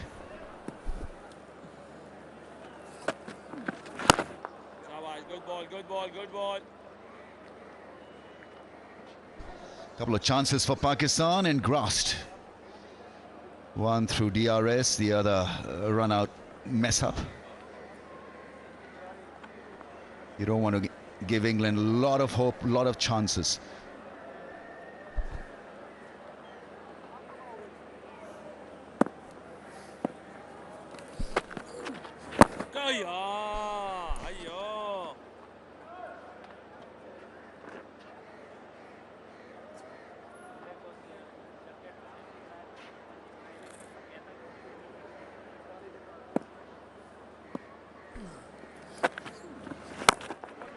Oh, he's nailed that. My goodness, that's a terrific shot. A long way in front of square for another boundary to Duckett. 69 without loss from 10.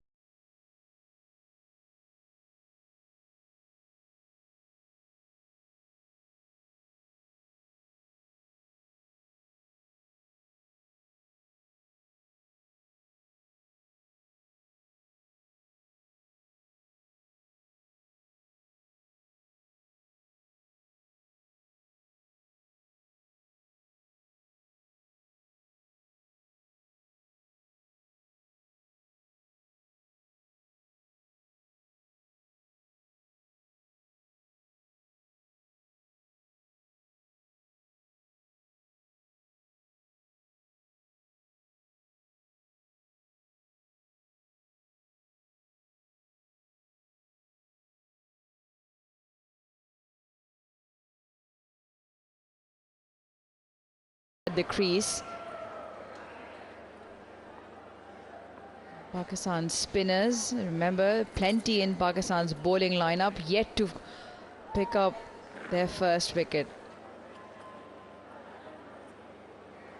Noman Ali will continue. He's just bowled the 3 overs.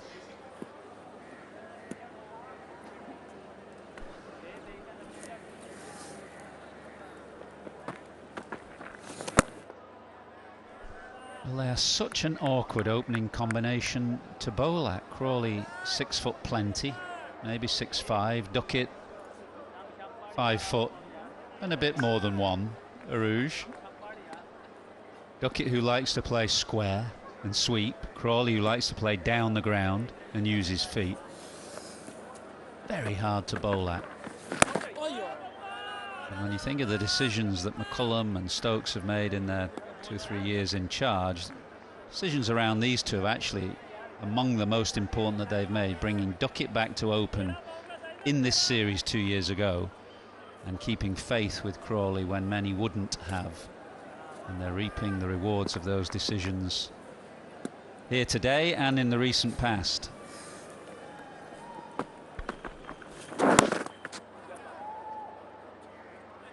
And as if those diverse quality of players isn't enough, throw the left hand, right hand mix into it as well. So makes it doubly difficult. Crawley was certainly thankful for a helping hand from his mate with that LBW. I don't know whether he slightly turned away. It looked to me like he'd begun to almost walk off, but Duckett was very clear that Crawley needed to review what at first sight looked a fairly plumb LBW. So that's also the value of a good understanding between the two openers out there.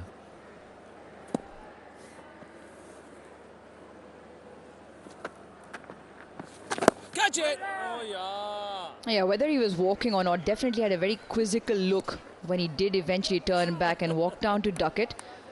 I think immediately within that first few seconds, whatever Ducket must have said, he very confidently then went up for the review. And in that, he's still out there.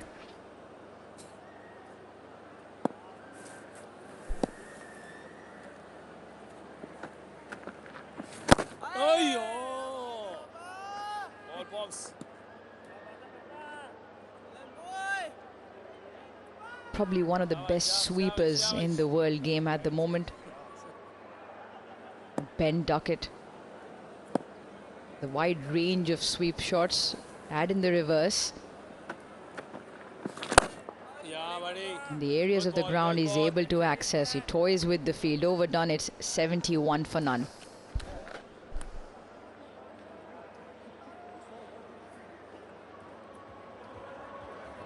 What did we think? Was Crawley turning to walk off at this point? Just there, almost to me looked as though he was starting to go, and then Ducket was very quick to say, no, you need to review this.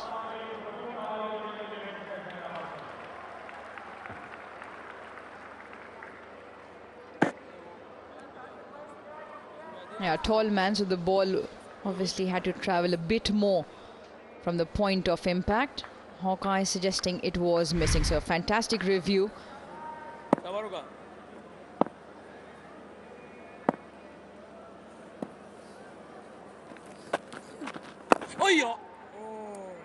There's a lot of excitement as Pakistan came out to bowl. A lot of oohs and ahs. We pick up on stump mic. 72 for no loss now. Looking for a little bit of inspiration from this one-dimensional spin attack.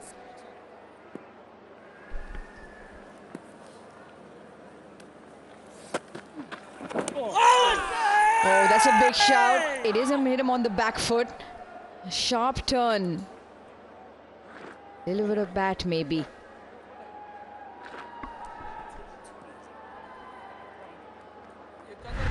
Sajid Khan has caused Zach Crawley a few problems at the moment. That may be just going over the top. Rizwan straight away signaled that it's going over the top. But it looked very, very close because he's gone right back onto the stumps. Sajid Khan, as always, was very interested, but Rizwan was the one who said, no, it's going over the stumps.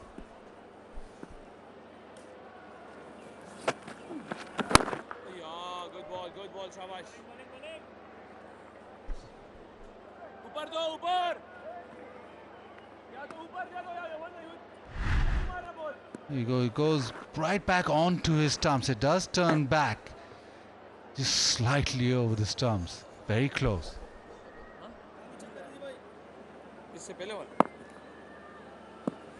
In the end, excellent judgment by Rizwan on height. It's a little bit of variable bounce, turn. Now just starting to creep in.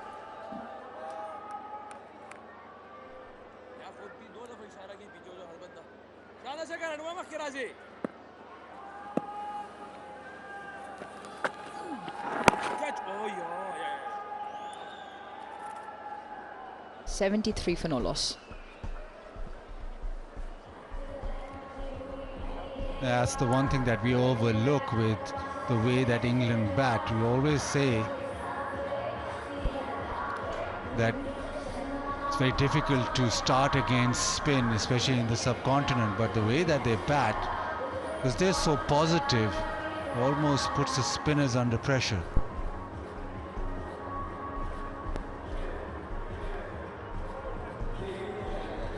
Now Pakistan have a slight issue here. Yes, they're playing three spinners, but they haven't played a lot of first-class cricket. And that means that, yes, you've come into the test match, but how consistent will you be? Even as a spinner, you need overs before you come into the test match. The peel, everybody's gone up. Numan Ali is convinced. Salman Ali Agha says, I heard something. Numan Ali straight away convinced, yes, go upstairs.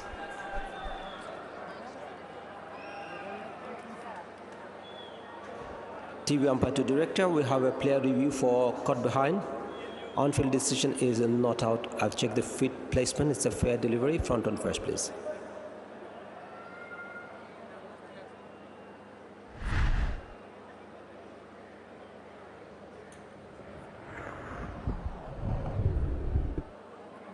Ball passes close to the bat.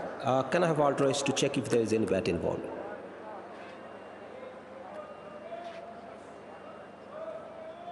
Roll it. Okay, freeze it there. I can see a spike as the ball is next to the bat. Kumar, you need to change your decision. Stand by. You're on screen, signal now. Well, well, well. What a review by Pakistan. Shan Masood looked for a little bit of confirmation. He got it. He sent it upstairs. They also retained the review, but it brings that breakthrough. Noman Ali has won that of Zach Crawley. He goes for 27. England 73 for 1.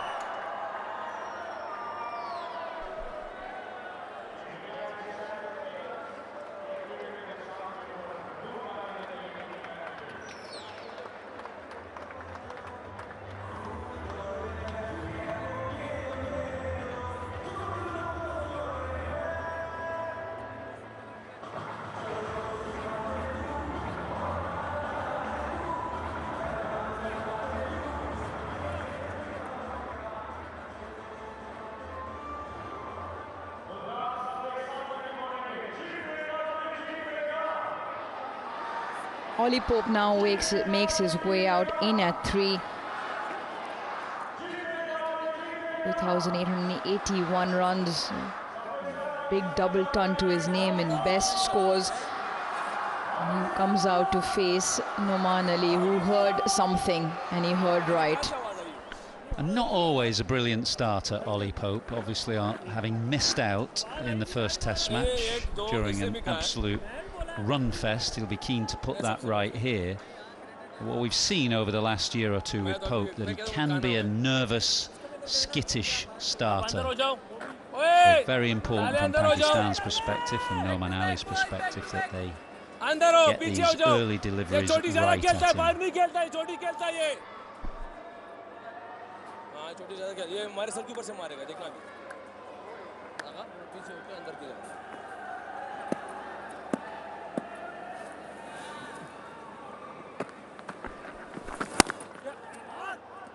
Not the best of starts with the ball. Well, that's my point. Bowl a really good ball first up to Ollie Pope, not give him an easy one off the mark. Well, Crawley had looked noticeably less comfortable against the spinners than Ben Duckett, trying to slap that drive through the offside, and a very good review called by Pakistan. Yeah, and Rizwan didn't react at all. It was Salman Ali Agha at first slip who said, I heard something. Noman had heard something, but Salman Ali Agha then confirmed, yes, me too.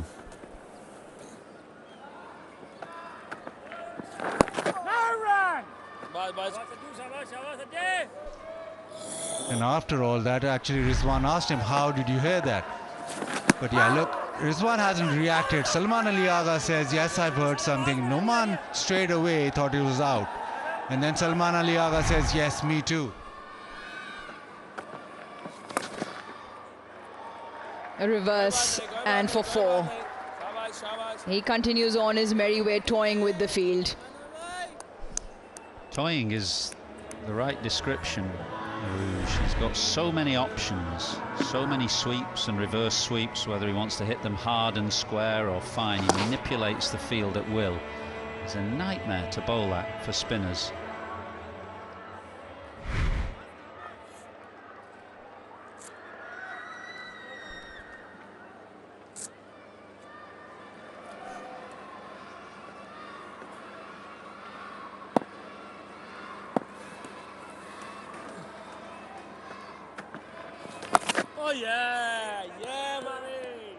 One of the rare occasions he's hit it straight to a fielder.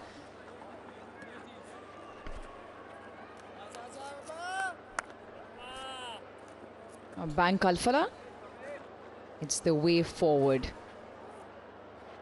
Multiple benefits. Seems like Ben Duckett's batting. Sweep shots with multiple benefits. It's what it is. The quality, like you just said, Ath, is not just the one hard sweep square. He plays the paddle in front, in behind square, and then you add the reverse in as well. Oh yes, Bobsy. We did a 79 for 1. Myself and Nasser did a podcast with Ben Duckett before the tour of India last winter, and we asked him how many sweep shots he had in his locker, and I can't remember the exact number that he came out with, but it was double figures. But when I played about 20 years ago, just having one sweep was adequate enough, but no. That's a number of shots the average batsman would have. Double figures. Baz, what was your count on the overall shots? Forward defensive, that was it. My best shot probably was the leave alone. Well, the forward defensive and the best leaves.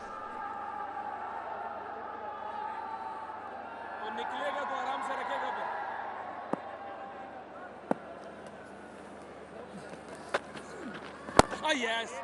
एक पांच छह bowler try करते उसको कहा कि अगर आप wicket ना लो ना देखो क्या कर दे ये करता जाए और एक स्पिन होने की बात है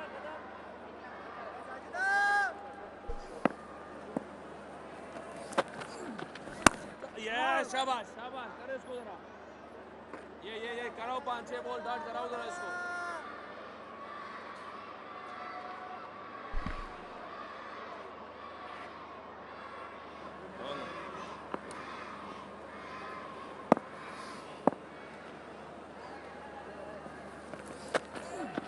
Yes! Come on, Sajid. Come on, Sajid. इधर ये कुछ करेगा देखने से बाद विकेट आएगी.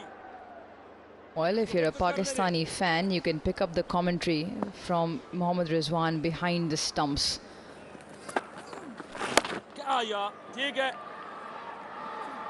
Does he push for two? The misfield will allow Ben Duckett to rock up another milestone. It's a 12th half century in Test cricket, and he loves batting against Pakistan, his 5th against the opponent. I've been very comfortable against spin, albeit it's quite a new ball, but the reverse sweep, the sweep, we've seen it all. And he's kept them coming.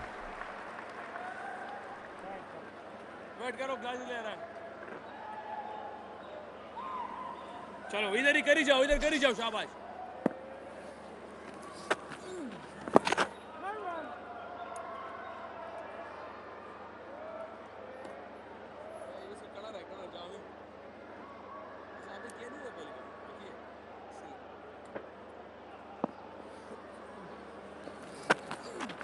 Oh yes buddy, good ball.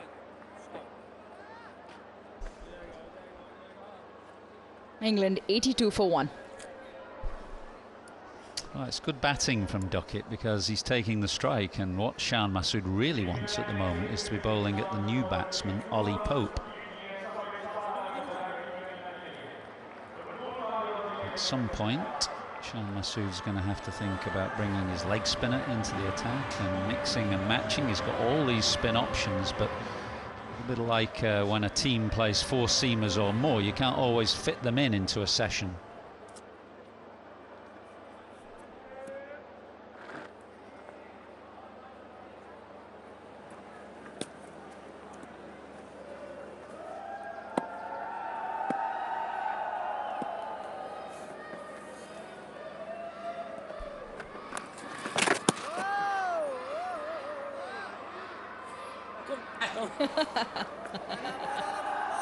Well, the ever so entertaining Mohammad Rizwan.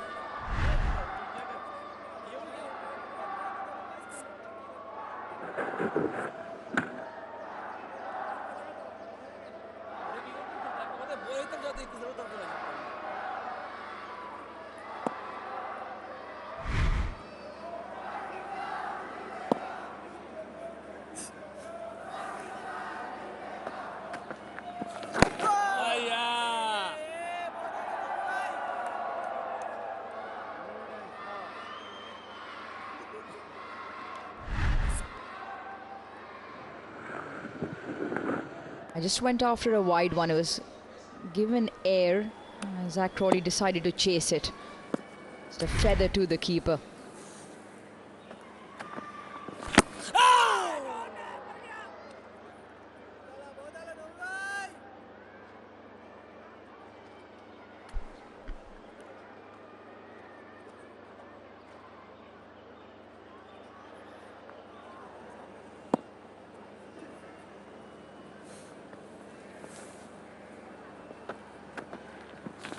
Hey,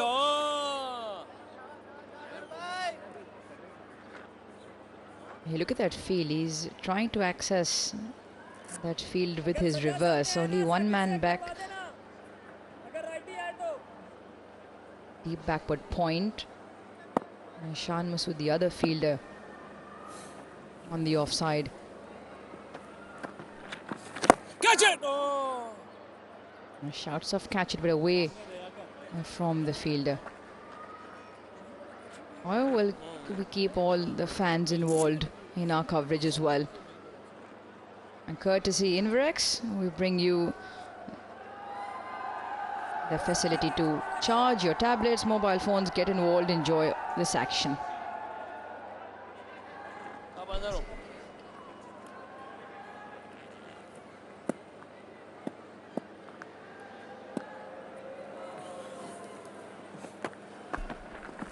Oh yes, buddy.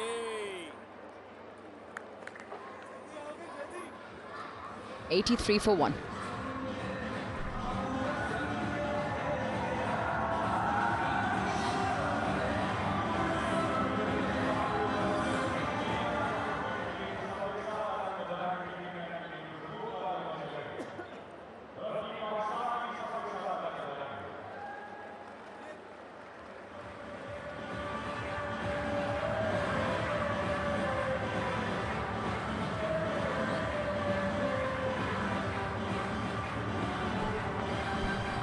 England 83 for 1. Shan Masood deciding to change the momentum of the game, bringing his only pacer back in. Amir Jamal, who bowled the 2 overs up front.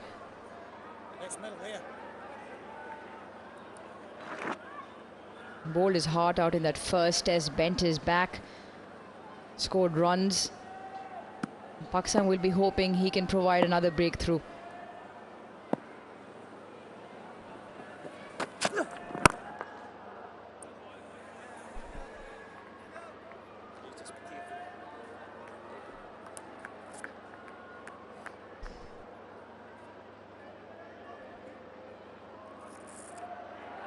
One Pakistan player you keep picking up on stump mic, very proactive with helping Shan out, is Salman Ali Agha.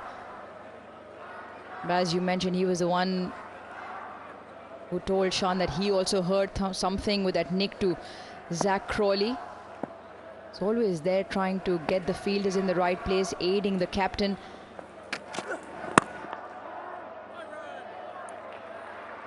If anything, also just tries to get it into the ears of the batters as well, just try and throw them off.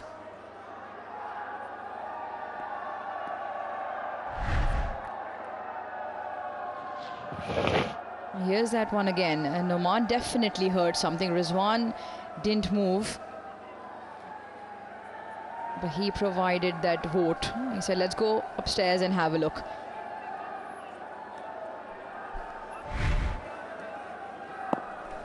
Someone with a smart head on his shoulder, Salman Ali Agha.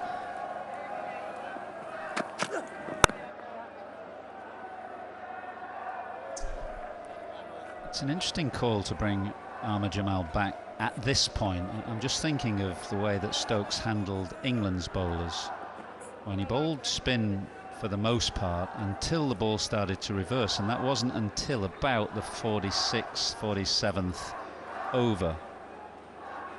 Now, there may be some sign of reverse swing as Amir Jamal starts his second spell. We'll wait and see, but if he bowls a spell here, then he's going to be cooked by the time that point comes around about the 40th over or thereabouts, when you'd imagine there'd be some reverse swing. So it's interesting that he's gone to him now instead of one of his other spinners. Nicely clipped in between the 3 fielders on the leg side. Will be chased down. Picks up a couple of runs. Could be a case of because Ben Duckett is playing spin so well and has been on top of the bowlers, both Sajid and Noman. Hasn't really let them settle. Maybe the new batter in, Shan, feels that changing the momentum for Ducket and maybe picking up Pope with the faster bowler that he has, the only one that he has in the 11. Yeah, maybe it's just a gut feel. Also, he's got Zahid, the leg spinner. Leg spinners normally like a slightly older ball. Quite a few leg spinners don't like a hard, shiny ball. So maybe Shan wanted to change the off spinner and thought it's not time right now to bring Zahid on.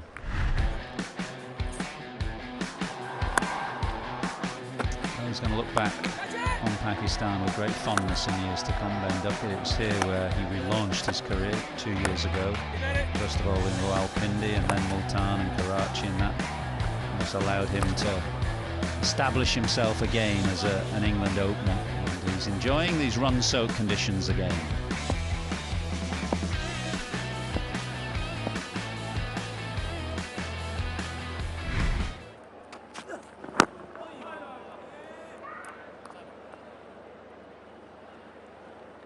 .87 for 1. Very typical looking wagon wheel for Ben Duckett when you look at it. So predominantly square, strong square either side. Bulk of his runs coming to the sweep or the reverse, in front and behind. That's the trouble Shan has. And he'll be relishing this opportunity because Pakistan have one spinner after the other.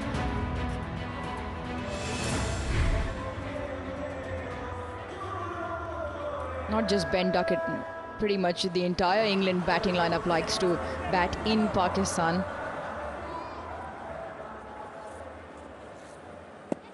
He knocked away the runs in half the time Pakistan got them in.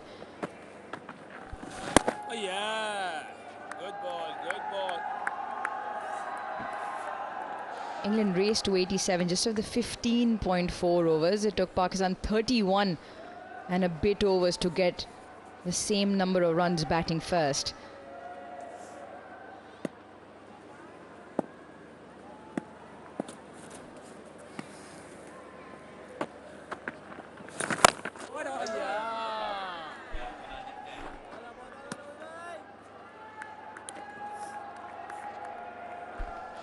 One of the biggest features of the Bazball era is the rate at which England scores their runs. Now once again, Baz putting time back into the game. Ben Stokes now also playing in this test match. Catch it! Pakistan will really hope that the selection of the 4 spinners and the part-timers to go long clicks and clicks quickly.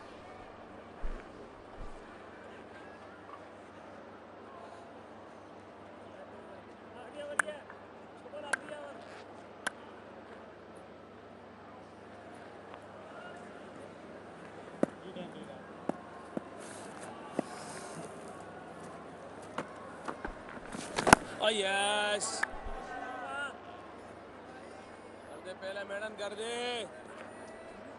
Yeah, we all know how England will approach the innings. We all know that they'll come out and try and attack Pakistan, so that should not come as a surprise. Pakistan will hope that the ball stays low. If it doesn't turn, it at least stays low.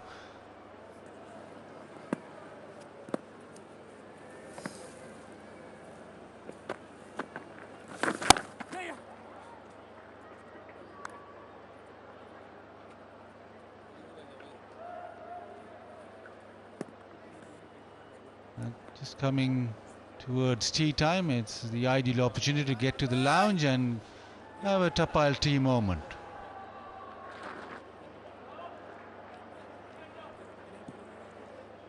Still 278 is quite a way away, and there's just a little bit of support off the surface. There's maybe one that stops a bit, so Pakistan hoping that the attacking option then gives them the chance to get a few wickets.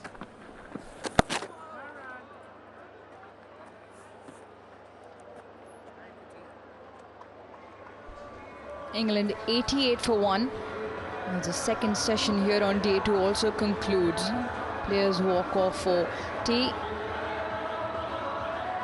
96 runs in the session.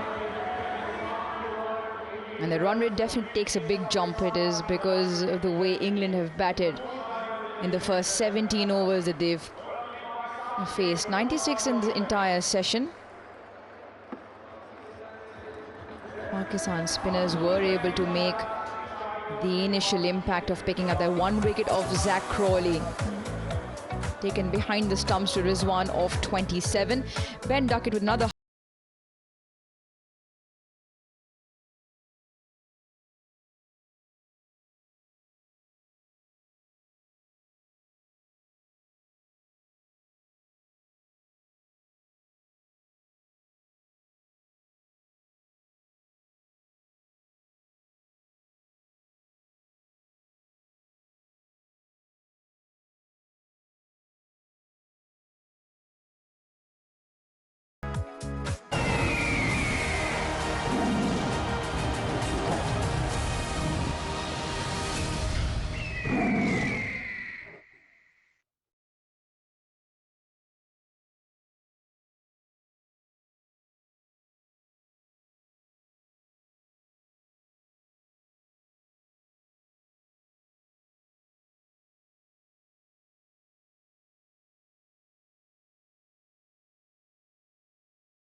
Welcome back to Bankalfla presents Kingdom Valley, Pakistan versus England Test Series 2024. It's clouding over a little, but no threat of rain as England once again boss Pakistan. 88 for the loss of 1. Ben Duckett unstoppable.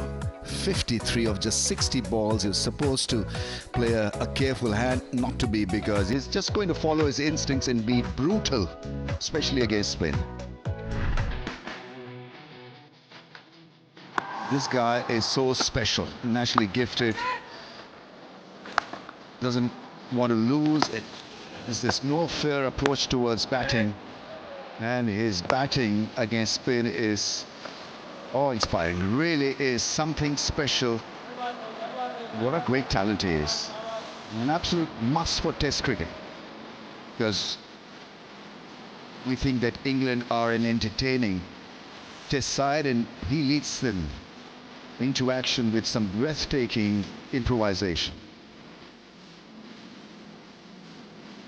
You're supposed to play with a straight bat on this turning surface where the ball is keeping low, and it's a big no-no for Ben Duckett because he's swept on both sides with so much of ease. 53 of 60 balls, including 9 boundaries, 88 strike rate. He shadow practices a straight drive, David, and a rouge, but he hasn't really played once in this innings. Straight drive. Yeah, he's bluffing. It's just a bluff. No, he's brilliant. Absolutely brilliant. Just that connection of bat on ball. Great hand-eye coordination, great positivity. And this fella, Ollie Pope, played an innings of brilliance in India early in the year. Double 100. Ahmed Jamal starts off with a soft delivery on the pads. His fitness will be scrutinized in this spell. Didn't look too happy when he was batting. Yeah, we're still looking for signs of wear. You're right, when he was batting, only with the sweep shots, so when he had to adopt the position, he seemed to struggle. But when he's standing, when he's upright, there don't seem to be any signs of discomfort. So whatever it is or was only happens under certain specific circumstances.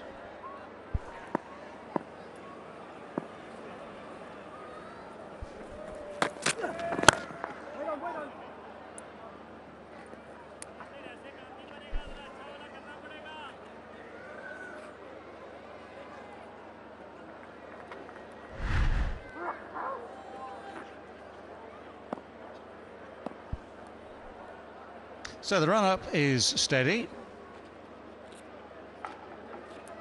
The gather is comfortable. Tries to get a quickish arm through. Yeah, no signs of any reaction or discomfort from watching him here.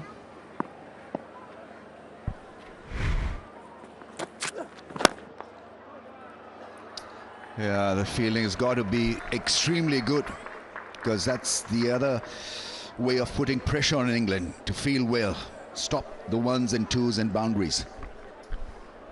Just on Amir Jamal, it would have been a slightly concerning medical camp back in Pakistan's dugout, because of the way he was pulling up, holding his right hip and playing just the one seamer.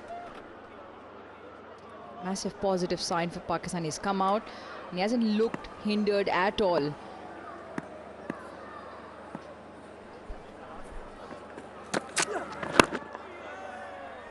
The ball definitely reversing a lot more in this test match. Obviously, look at the square, it looks very different, a lot more abrasive, because they did take away all the grass. So that square, which has about 13 surfaces, aiding and assisting in bringing about that reverse.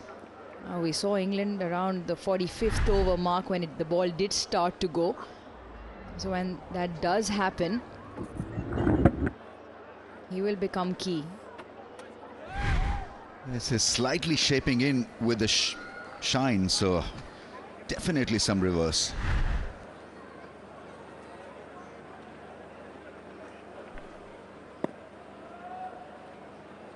I'm sure they're looking after the laundry bill.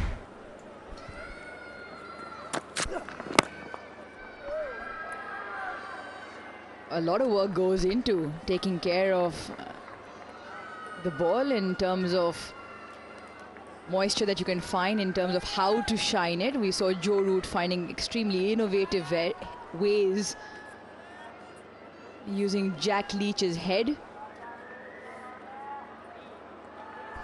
Is that allowed? Well, yes. Someone will probably try and ban it. Inhumane treatment of left-arm spinners.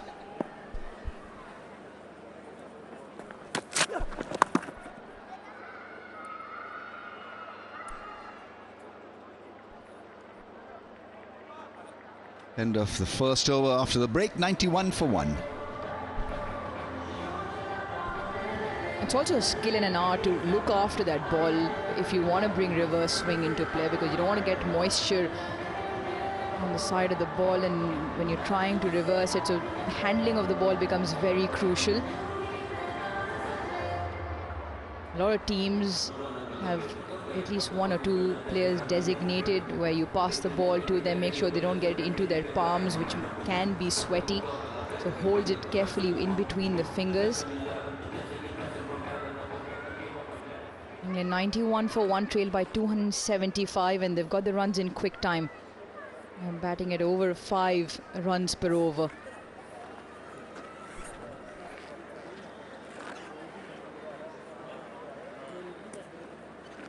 Pakistan still persisting with the left arm angle.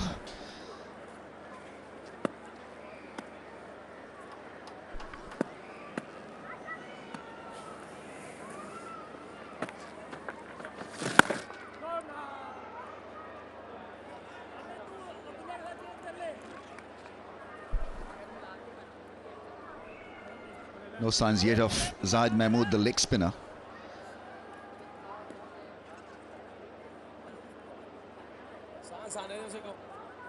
He could be your wicket-taking option. A leg spinner usually is. That's why he's played in this Test match.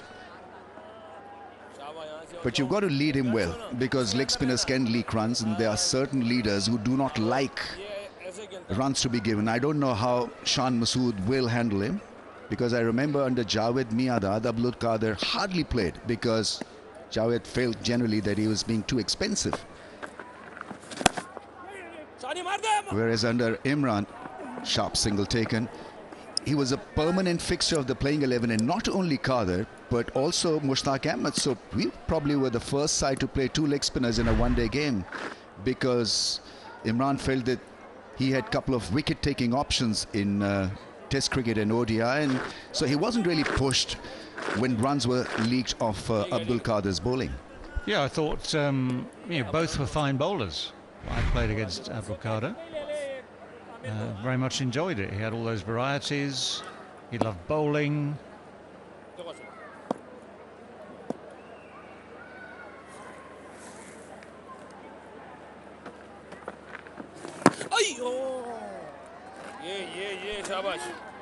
Well, in this case, Shan knows what he's up against. And like you said, Ramiz, I think the more important thing will be the wicket-taking ability.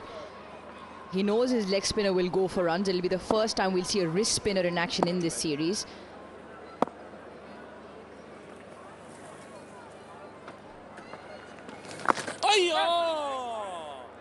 I think the critical bit will be when will he engage him, because if England continue to score around 5 and over, then to ask a leg spinner to come and block the flow of runs, it'll be difficult. The only way out then for Zahid would be to pick up a couple of wickets to slow down the process.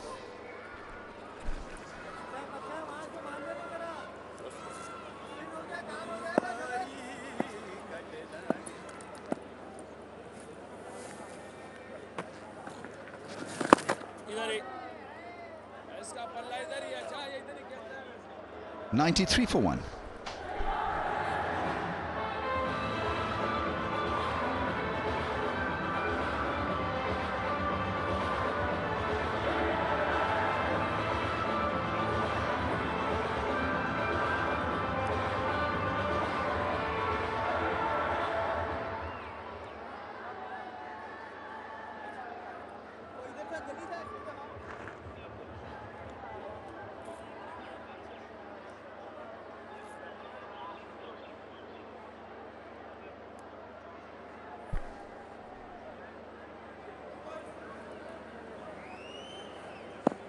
This pitch still holding up quite nicely.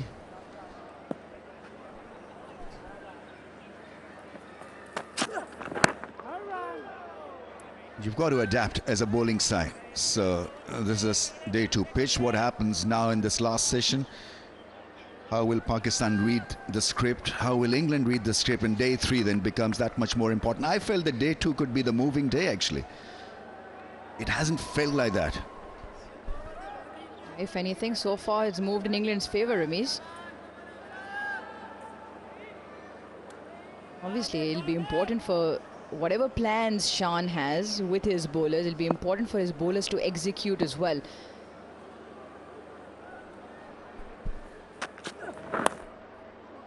That's boundary on the pads, around the wicket angle. Just doing that a little too much, and on the pads, and Shan Masood with a frustrated look. England racing away to 100. Yeah, it doesn't help, especially with the form that Ben Duckett's in, straying far down leg side. Very easy shot in the end, just had to make contact. The other thing also will be how he rotates his bowls. We were having a conversation prior to lunch. Amir Jamal bowled just 2 overs with the new ball, then bowled 1 prior to tea correction, and then now into a 2-over spell of post tea.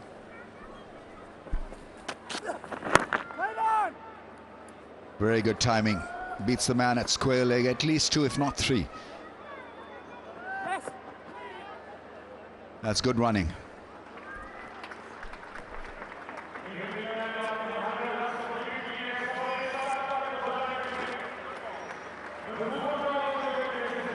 Another one of those, again relayed by the third umpire. He's done this at least 3 times now.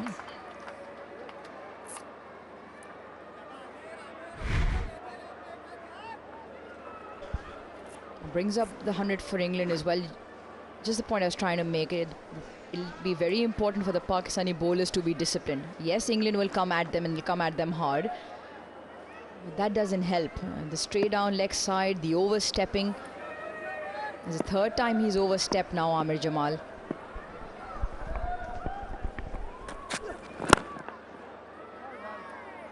We're having that conversation, Ramiz and David, as to when the leggy does come. I asked Baz the question earlier that he thought that maybe just waiting for the ball to get slightly older. Now, you don't want the 2 batters to then be in a position where Duckett's definitely already set. Pope out there, 9 of 20. The leg spinner, remember, he'll obviously, if he does go back in history, was taken to the cleaners in his first outing here against England. Hasn't bowled in a while, as were the numbers that we were showing on screen earlier with the 3 Pakistani spinners. Now, when does he throw him the ball?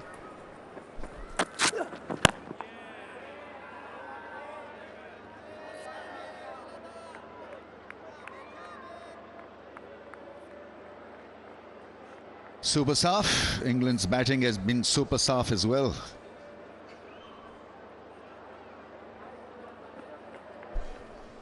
No edges, no half measured shots.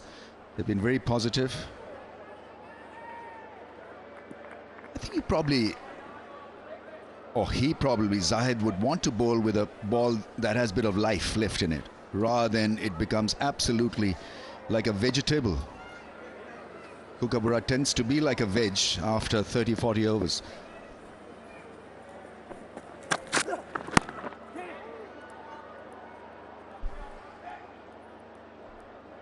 Trying to work out which one. Would you peel a red onion just to give you the analogy? A lemon. Once got bowled out by an orange. I don't know whether lemon is a vegetable or a fruit. Is it a fruit? Fruit. All right, okay. So let's find a vegetable then. Onion? Yeah, you're right. See, onion counts. And of course, onions come beautifully prepared. You've got the red onion for Test cricket and the plain and white version for one-day cricket. Tomato? Tomato, a little soft. I mean, they go soft far too quickly. Just a reminder, we're still playing the sport of cricket.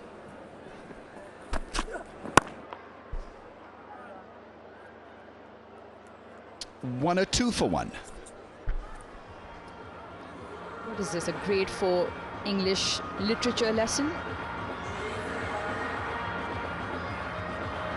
Cookery class 2.0, I think. Well, you were on about inventing new words yesterday. Well, I'm very keen to invent a few words, as were you last night, Aruj. Interesting dinner with a little bit of company. We had our director with us, Mr. Alvin Naika from South Africa. We had Zainab Abbas, of course. And we did invent a few words, obviously led by Lord David Gower, who on commentary yesterday said the word decimatory. We looked up the English dictionary. Is it a word then? Not yet. Now it is. The Oxford English Dictionary always adopts new words year by year. Has it this one? Not yet. It's probably not even heard of it. I mean, I'll have to write to them.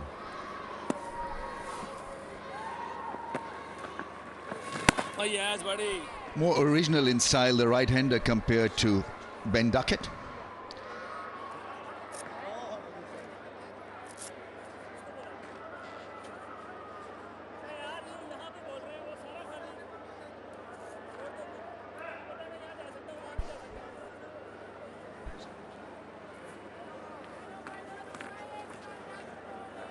अब जाने ना देना उसको यहाँ से, इसका ये पसंदीदा एरिया है.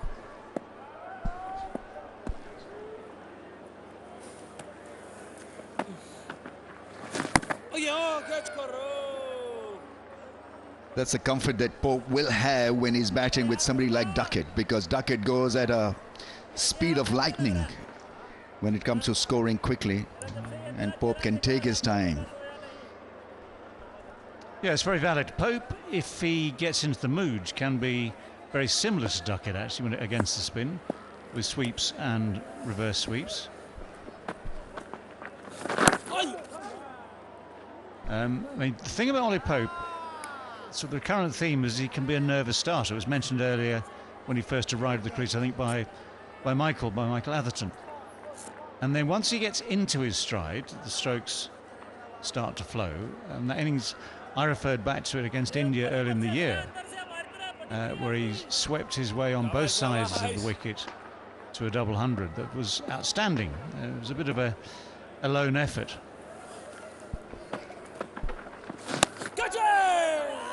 Slightly edgy on that occasion. I'm looking at his bat, and it has quite a meat.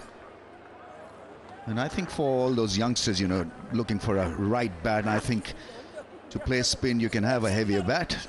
To play pace and extreme pace, you may pick up a lighter bat. And then comes where you want the middle to be. So it can get technical. Oh, beauty. Round armish gets the ball to spin off the straight.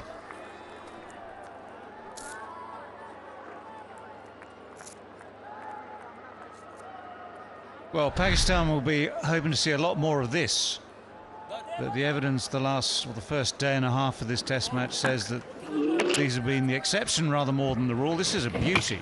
Because, of course, batsmen's techniques nowadays mean the bat has to go out in front of the bat. Even with that, the bat beaten comfortably. That's not good from the left arm. He's beaten with a absolute peach, and then bowls one short and put away for 4.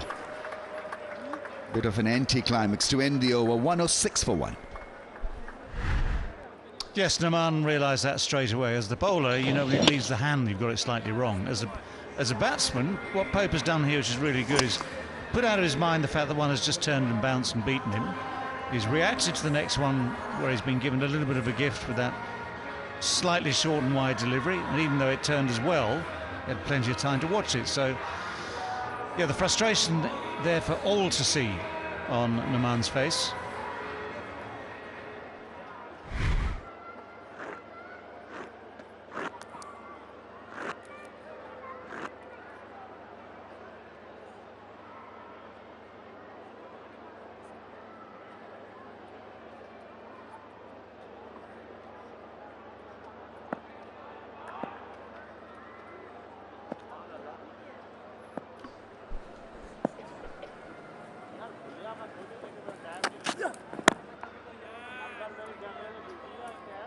England trail by 260. Still got to do a lot of batting, England, to get there. Oh yeah, take nothing for granted, and if they've thought about it properly, they will take nothing for granted. I mean, Ducket is playing his natural, normal game and playing it very well yet again. Pope is taking more time. I mean, this Ducket sweeping is just, in many ways, awesome to behold. He's so good at, by and large, getting on top of it. One or two go up, but most of them are under full control. That's one that goes off the top half of the bat and airborne, but into space. But it's so effective. It means what he has to do, of course, is judge length almost perfectly. If he picks one that's too full, he might just squeeze under the bat. But those boundaries have all come from balls where it's well in front of him. He watches the ball so well. Gets his feet out of the way.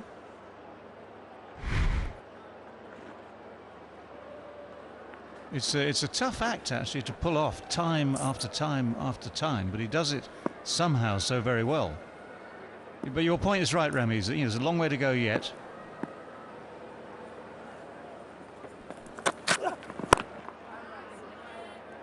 One of the things foremost in England's mind will be that, well, we still wait for this pitch to change character, which it hasn't really done in this first day and a half. If, for instance, it were to do that in 24 hours' time, 48 hours' time, then batting fourth could be yet more interesting. But so far it's been incredibly stubborn as a piece of very well kept together turf with the dusty patches. The odd one, as we saw in the last over, will turn, but it is still just the odd one. So, yeah, the importance of first innings runs, we say it each and every time, but it's so true.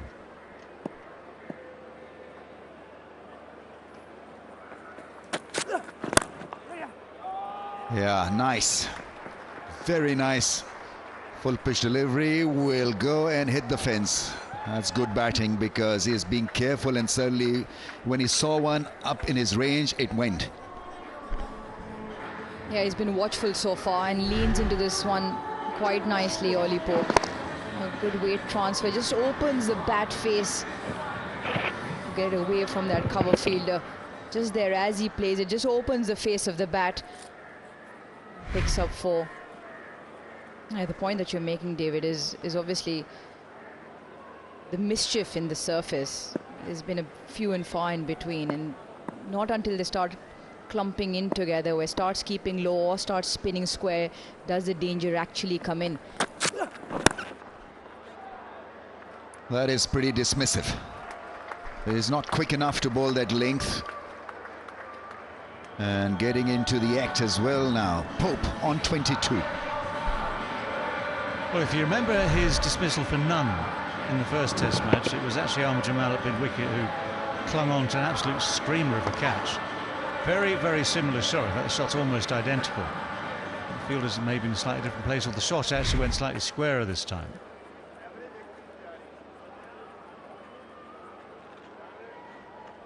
I just feel Pakistan didn't bowl as well to him when he first came in.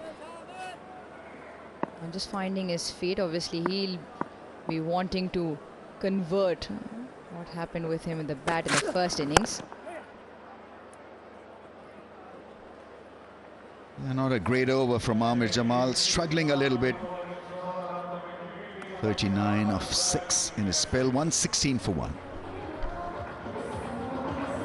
Yeah, as you were mentioning just now a few minutes ago, I wouldn't overdo it with Jamal. I mean, the chances are that he might get more out of the ball when it's a bit older. We saw England reverse swinging 40-odd overs in, and it might well be time to give the leg spinner a go.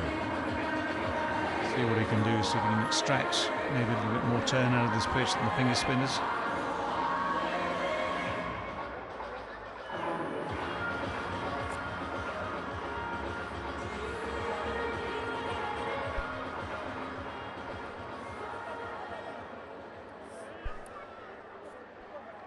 Last thing Pakistan would want is attack from both ends. Pope now looking a lot more assured.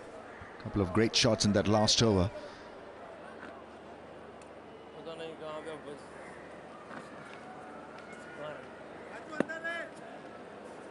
Got to find that spot again from where the ball spun sharply.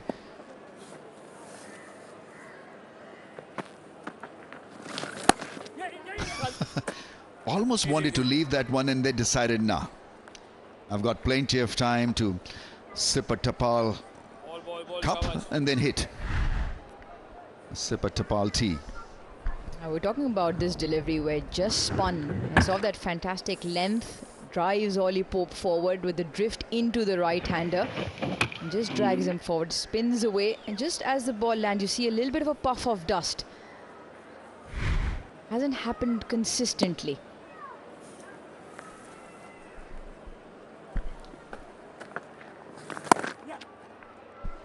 Watches the ball so closely and has got all the angles covered as well. Duckett is not a one-dimensional hitter. No, you're right. It's so good with the angles. Yeah, Pakistan welcoming a couple of guests. The ECB chair, Richard Thompson, and the CEO as well, Richard Gould. Exchanging souvenirs, exchanging jerseys. Salman Nasir, CEO of the Pakistan Cricket Board, and Jason Gillespie. So, building relations, ties with lots of future FTP plans.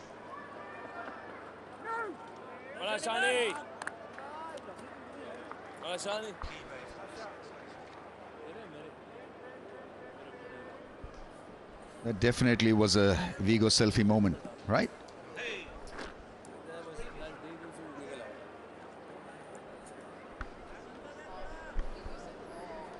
There you are. Vigo Tel Mobile selfie moment.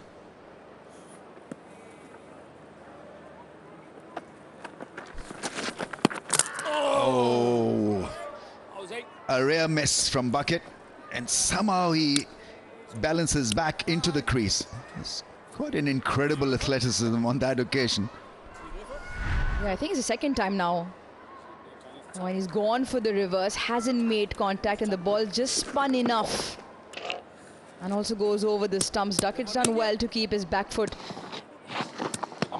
grounded when Rizwan disturbs the stumps.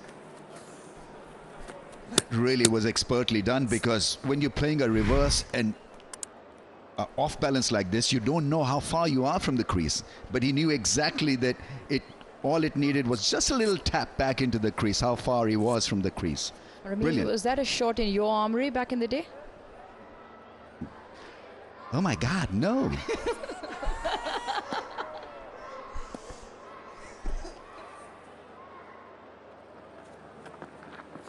God! Oh, bat pad. No short leg in place. The leg slip, which has moved a bit finer.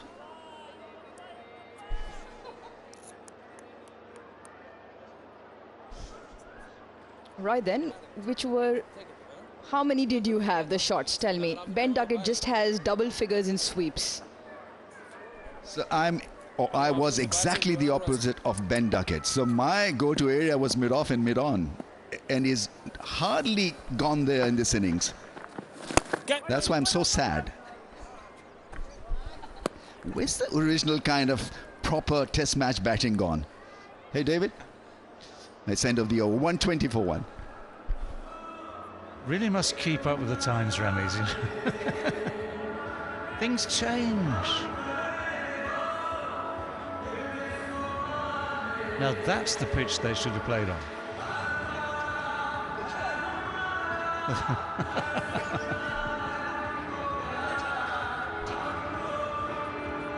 We've got to put a few seats around there and just get the drinks coming from the main stadium. Actually, that agriculture, whatever it was so long you wouldn't see Ben Duckett in there.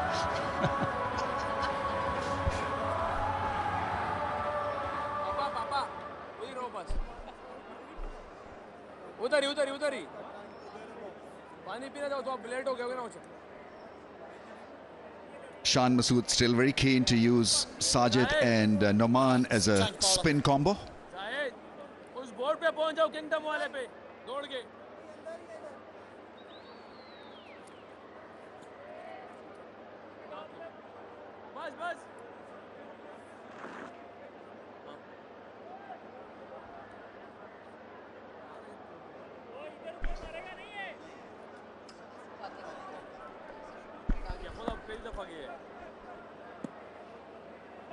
Right, fiddling with a long off.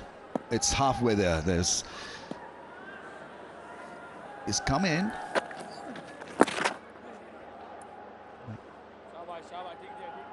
Such a natural shot to him, Ben Duckett. Sweep shot, and he can play 3-4 kinds of sweep shots. You know, the proper one, the reverse, this mid-wicket slog sweep, and then the reverse sweep.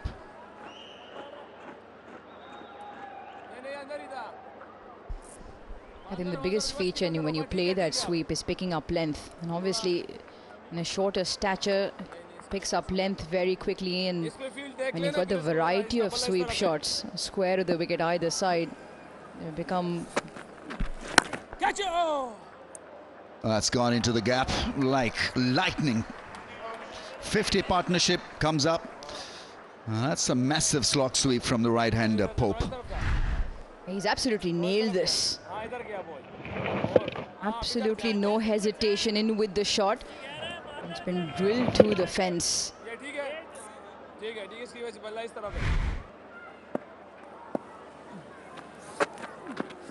Oh, bowling beauty from that off-stump channel. That's a lovely piece of off-spin bowling, and, well, he can't believe it. Ollie popped, but he got a good one. Engaged him into driving against the spin out of the rough, and he's had the last laugh. Yeah, it's classic bowling, isn't it? It's what the off-break bowler should be trying to do, and what pitches don't always allow you to do.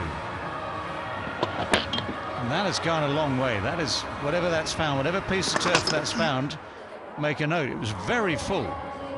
So there is an argument that Ollie Pope could have done something to at least defend that. But because it was so full, he's tried to go through the ball. So one great shot followed by one that turns hugely. Pope has to go for 29. It's England now 125 for 2.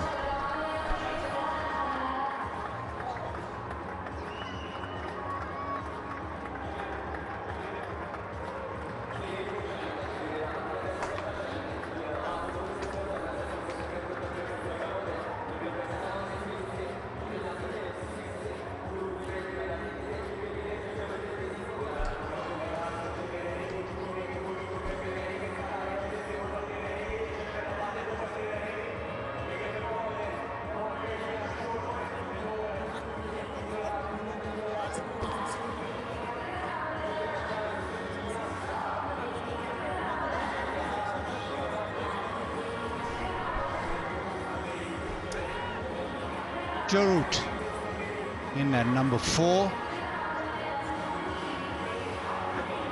England just losing their second wicket. Ollie Pope. What a good delivery from Sajid. Sajid getting the ball to turn. Yeah, Joe Root had a masterclass in the first test match. Now, slightly different surface. Bit more on offer for the bowlers. And the off spinner just found one that pitched and turned. Chatter increases around the bat. Pakistan obviously know the importance of Joe Root.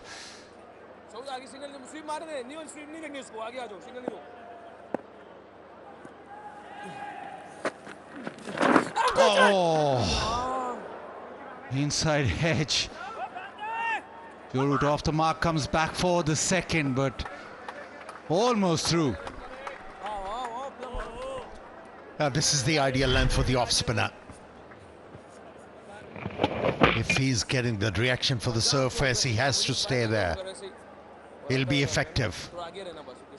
He'll pose few problems for the batters. He's rejected. Yeah, the reverse sweep. Root will get another couple. I thought Zaid Mahmood is playing this test match for Pakistan. It's been 24th over. If he's not confident as a captain to bowl him against a left-hander, he shouldn't have played him.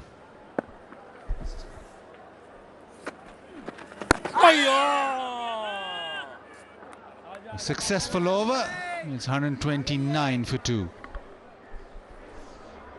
Yeah, it was a good bit of attacking off-spin bowling, and I'm hoping young Shoaib Bashir was watching, actually, because Shoaib Bashir often bowls too straight. And even though he'd been slog swept with that line, he backed himself and said, I'll bowl there again. Bashir, when he bowls that line and gets hit, tends to go straighter. Kept that line, went a bit fuller and said, drive me and I'll get you through the gate. Perfect line, perfect length, a bit of drop, and it challenges the inside edge and the outside edge. Classic off-spin bowling to a right-hander on a pitch that's offering now a bit of turn.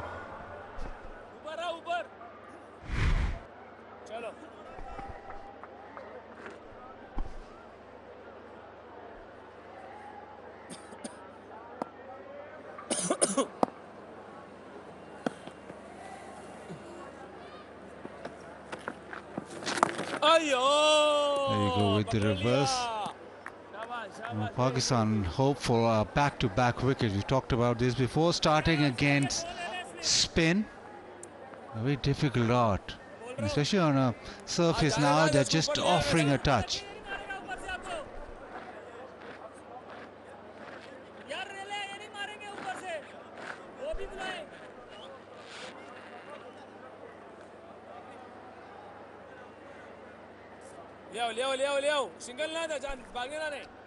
And Joe Root, very accomplished player of spin. Well done. Karo. Went off, brought in. Bas. Just the opportunity to squeeze also. Keep Joe Root on strike.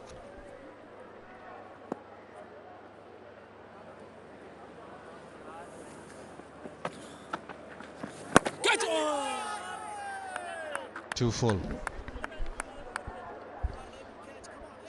Yeah, he has bowled consistently over the stumps. And Oman Ali to Ducket. He's gotten used to that angle. I think it's about time for Noman Ali to change the angle against the left-hander to find out is he comfortable there or not.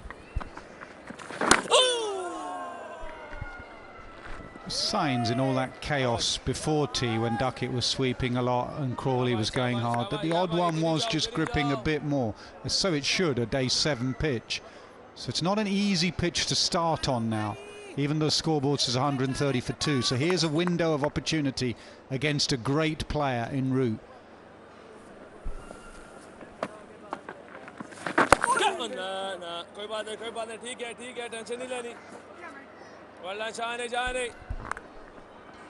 Yeah, he's better off playing the left armour of the back foot, but not the off spinner. He came very close to dismiss him when he was looking to work the ball off the back foot. You know, he has to lunge forward against the right arm off spinner.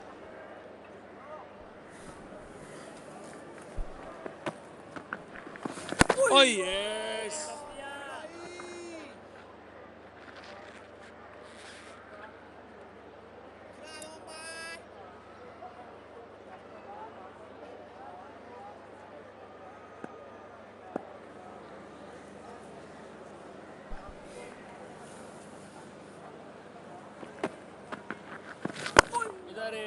शाबाश आ जाओ 132 for 2.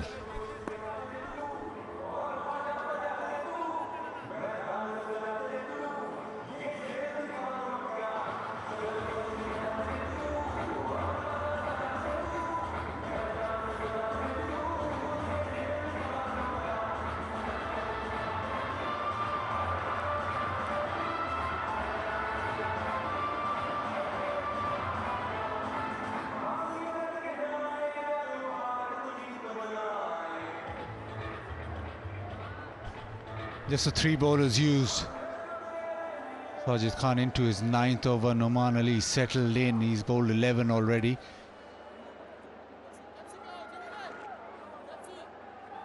And that wicket for Sajid has just meant that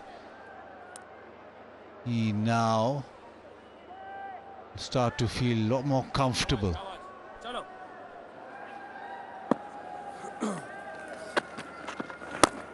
Down the track, belts it, and belts it straight to the fence. Yeah, that's the first time. He's used his feet before, but it's the first time he's hit a boundary in the V. They've got fielders on the sweep, and it's something he's been working on, mainly for white ball cricket. When they put a lot of people on the sweep, square of the wicket, he's been working go down the ground to give the captain further nightmares. And then goes back and gets it through the offside. Get a couple more. Yeah, he's the main reason, Ben Duckett, for the run rate to be there, 5.45. He's been ultra aggressive. He's got plenty of options. Sweeps, reverse sweeps, pushes of the back foot, usage of the feet. And the Pakistanis, they have to plot his demise.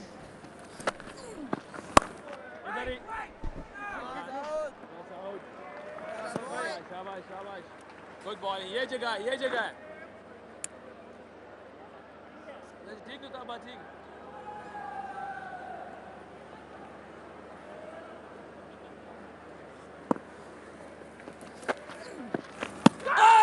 Spin, turn off the surface, slightly quicker from Sajid.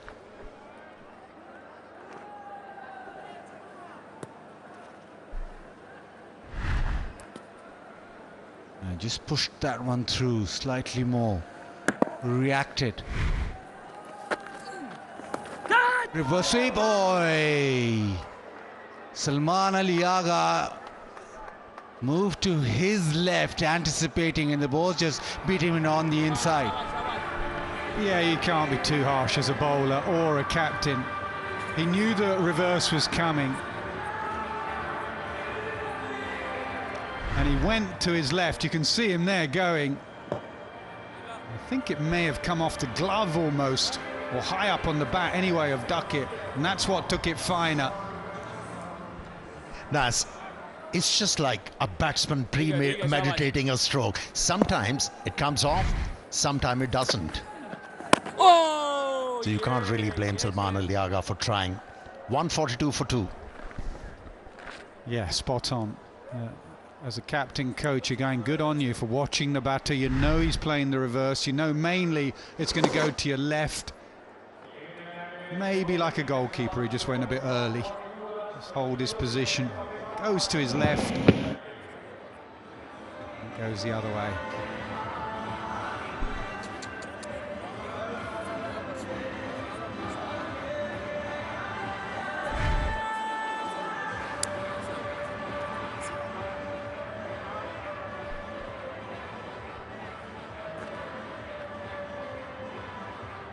A gully now in places. Slip in a gully. Oh no, man.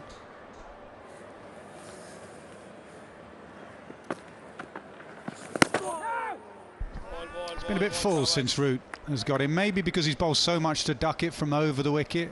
Coming round the wicket, the change of angle and the change of length. Length is on a curve generally, and the curve is slightly different here from round the wicket. Just drag his length a bit shorter to Root.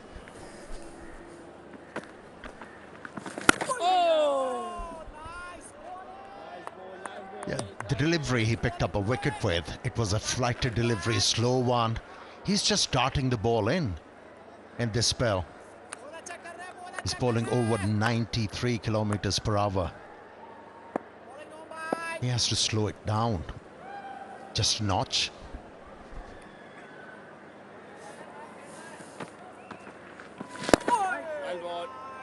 Too full again. Slightly slower, but the length still too full.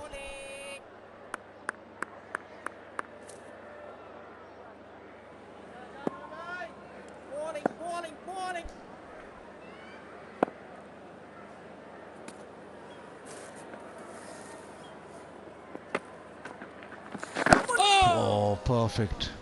But the good thing that Joe Root does when he goes on the back foot is keep that bat very straight. On pitches where the ball keeps low or just skids on, you have to make sure that you don't turn the bat face at all. So Kamran Ghulam doing the same thing, and Joe Root making that back face straight back at the bowler.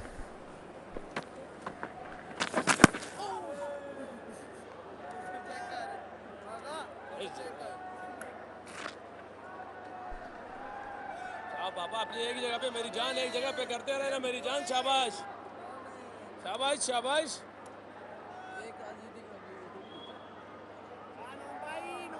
जगह पे अच्छा कर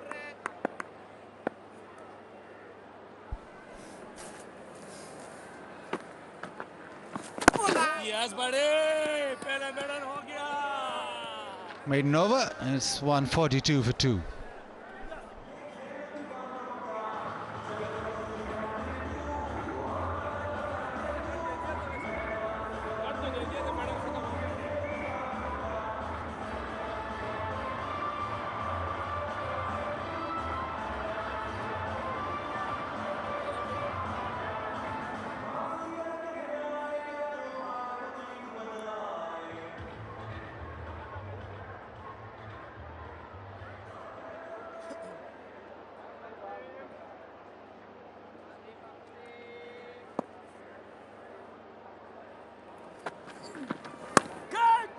Has a go at that. It flies away down to third.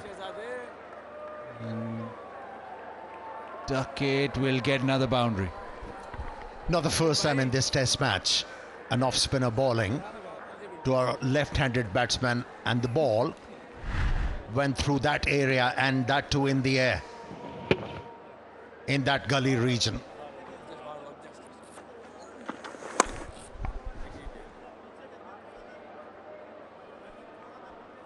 Sajid always saying to Slip, why didn't you premeditate there and just go to your left, take the catch?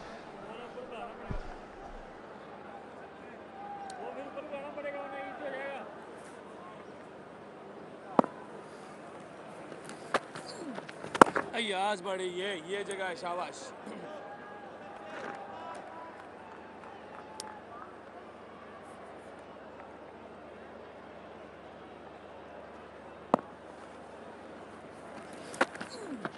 Oh yes. We saw a graphic before which highlights the problem that Pakistan have. Noman Ali last played a first-class game, October 23.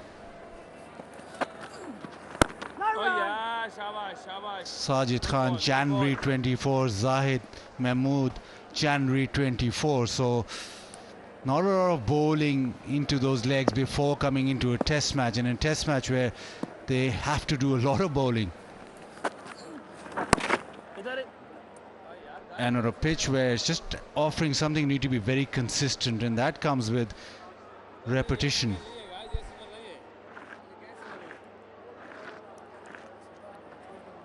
J. Dot, the official styling partner.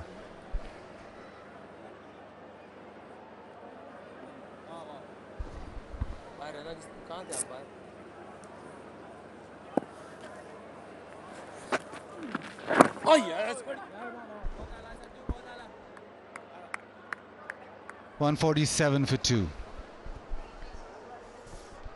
The other problem, Bazid, is not just the amount of bowling they've done or not done, is who to bowl. When you have 7 spin options, the leg spinner hasn't bowled yet, Zahid Mahmood. When do you bring him on, and then who do you take off? And then you've got 3 part-timers or 4 part-timers who could bowl. Almost got too many options as a captain.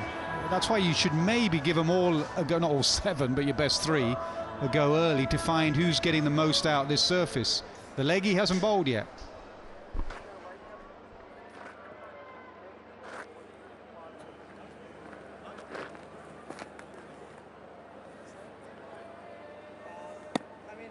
Saju, no, bus.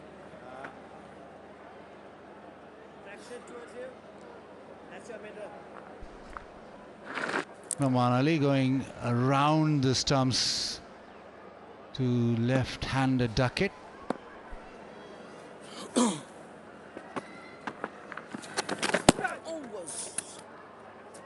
Yeah, it is an issue. As also the spinners like long spells. They want to get into the game and bowl long spells.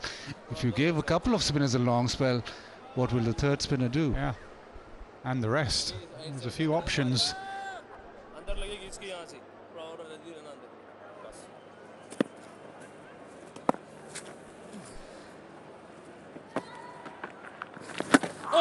Sweep shot again.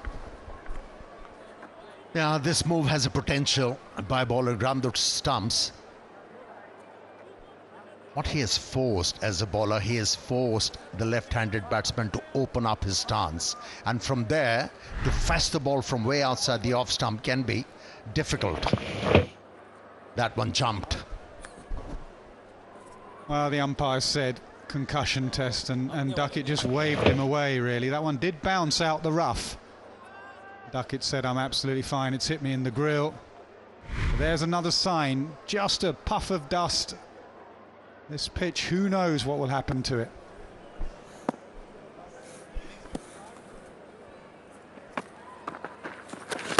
The reverse sweep, and that has been hit very well. There is a boundary rider, and he just gets to it. Amir Jamal. It won't stop Duckett. In fact, if anything, he'll go more. Because he's seen it bounce out the rough, he will go to his favourite shots. That's just perfect, the technique there, the reach.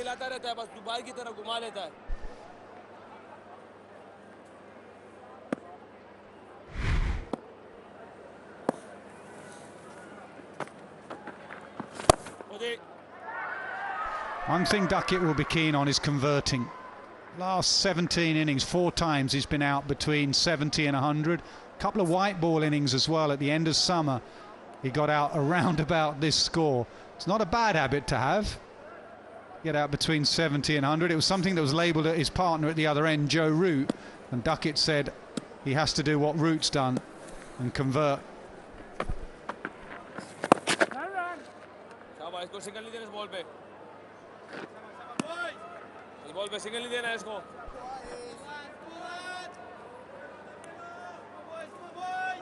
Now from round the wicket, Noman Ali is in play with Duckett's orthodox sweep.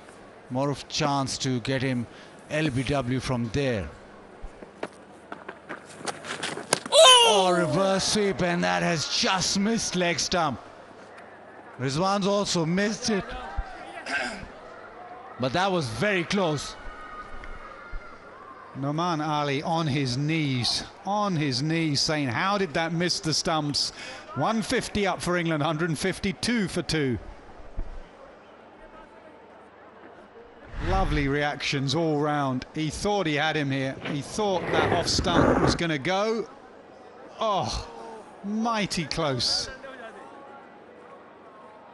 Rizwan couldn't believe it, and the bowler was down on his knees. How did that miss?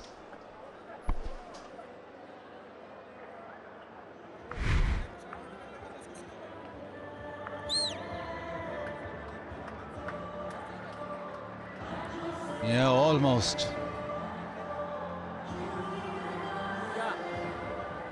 Pakistan definitely in the game.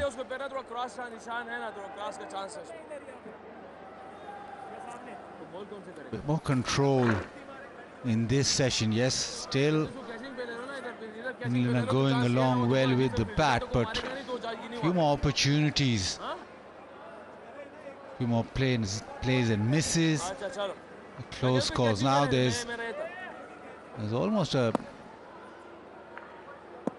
gully placed, a very deep gully for the off spinner. Goes wide and he thumps it past cover in the space in the outfield, so he'll get a couple of runs.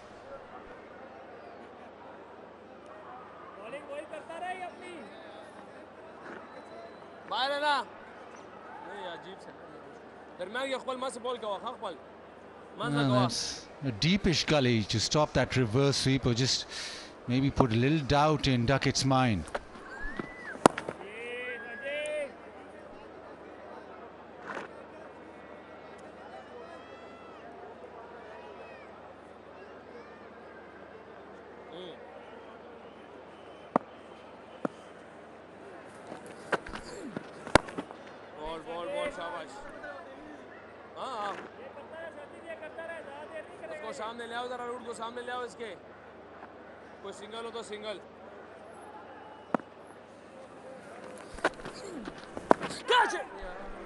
Watching Duckett bat, I always think about the great sweepers they've been, and there have been a lot of left-handers, maybe because they've had to cope with the rough.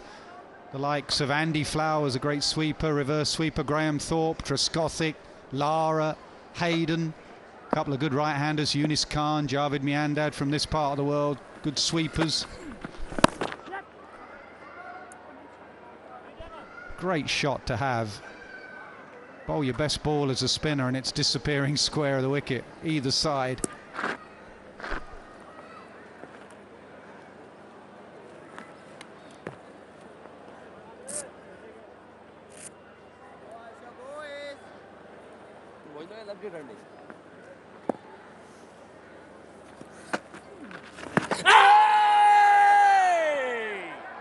Outside the line. The conversation about if he's hit it or not. There's still that conversation going along. Shan wants it. Shan's desperate to get root. He goes upstairs.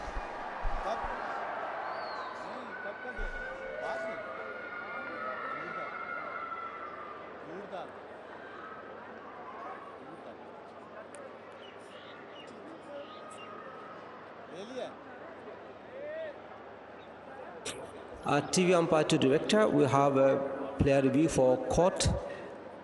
On-field decision is not out. I've checked the feet placement. It's a fair delivery. Front on first, please.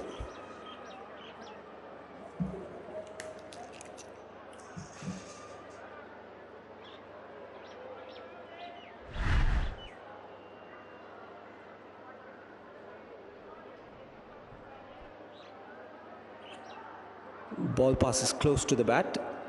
Can I have check with outrage if there is any bat involved?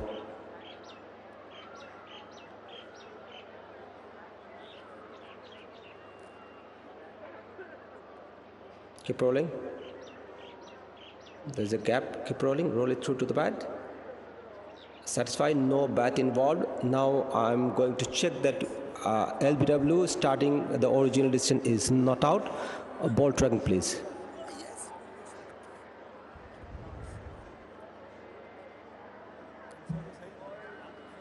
Pitching outside off, impact outside off. Chris, you will be staying with your not out decision. Stand by. You're on screen, signal out. Not a lot of excitement. It was Shan Masood really who wanted to go upstairs. 155 for 2.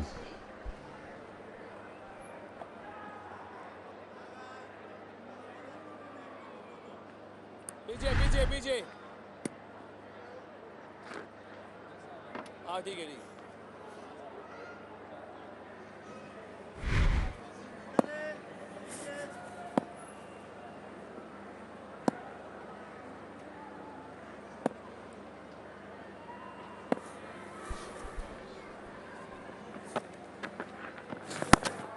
Ball Baba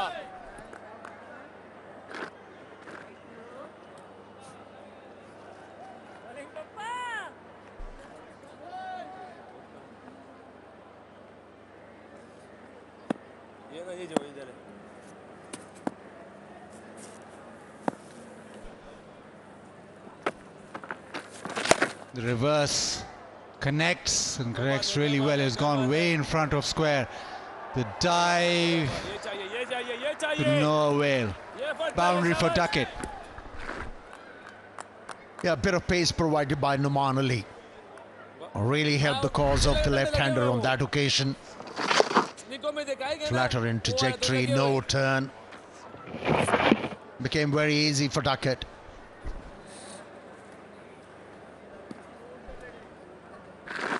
Goes to 90, does Ducket.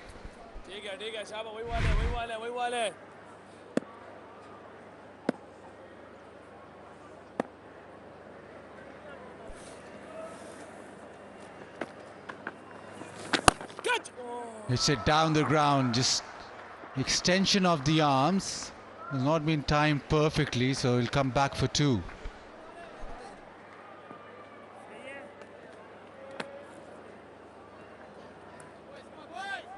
Good bowling, Shabash. Will that be playing on Duckett's mind, that 100? Yeah, like I said, he's missed out on a few. You don't want to think about it too much and make it an issue.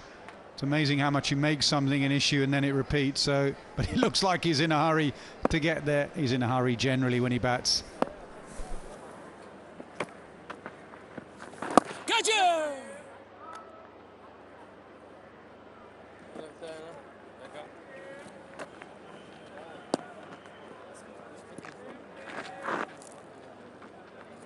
The Tapal Tea Lounge, always serving hot cups of tea.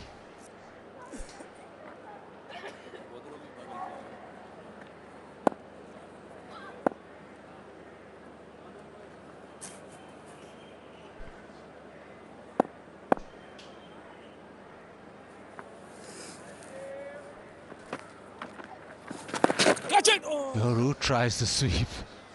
Q end.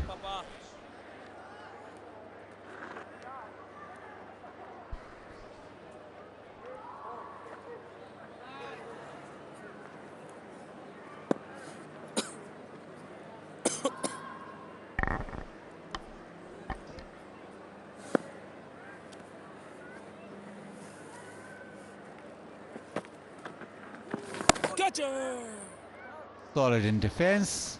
England 162 for 2.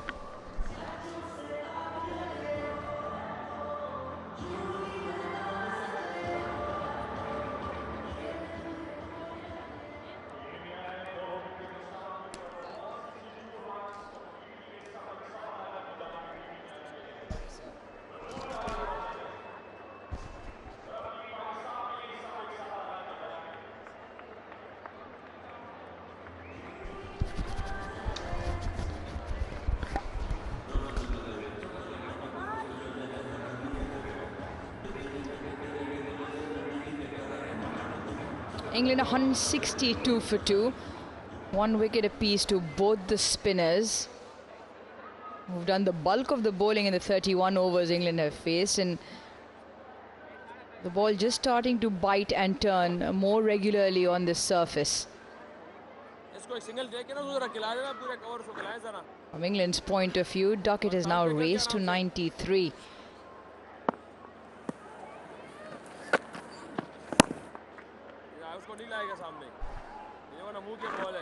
Looks to me the spinners have just slowed it up a little bit. Everything seems a little bit calmer. As you were saying earlier, Ramiz, before tea, it just seemed a bit frenetic. The bowling was fast. They were trying to drive it into the pitch. Well, that's fine with the new ball.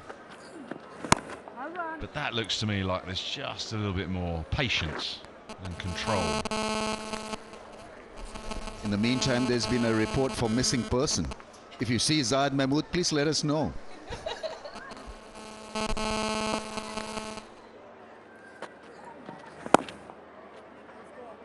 Well, we still wait to see when that wrist spinner comes into bowl. He's already waited 31.3 overs. Ah, we found him.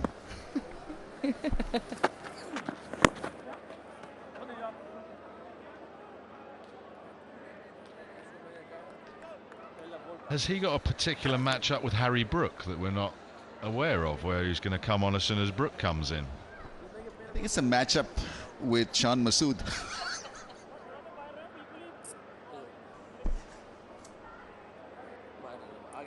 Will he get a bowl today at some point? See what happens that if you're picked as a regular spinner and if you're asked to wait, that has an implication.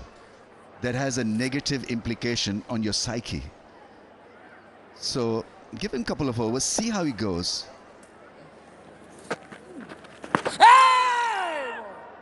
Just outside.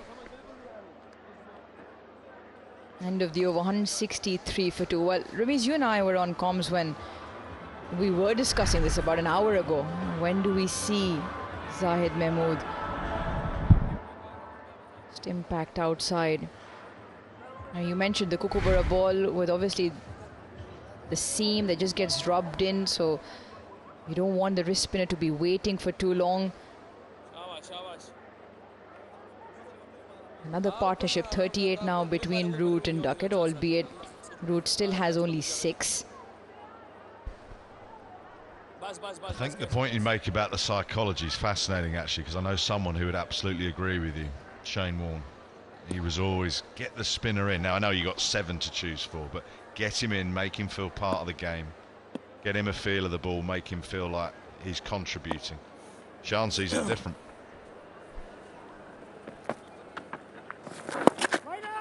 Well, you talk about the 7 spinners in all realistic approaches. The 3 frontline spinners are Sajid Noman and Zahid Mahmood. Yes, we see Salman Ali Agha in due course. Saud, Saim, they can all roll their arm over, but he was one of the selections in that all-spin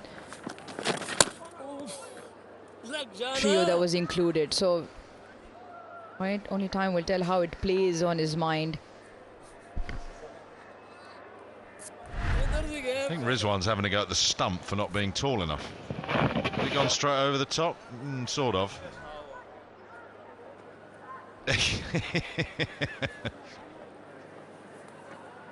Always animated.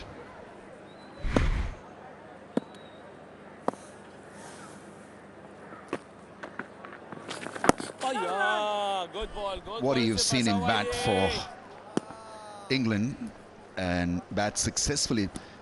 Please share with us this Bucket mindset, because he's hit on the helmet and the very next ball he still plays the same shot and finds the fence. It's just like he's not afraid to lose the battle. Well, his mindset has been freed up by the environment that's been created in the dressing room, and he said, when I spoke to him on an interview a while ago now, he said, I feel I can be my authentic self. He feels comfortable with how he's going to play, what he wants to do, and he's absolutely back. That's why you don't see him leave balls. He's absolutely confident in the method that he is playing, and he's been back to do it. And his performances and returns have been extraordinary of late, really, in terms of their consistency. The one thing he will say, and he said it a few times to us, he's been frustrated that he hasn't gone on. He's got a lot of 70s up to sort of 80s into the 90s, and that's frustrated him. But he's also shown exactly what he can do now in white ball cricket, and it just will stick with me what he said, I can be my authentic self. And in his previous years as a county cricketer, bit in international cricket, very small sample size, he probably didn't play the way he felt was true to himself, and that's just been the switch that has flipped, and it's worked.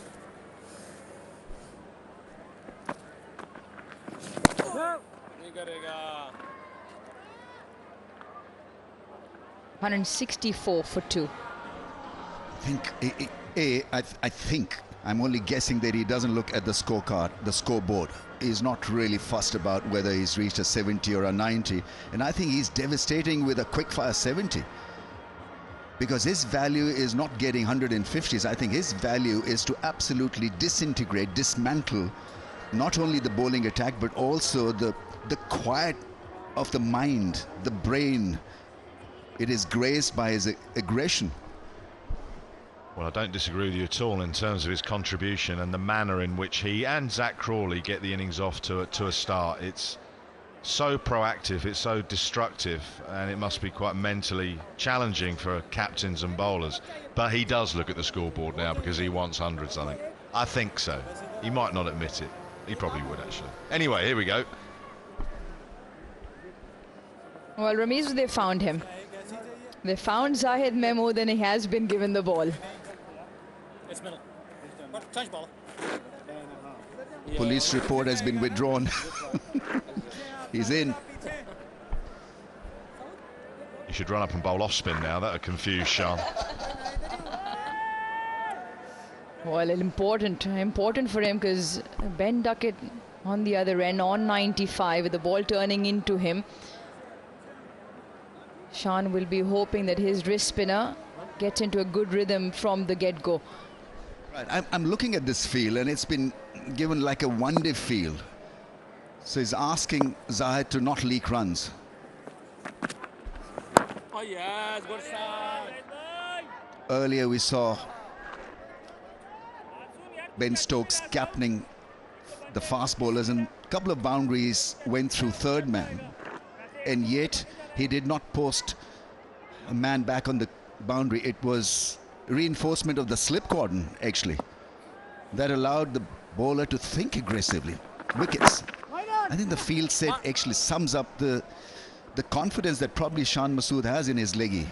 It's a well spread out field, and it's all about saving runs, and a leg spinner can't operate like that. There's a couple of things. I mean, obviously the delay in bringing him into the attack tells you perhaps one thing. The field that you mentioned, Ramiz, tells you another. The only thing I'd say is you can bring the field up. You can let him settle and then bring the field up. If you've had an attacking field and he gets taken from boundaries, and England scored heavily against him previously, then it's a real negative step to go back and put them out.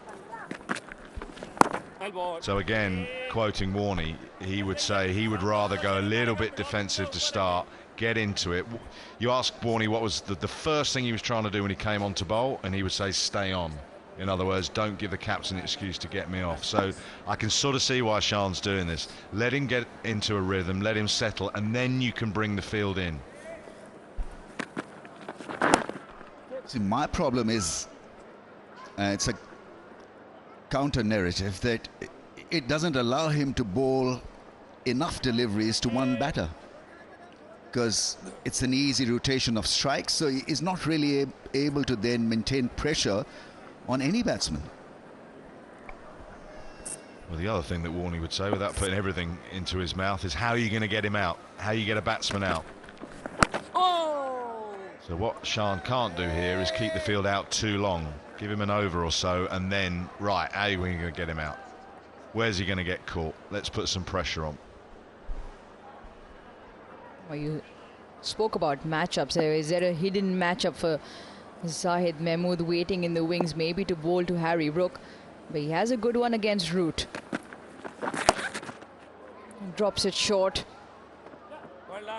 Pick up a couple of runs. No, decides against. End of the over, it's 168 for 2.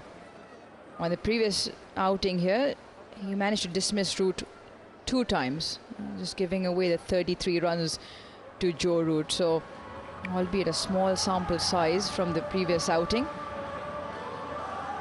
but he did go for plenty, Zahid Mahmood. So he'll want to put all of that away. And now that he has been given the ball, he'll want to pitch it right and bring about that breakthrough.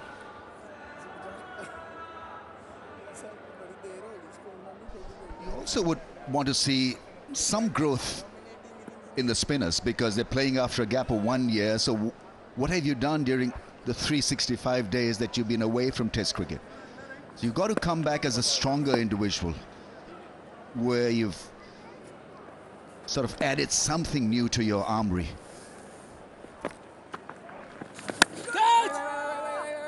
Just a little uppish.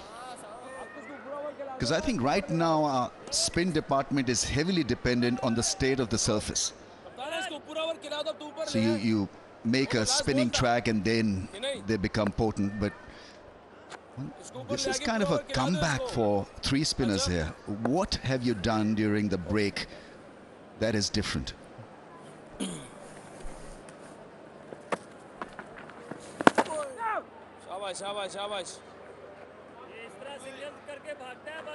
Well, what cricket have they played? Is it red ball cricket or predominantly white ball coming into this series? Yeah, I mean, it's been a long time since they played first-class cricket, but it's been a gap where they have played first-class cricket. It's not that they've been looked into. And I think these 3 spinners do not feature that regularly in white ball cricket. So they're primarily your first-class bowlers. It's a timeline. It's when the first class ends. January, starts late part of September. Sweeps into the vacant leg side, chases on, and the ball will win. Joe Root picks up 4. Well, we've admired the sweeps of Ben Duckett. That's as good as anything Duckett has played. Hit that a long way in front of square. The line outside the off stump allows the ball to go there, but he's timed that beautifully. Completely in control.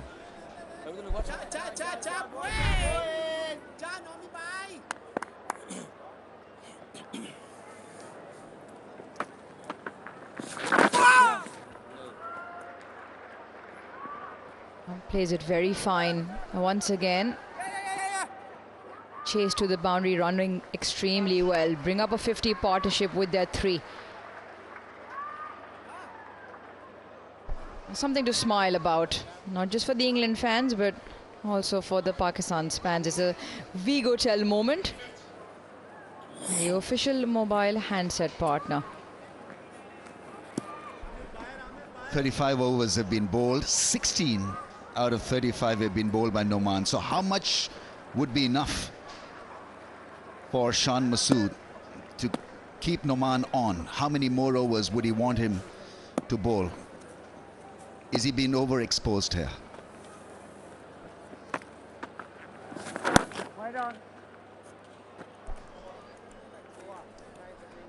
175 for the loss of 2, and we'll have a break for drinks.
See, this is where I think he's got the field wrong now. I think you need to bring certainly a couple of those fielders up.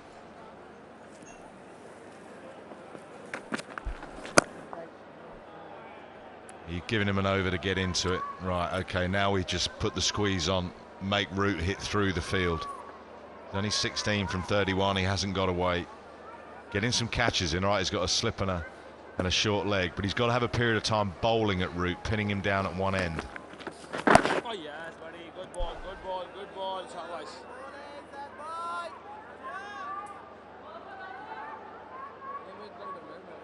A sweep, as you mentioned, too, long off back, a sweeper outside a cover region as well, deep backward square.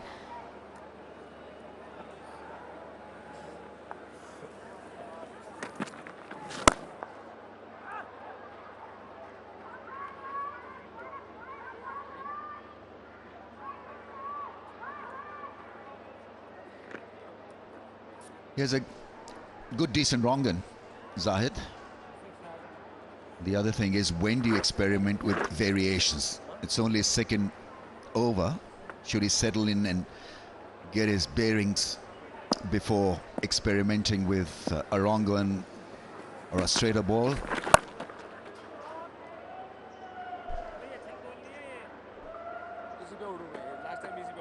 What he might get with his leg break as a wrist spinner is get a bit more bounce for when Duckett tries to go for a sweep.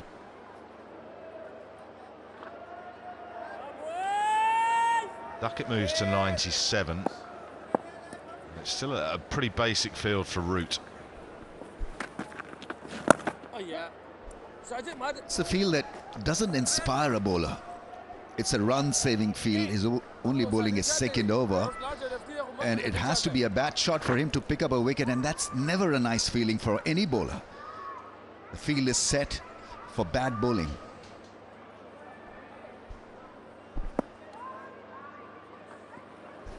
Yeah, I quite like this around the wicket into those footholes outside the off stump. Looks to me like Duckett is going to shunt his guard a little bit further across towards off stump to get his head and everything a little bit closer to that rough, and it'll be considerable now with the amount of traffic that has been put through this pitch. So Duckett 97.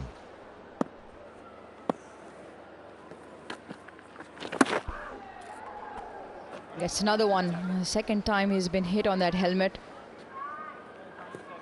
The advantage with that line is always sweeping from outside the off stump and covers the line beautifully.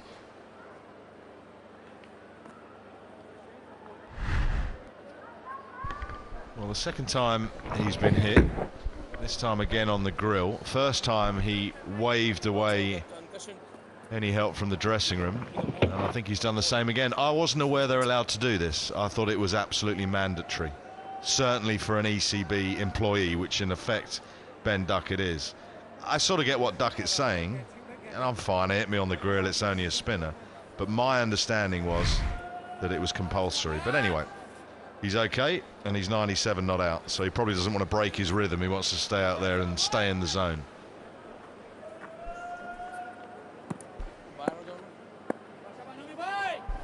The kind of player he is, he probably just wants to get on with it.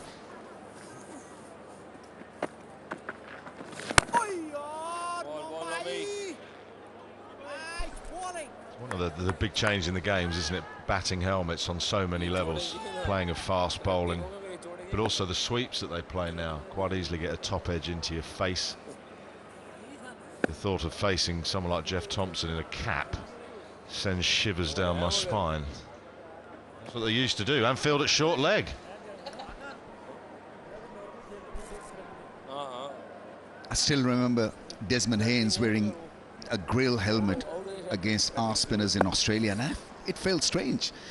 But then he produced a blitz sweeping the spinners out of the park because he was so confident after wearing a helmet that he could sweep from any angle, and so that fear of top edge hurting you was gone. Became such a powerful player against spin. Well, safe to say you won't have your teeth knocked out. Well, we got you if that happens. Precisely. Just good marketing then. Dr. Uruj, the dentist, at your service. Well, there's a conversation between the two on-field umpires, Dharmasena and Gaffney. We were having a look at the ball. For a moment, Pakistan's captain got involved. They seem happy enough, and they're going to get on with it. Just an adjustment from Rizwan with the angle to get square leg a bit further in front. Ducket on 97.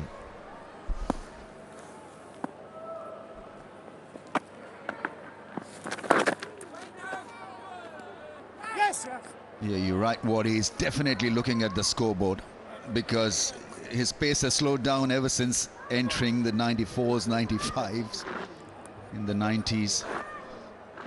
Just being a little careful. Well, he watched Root get 200 odd and Brook 300 odd last game. He's thinking, I'm going to have some of that, I think.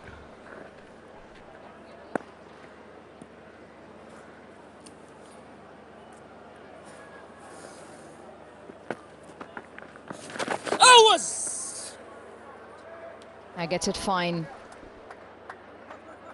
Very fine. Last time they ran for 3. This time decide against it. Root picks up 2.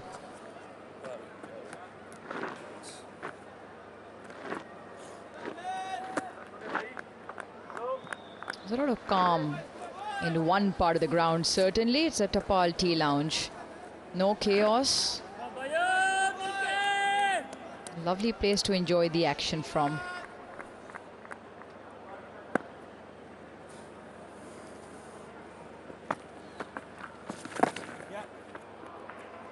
This time the reverse. This time probably better timed. And this time 4.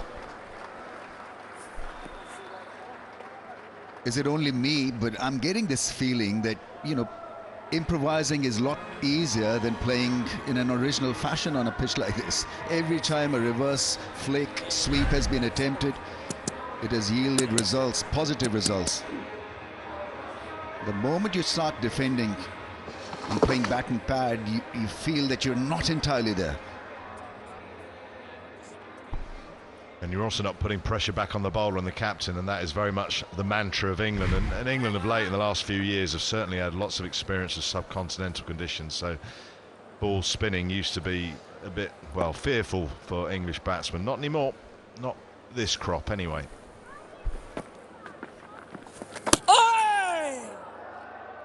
There's a forward defence. That's a beauty from Noman to end the over. It's 186 for 2.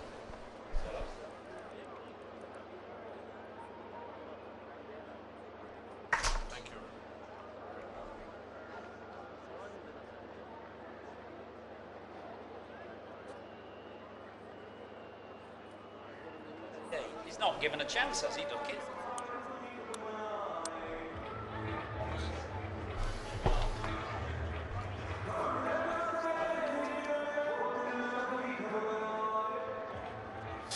More of a hazy day here in Multan today, not quite as hot, bit of cloud cover in the morning. But things hotting up now as England are 186 for 2 and Ben Duckett 2 runs away from 100. Joe Root settling himself in, and Shan Masood has little option but to hit England with spin since he's got 7 of them, and just a lone seamer. Here's the leg spinner.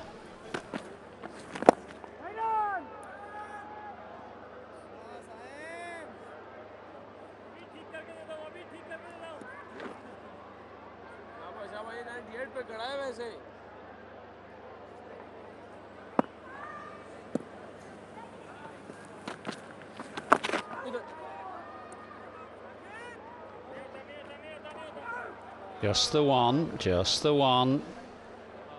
For a moment, Ben Duckett wondered whether he might get back for a second, but wisely decided against it. Being run out on 99 in a test match, not a pleasant experience. Yeah, talk us through it.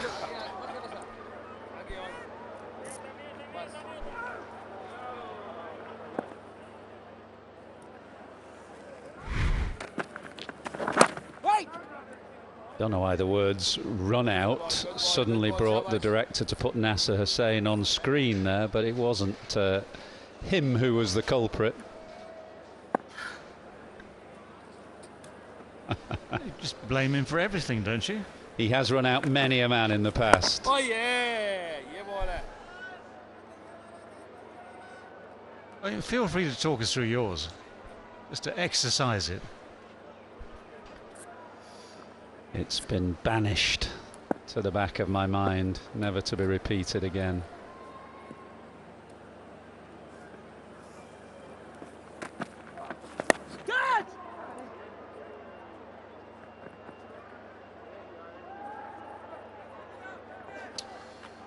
And Ducket makes it back for 3. It's strange you play a leg spinner in a test match on a pitch which is offering something, and you use a leg spinner as a stock bowler without giving him some attacking fielders around the bat. This is a point to ponder for Pakistani captain Shan Masood.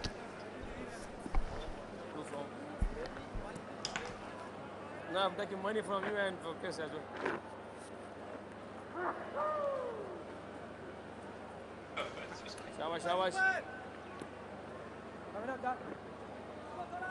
Belatedly, Shan Masood and Zahid realising that Ducket is on 99, so they brought one man up on the leg side to try and prevent the single. Catch it! Catch it! Half appeal, but I think that's come off the pad.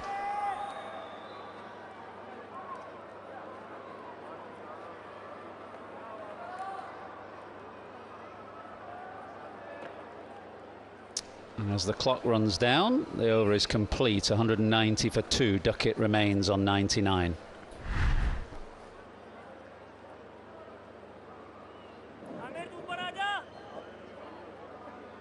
Yeah, shoulder in the end.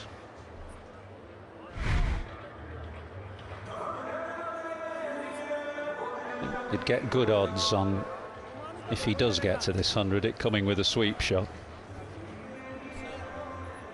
I suppose we could ask the question, you know, what's the percentage of sweep shots in this innings? What is he, 99 from 117 balls? Remarkable, really, and such an array and range of sweep shots makes it a nightmare for bowlers and for captains. Salman Ali Agha now, lots of options to choose from, of course. Off spin and leg spin, the combination right now.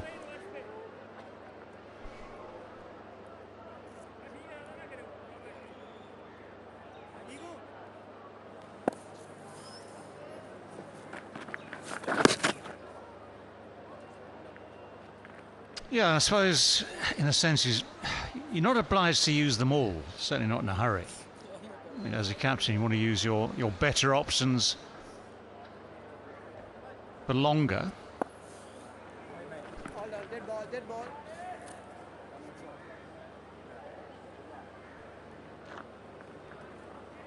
Just snuck up en route there before the batsman was ready.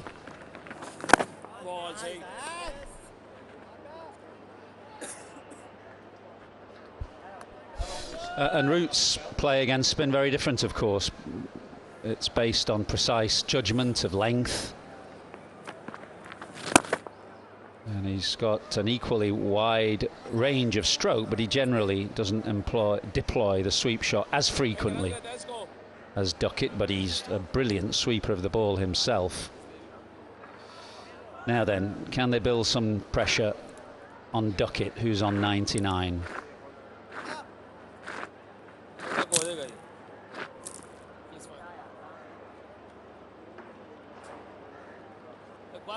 Shan Masood brings his deep fielders up to save the single, rightly so. Yeah, they're also got to be close enough to cut off the one. And for instance, whoever it is at point square on the offside there is, I'd say, just a fraction too deep. If you're one answer is to try and cut off the one and frustrate him.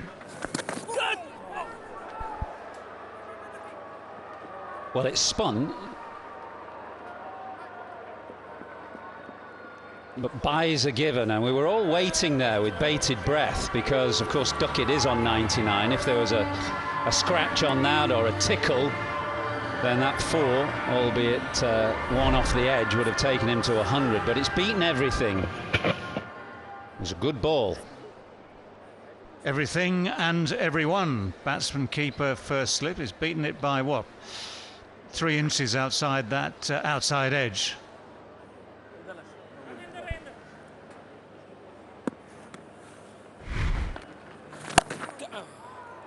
And Duckett's love affair with Pakistan continues. It is a fitting way to go to his 4th Test match 100, because it's that shot, the sweep shot, that has been the basis of everything for him today. Returned to the team on this tour 2 years ago here, and he hasn't looked back since. Well, it was as if the one that turned the ball before was enough to convince him that playing straight is a mug's game on these pitches. Just to redeploy the sweep shot that, as you say, has served him so beautifully. It's an incredible story of hand-eye coordination and a technique which allows him to virtually middle every attempt at a sweep or reverse sweep. So a very proud moment for him. He watched others make hundreds in the first Test match. He's played a very important innings here in the context of this match and England's first innings, and that's a well-deserved 100. Yeah, terrific innings, especially with the fact there was a purchase for the spinners. He did not bat an eye to it, kept backing his ability, kept looking for the boundaries, and got to his 100 in no time from just 120 deliveries on a pitch like this.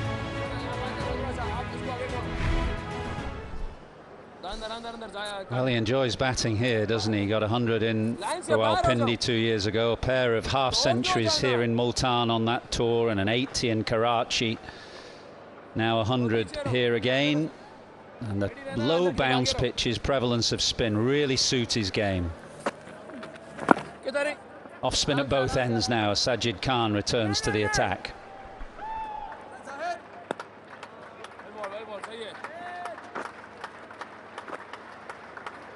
England's 200 has arrived.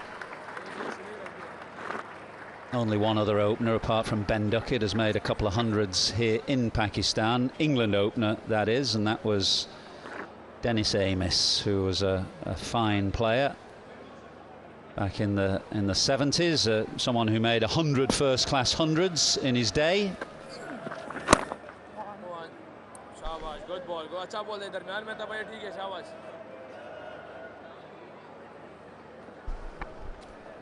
Only 3 overs for the leg spinner.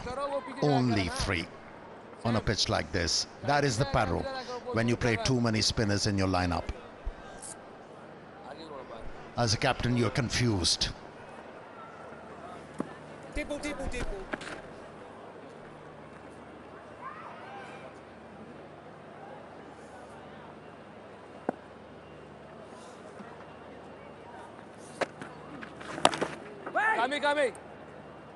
Coming.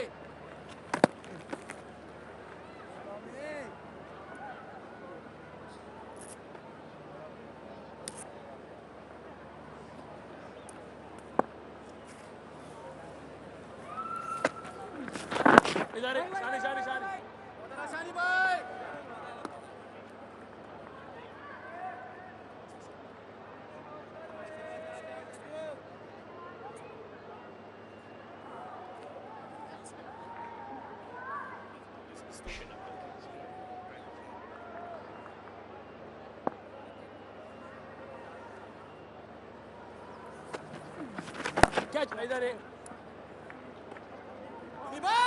Run, Nami. Come on, man.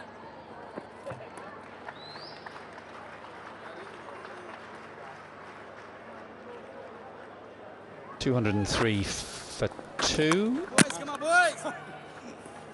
It's been interesting to watch Sajid Khan. He's got an energetic, whirly action. Gets a bit of energy on the ball.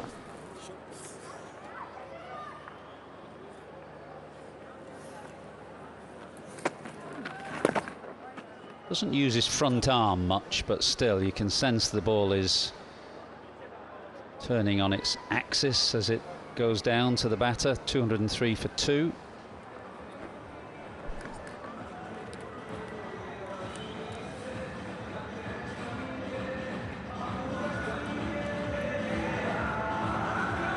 Yeah, I think you're spot on with the energy that he puts into delivery. Of course, even if you're not necessarily getting turned directly off the pitch, depending exactly where you pitch it, some patches do dust. You're still getting that loop that makes top quality spin just that bit more interesting. You compare to, say, club spinners or even sort of relatively ordinary first-class spinners. You know, the better spinners just get that incredible drop on the ball. That all comes from the revs they put on the ball.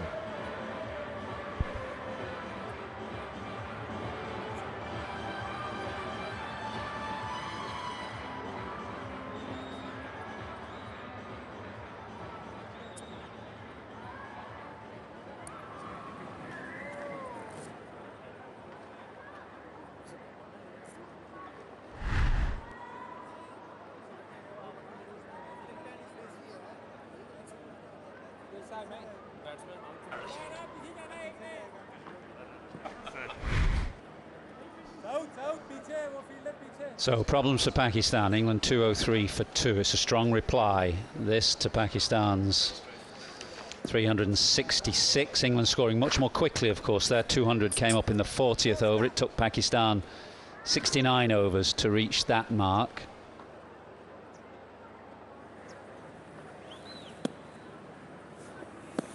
Now it's a change of ends for the leg spinner.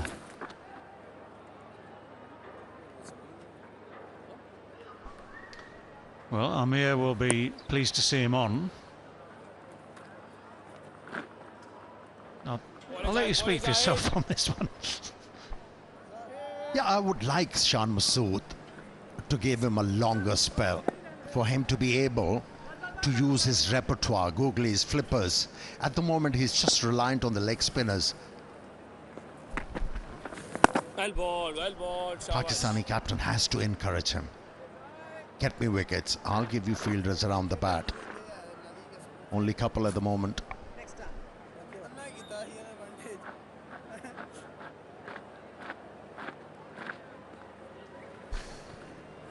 A long way to go, but Shan Masood, his aim must be absolutely to stay in a competitive position on this first innings. They may well yet get a lead, who knows. There's a long way to go, but it's absolutely imperative to stay in a competitive position to try and take advantage of getting England batting last on a pitch that will be in its 10th day by the time we get to day 5 of this game.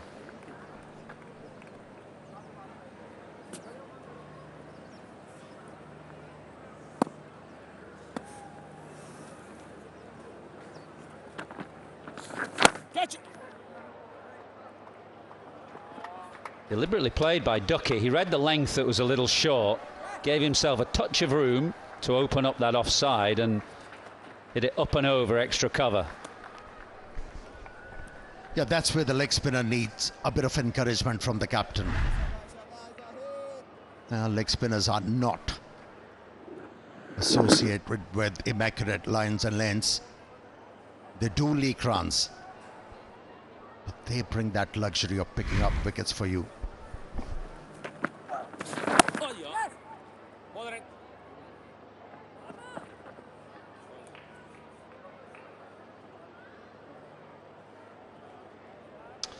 Kingdom Valley up near Islamabad, the royal lifestyle for those that aspire to it.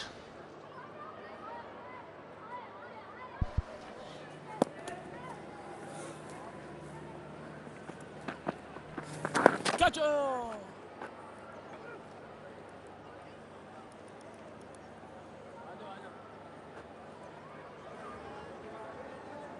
210 for 2.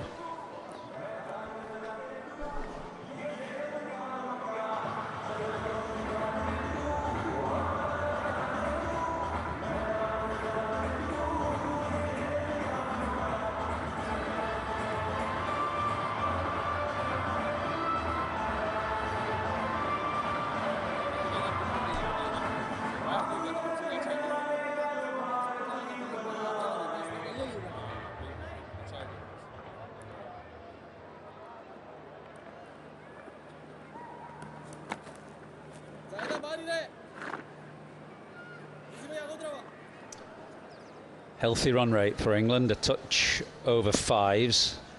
So putting significant pressure on this almost all spin attack. It's a good one.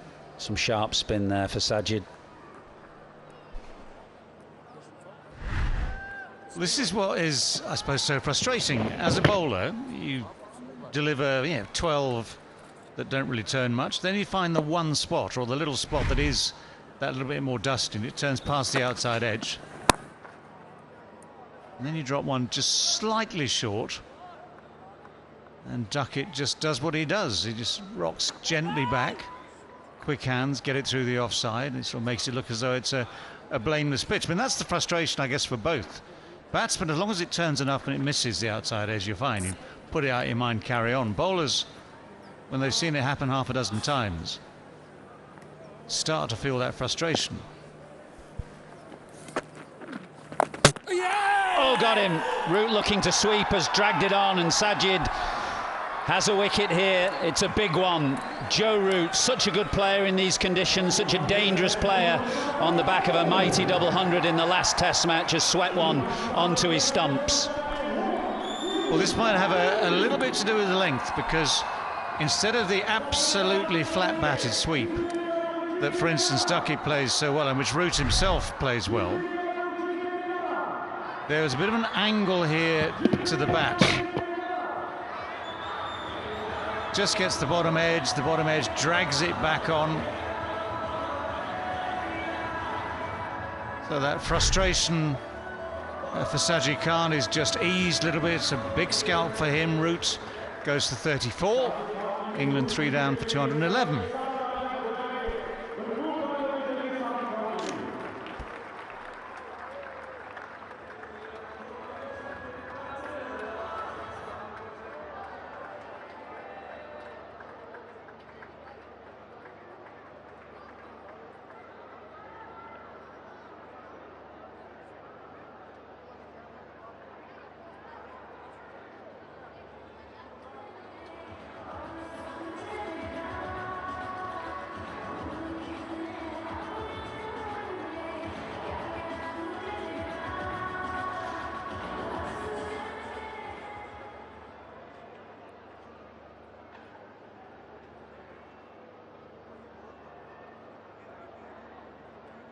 Well, it was only a week ago that Harry Brooks scaled Everest in making only England's 6th score of 300 and more in a Test match, and he comes to the wicket now in the foothills.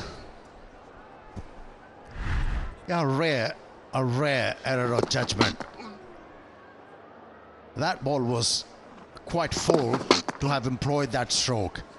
Managed an inside edge onto the stumps. But this moment, the off-spinner will cherish. Got a big wicket, big scalp. Well, you mentioned scaling Everest. Harry Brooks, 300 in the first Test of the series. The trick is to keep being able to climb those peaks. In mountaineering terms, I think it's something like 14 peaks over 8,000 meters. Once you've climbed them all, you are deemed to be rather special. I think the difficulty is, though, and we forget about this sometimes, when you've achieved something of the magnitude that Brook achieved last week, almost putting that to the back of your mind, forget about it, recognising that it's gone and done and it's the next innings that counts. That's a bit more difficult than you might imagine, actually.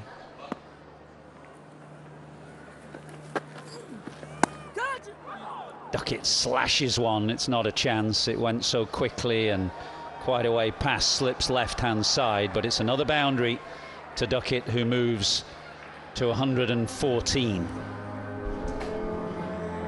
This is the 3rd time. When Sajid's bowling, Ducket has played the ball in the air in that region. Still no gully. Well, if there'd been a gully there, it'd be pinned between the eyes.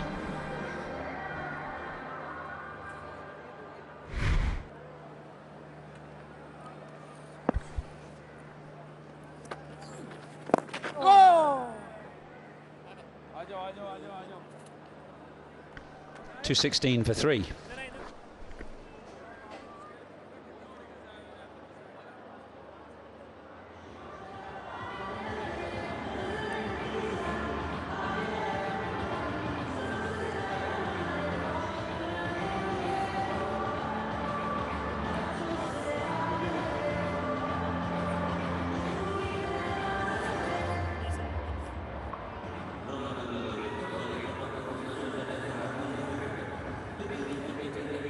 Slightly strengthened England batting lineup in this test match with the return of Ben Stokes, of course. He's in place of one of the seamers, and therefore he's at 6. Jamie Smith at 7.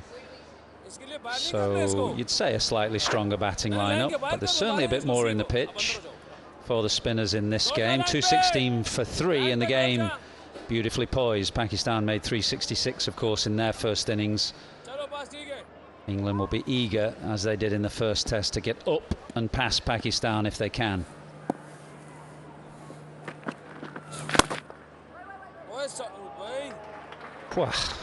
He's timed that beautifully as Brook. He is such a lovely driver of the ball. You won't see him sweep as much as Duckett. He does play the shot, of course, but you'll see him look to use his long reach and his long levers to hit more down the ground.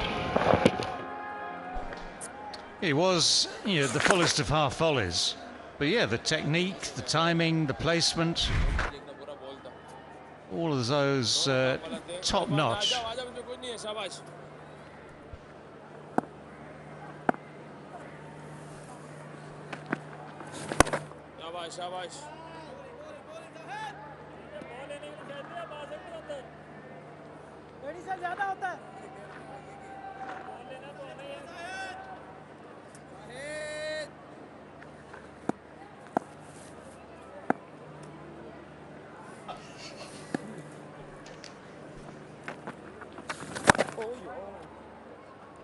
Spin there, but it's slow and there's not much bounce really.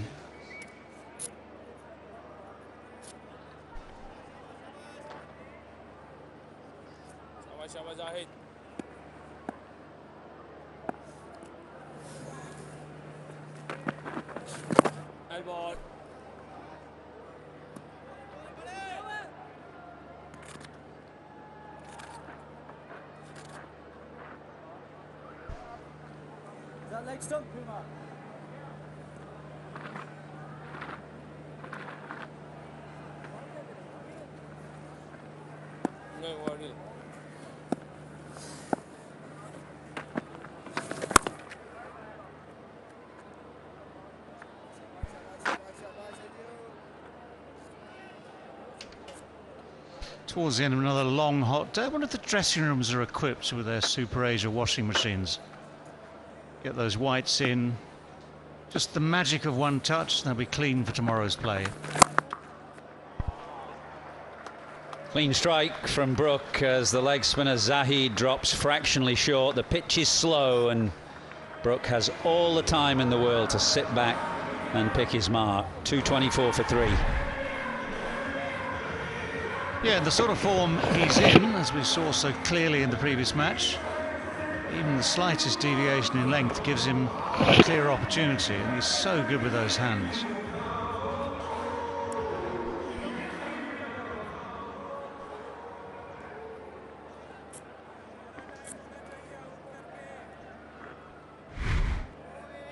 Ben Duckett looking like he's enjoying himself, and why wouldn't you? He has a 4th Test match 100, his 2nd here in Pakistan.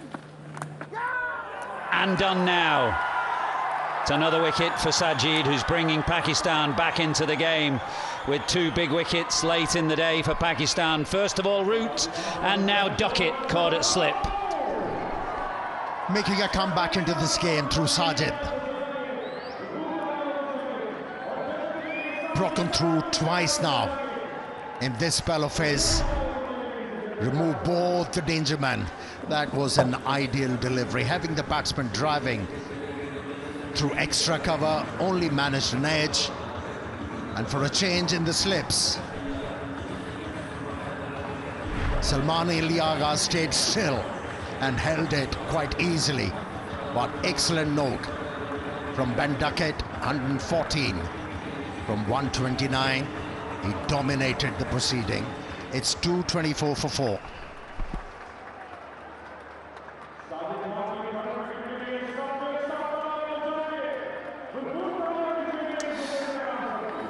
Yeah, and well they might applaud in that England dressing room. It was a wonderful exhibition of sweeping principally from Ben Duckett, but obviously other shots in there as well.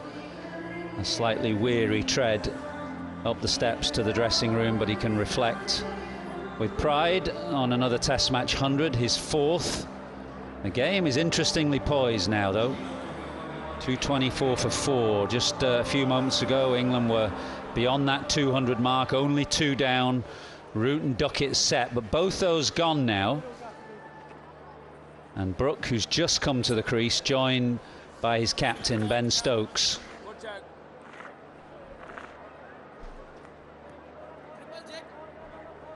Well, of course, Ben Stokes, with the injury sustained in August, hasn't had a knockout in the middle for some months.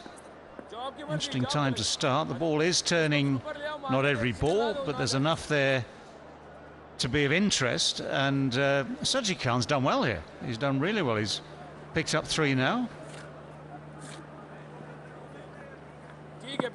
Strangely, with the situation, he's just sticking with the slip and the short leg. Oh yes. Traditionally, whether that's right or wrong doesn't really matter, but new man comes in, situations where Pakistan could exert some late evening pressure, just bring some more in. Stokes is inevitably going to have a look. You know, his first knock for a while, for months. You'll have been watching from the balcony in the dressing rooms there, but at the same time you've got to get yourself in, get used to it, and so pressure around the bat has to be one of the things you think about as a captain. Well, silly points has rather gone out of the game just because these days batters play pad rather than bat and pad, but a gully would certainly be an option from mid-wicket to leave that mid-wicket open. The pitch is just starting to yield a bit. There's a bit of spin here for Sajid. That was a good catch from Salman. It went quite quickly. I think the off-spinner liked it.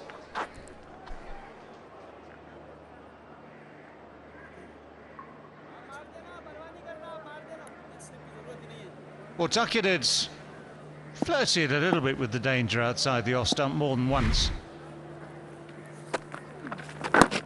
It is that positivity that actually, in truth, you do create your own luck most of the time. But there was just enough turn there that instead of a thick edge skewing into space, it was the thinner edge straight to slip. Oh, Bolden, beauty! Sajid is on one here. Big wickets have fallen to him. Root first of all, then Ducket, and now Harry Brook. Every time he has looked to ball outside the off stump, he had the batsman in trouble. Not the right option taken by Harry Brook. Always a danger missing the ball when it's turning back into the stumps. But he has prevailed in this spell thrice. The off-spinner Sajid Khan, and it's the danger man, Harry Brook. Being dismissed for just 9, 225 for 5.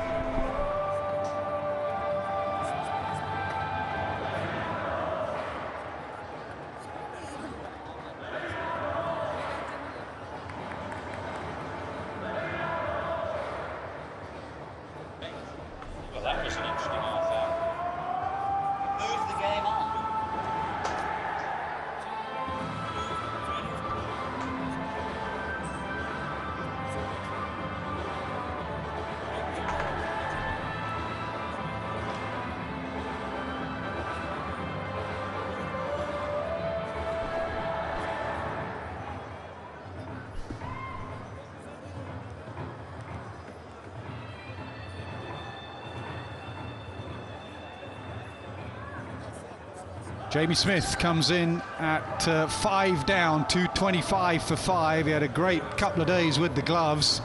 And now he's got to see it out to the close. Half an hour to go. England have lost 3 for 40. And correction, 3 for 14. And 3 big wickets as well. Root, Duckett and Brook.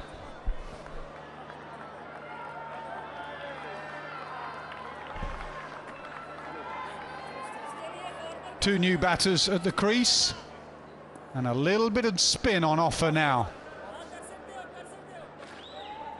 Off the straight, that's been the real change in the last session. Ball spinning off the straight and Pakistan on a high. Yeah, and Ben Stokes, who hasn't had much time in the middle.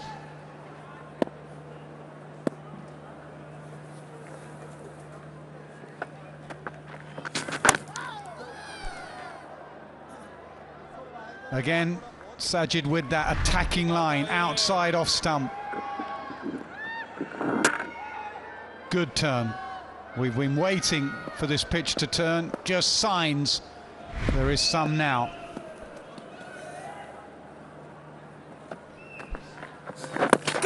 Now inside edge onto pad, you bet. There's another. The England captain has to go. And Pakistan have got 4 quick wickets towards the end of day 2. And still 145 needed by England to match Pakistan's exploits of the first innings, but this is a massive breakthrough. Looked a bit rusty, but still a very, very big wicket. Noman Ali, they are spinning the ball into left-hander stumps. Ball ballooning up in the air and a very good catch from leg slip, diving forward at short leg. It's Abdullah Shafiq with a very good catch. Early exit for Ben Stokes, gone for 1, 6 down for 2 to 5.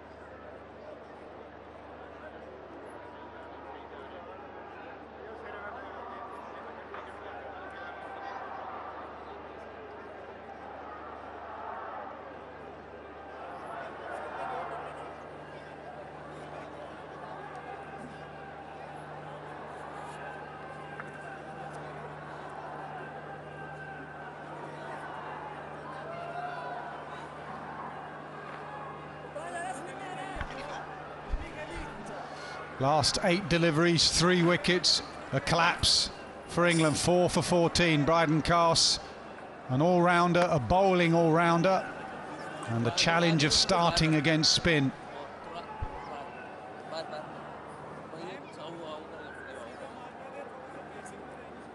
आ जाओ पापा आ जाओ moment हमें ये time हमें Git cash करना है हमें इसमें सिर्फ बॉल करना है बस आ जाओ. Slip, gully, short leg, just behind.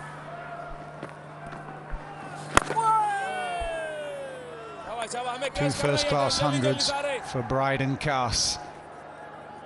2 batters on naught.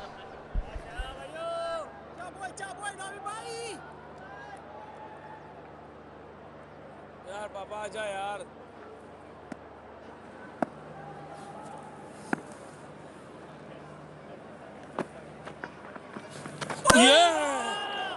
Nice change of pace. He's definitely bowled it slightly slower since tea.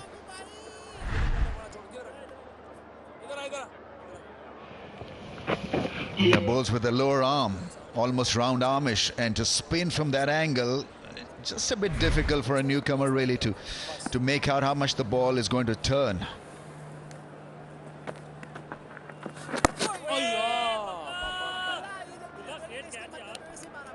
Just the atmosphere right now, the theatre that's been created. Yes, 4 wickets gone, but Pakistan expectant. And there is turn, there is a little bit off the straight. So starting against spin in this situation becomes even more difficult.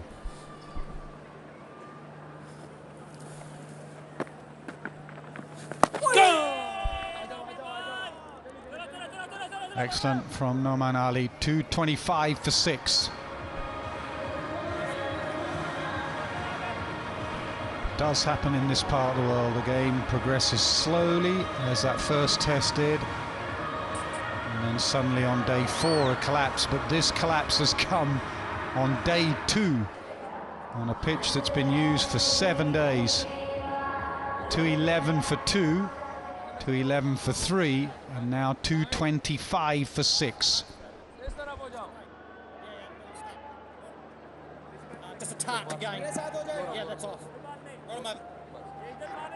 Sajid has bowled that beautiful line. They say you prefer to bowl to left-handers, but when it's spinning big and it's coming in, it's going to be more dangerous. LBW and bowled.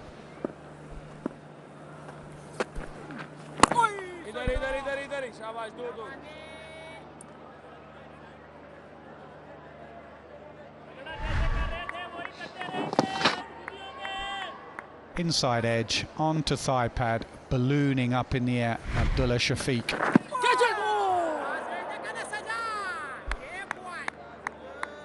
Yeah, so it's a problem. If you play him forward, there's an issue. If you go back, the ball is spinning. Well, Ben Stokes clearly not happy. So playing him off the back foot is risky as well. Maybe he can stand on that middle stump line to avoid that gap between bat and pad through the off stump angle. Get closer to the ball.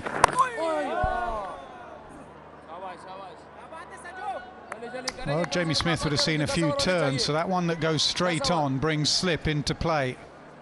That's why you like this attacking line from the off spinner. Challenges both edges.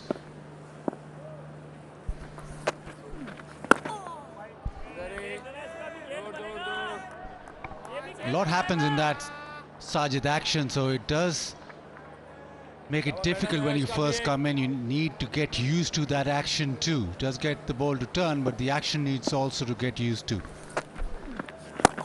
Tossed up nicely, driven nicely, fielded nicely. Good cricket all round.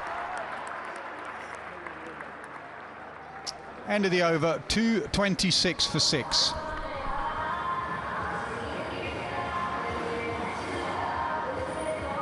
Sajid wants him to drive through the offside so that the ball goes through that gap between bat and pad, but Pakistan bossing this now. England trail by a long way. They need to finish England off. Can they do it? Trail by 140.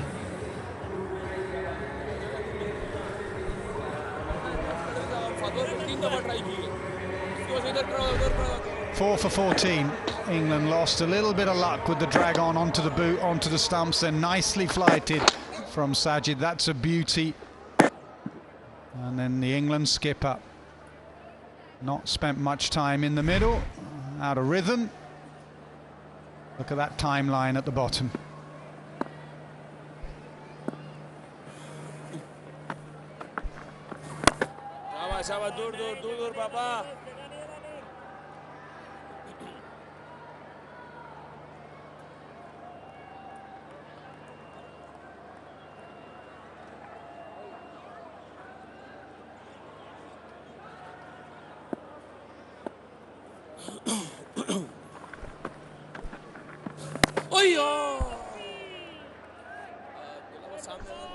With follow wickets, the scoring rate has come down as well. So that'll help Pakistan to develop a theme, because it was relentless pressure from Ben Duckett when he was batting. There's no allowance made.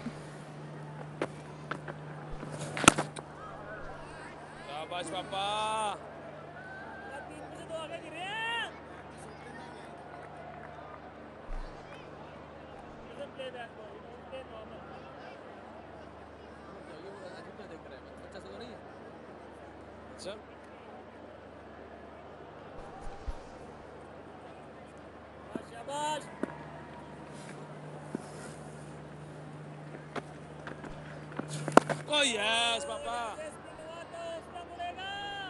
Keep that length to Jamie Smith, a little bit like Harry Brook. He picks up length off spin. He likes that shot that Harry Brook plays off the back foot, the pull shot. Rizwan in his ear.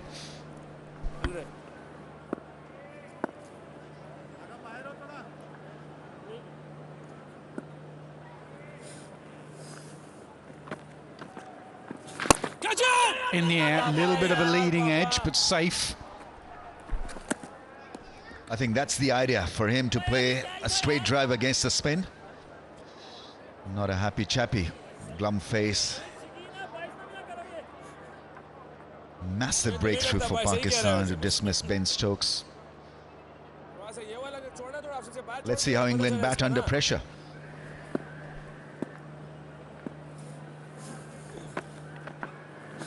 Oh, beauty.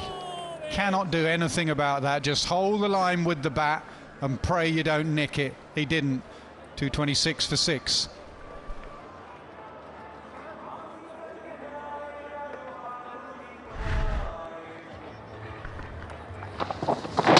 Just from nowhere, with an hour to go to the end of play, suddenly it just starts to spin. And he's bowled beautifully. They're all at it. This has got this front-on action, really. The ball then spins and it becomes difficult really to judge how much the ball is going to turn, because from that action it's not supposed to turn square.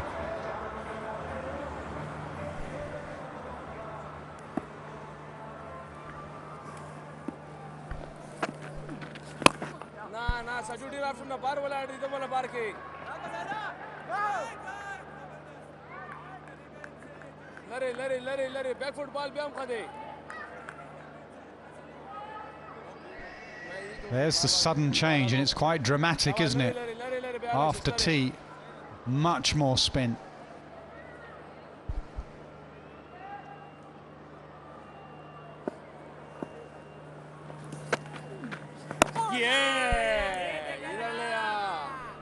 That's really well played in the end, because you can't play with hard hands off that line, so you got to be first in your mind, be defensive and then look to attack.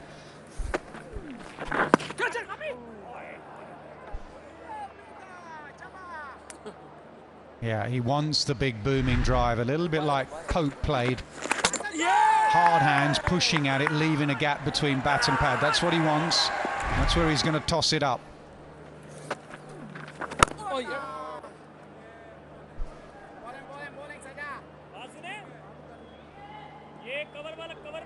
Super effort from Sajid. And well, beautiful life, everlasting partner, Super Asia.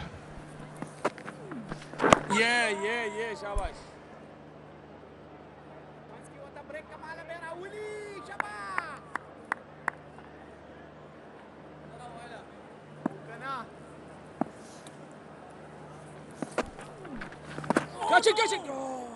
Got to make sure you get your gloves out of the way there. Just flicks a glove and you get caught.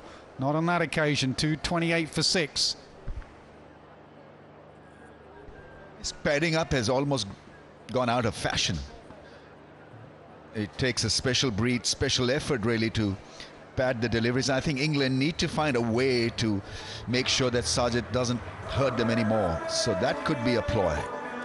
Padding his deliveries, which are pitched around that off-stump angle.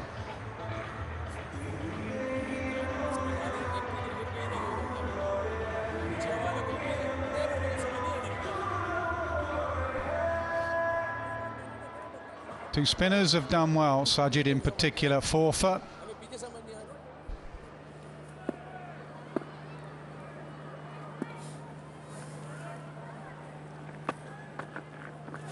Oh yes, the cheese.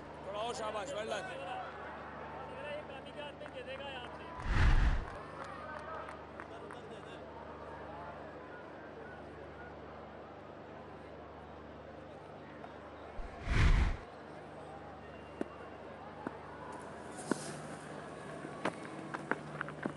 Yeah!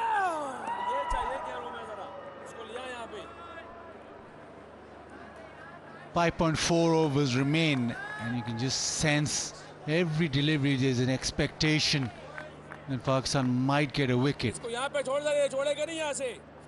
England want is to survive these 5.4 overs, so at the moment it's Pakistan holding the aces. About half an hour ago there was all reverse sweeps, and back foot shots for singles, and suddenly now it's all about that forward defensive and trying to just get through these overs. That has allowed Noman Ali now to just settle in on a length, even change his pace slightly, subtle changes.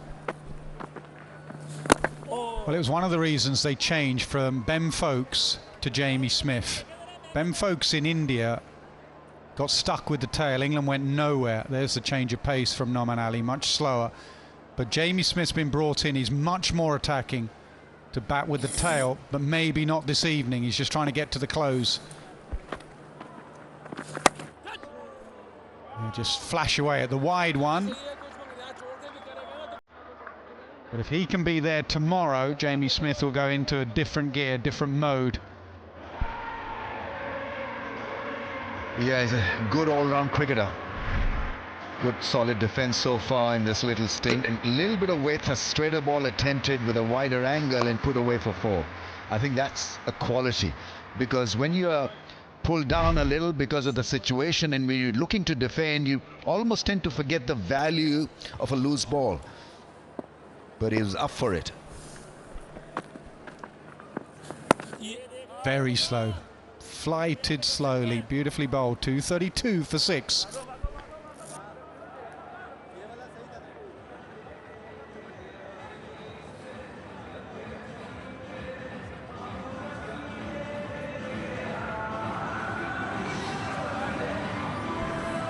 Minutes or so to go for the close of play on day 2. The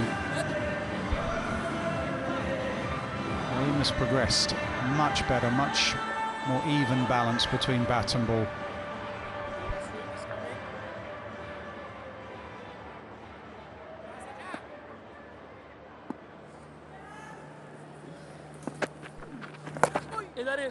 Hard sweep. Fielder does well in the end.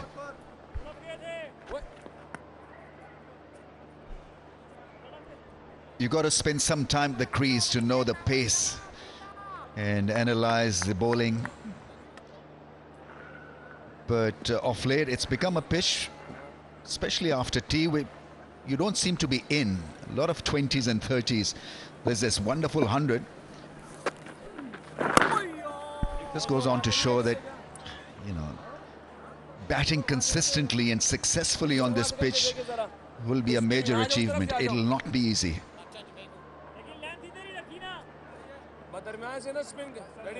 That should spur on Pakistan. They know that there's wicket coming anytime. Best time to strike is right now.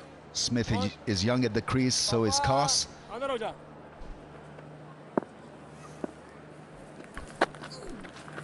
Full toss, a rare loose delivery, and Smith is too good to miss out on that. Just the change of angle to round the wicket, and he lost his length. Yeah, you can see what Sajid is trying to do. Even though he's gone round the wicket, he wants to start the ball outside off, and that's why he pushed it even wider and missed his length. The chatter from behind the wicket was that even if you're going round the wicket, your line and length should be still starting from outside off, which is a difficult art to do, but that is that attacking option that he has.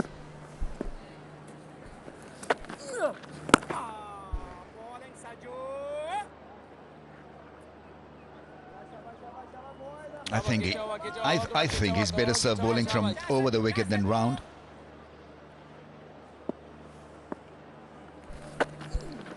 Yeah! I don't know what they're trying to achieve here, but I think that angle from outside the off stump into the stumps is turning out to be more lethal than this angle from round the stumps, trying to bowl that impossible challenging line.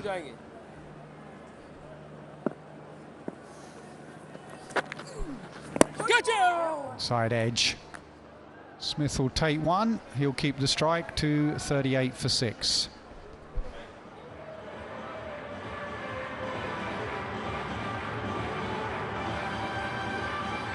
Well, he's bowled beautifully, and he's also a fiery character, isn't he? Shows all his emotion, wears his heart on his sleeve. Seems to have a temperament of a fast bowler.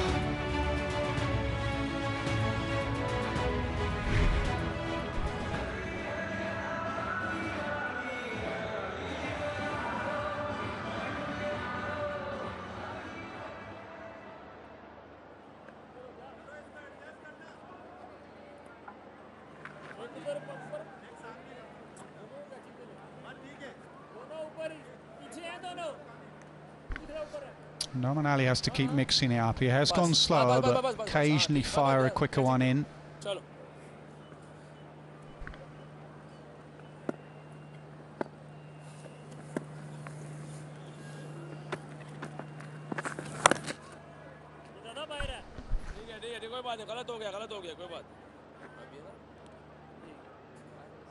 Royal Lifestyle, Kingdom Valley.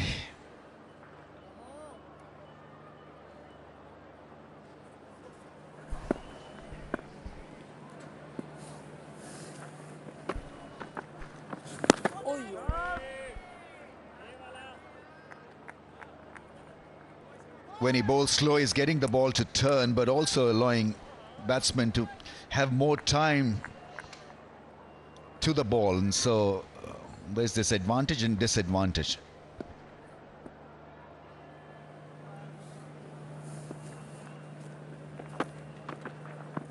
Yeah, you've got to work out as a spinner from day to day, from pitch to pitch. Is it quick, quick, slow, or slow, slow, quick?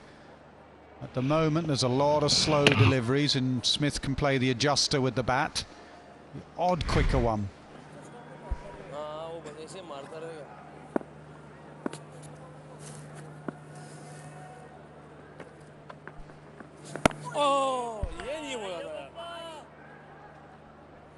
Now, coming to the end of the day's play, and you could almost afford to bring that long off up. He is bowling slow, so you want him to be able to bowl slow and then make Smith try and have that opportunity to hit over the top.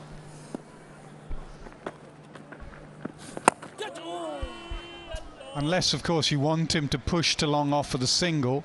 We've had a lot of batters caught on the drive in this test match. So say push to long off, and we got two catchers there waiting.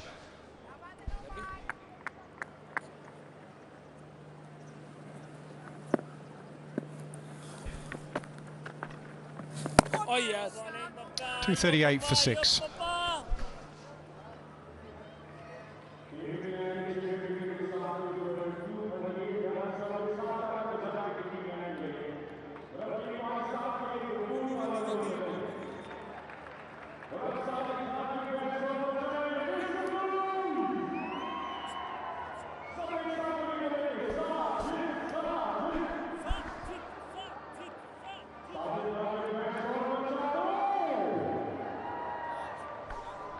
Great fight back late on day 2 from Pakistan.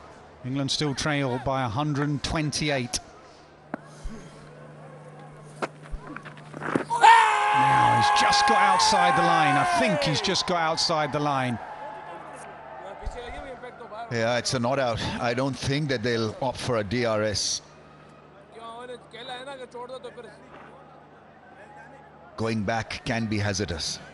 But this is a better angle from over the stumps if he is to target that off-stump channel.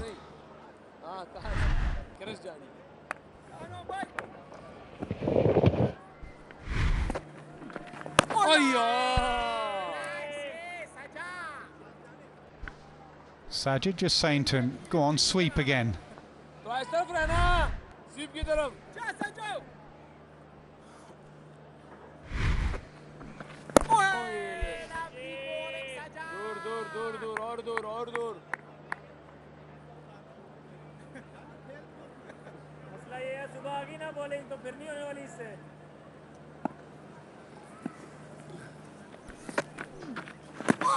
Oh, that's the tempter. That is beautifully bowled. Flighted, drop and turn. And there was no discernible difference in his action as well. Beautifully deceived, and look at the spin. Oh, nice, Sajid. Nice bowling, Sajid. एक ball के लिए सामने रख के देखे तो सिले पे ही अच्छा nice, Sajid. Maybe a silly mid-off. Drop that lunge forward.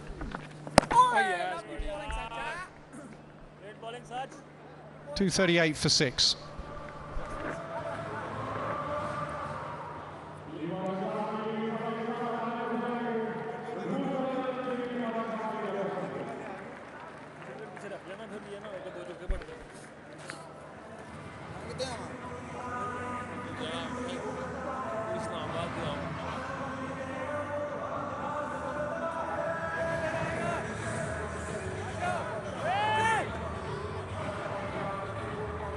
Eventful last session, 150 runs. It's an extra half hour in this session, but 5 wickets.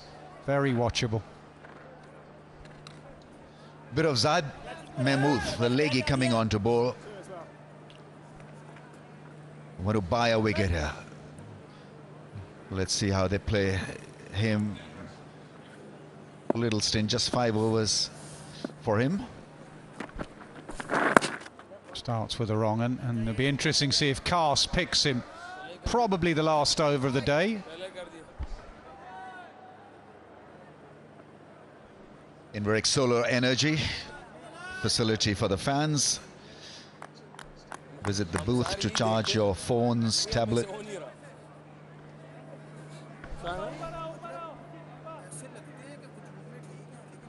Right, 5 balls to go. Can Cast survive? The leggy Sajid will go through his variations. Lower order batters don't always pick the wrist spinner. Rangan out of the rough.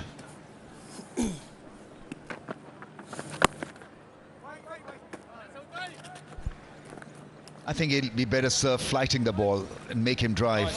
Just keep it simple and maybe look to bamboozle him with a Rangan.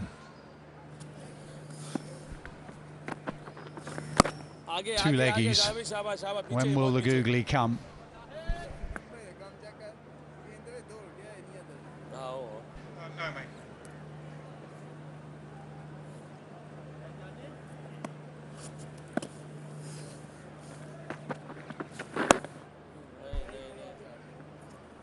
Got to pitch it up, make him drive. There are 2 fielders there for an uppish cover drive.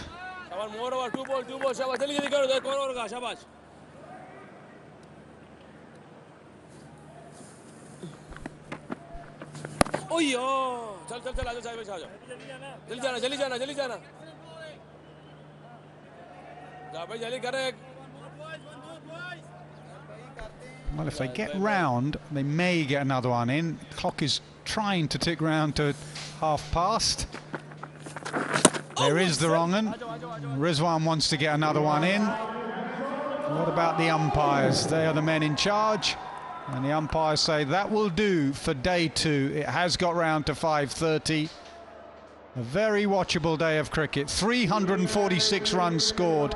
11 wickets have fallen. And that man has been quite brilliant, as have Pakistan been in the last hour of play. And that last session, the game has just shifted in their favour. Very good fight back from the home team. Yes, round off a great session. And through spin. It's all making a lot of sense now. Especially Sajid's inclusion. He's been outstanding with a front-on bowling action. He spun the ball beautifully from that off-stump angle. And he's had great results in Pakistan. Now sniffing something special. England still adrift by a long way.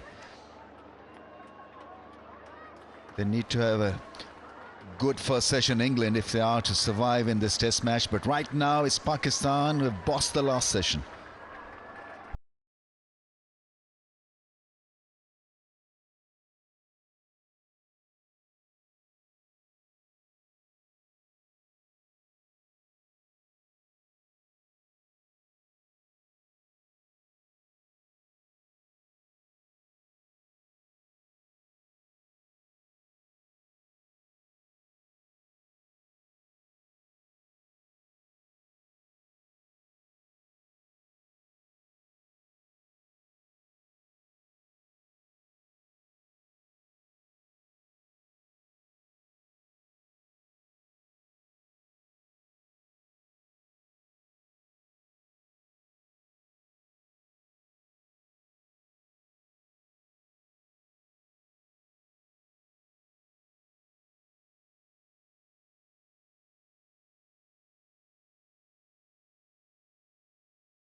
Yeah, thanks, Nas. Again, been joined by Ben Duckett. Ben, thanks for your time. Congratulations. Back up the order and back with another ton. What is it about you and loving to bat in Pakistan?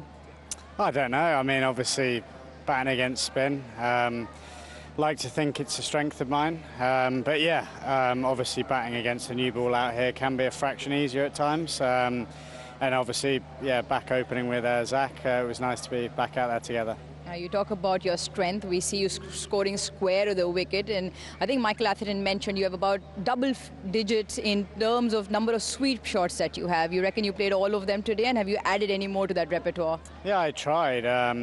You know, it's a strength that I like to go to, and you know, first of all, when you first walk out to bat and there's a lot of men around the bat, my theory is to try and get rid of them. You know, and look to put the bowler under pressure as well. Yeah, it was one of those where, you know, I didn't hit all of them, but yeah, trying to get the field out and trying to make life easier for myself. Now, effectively, a day 7 surface. You obviously played the first game on the same surface. Slightly different. How did the surface pan out in terms when you were batting?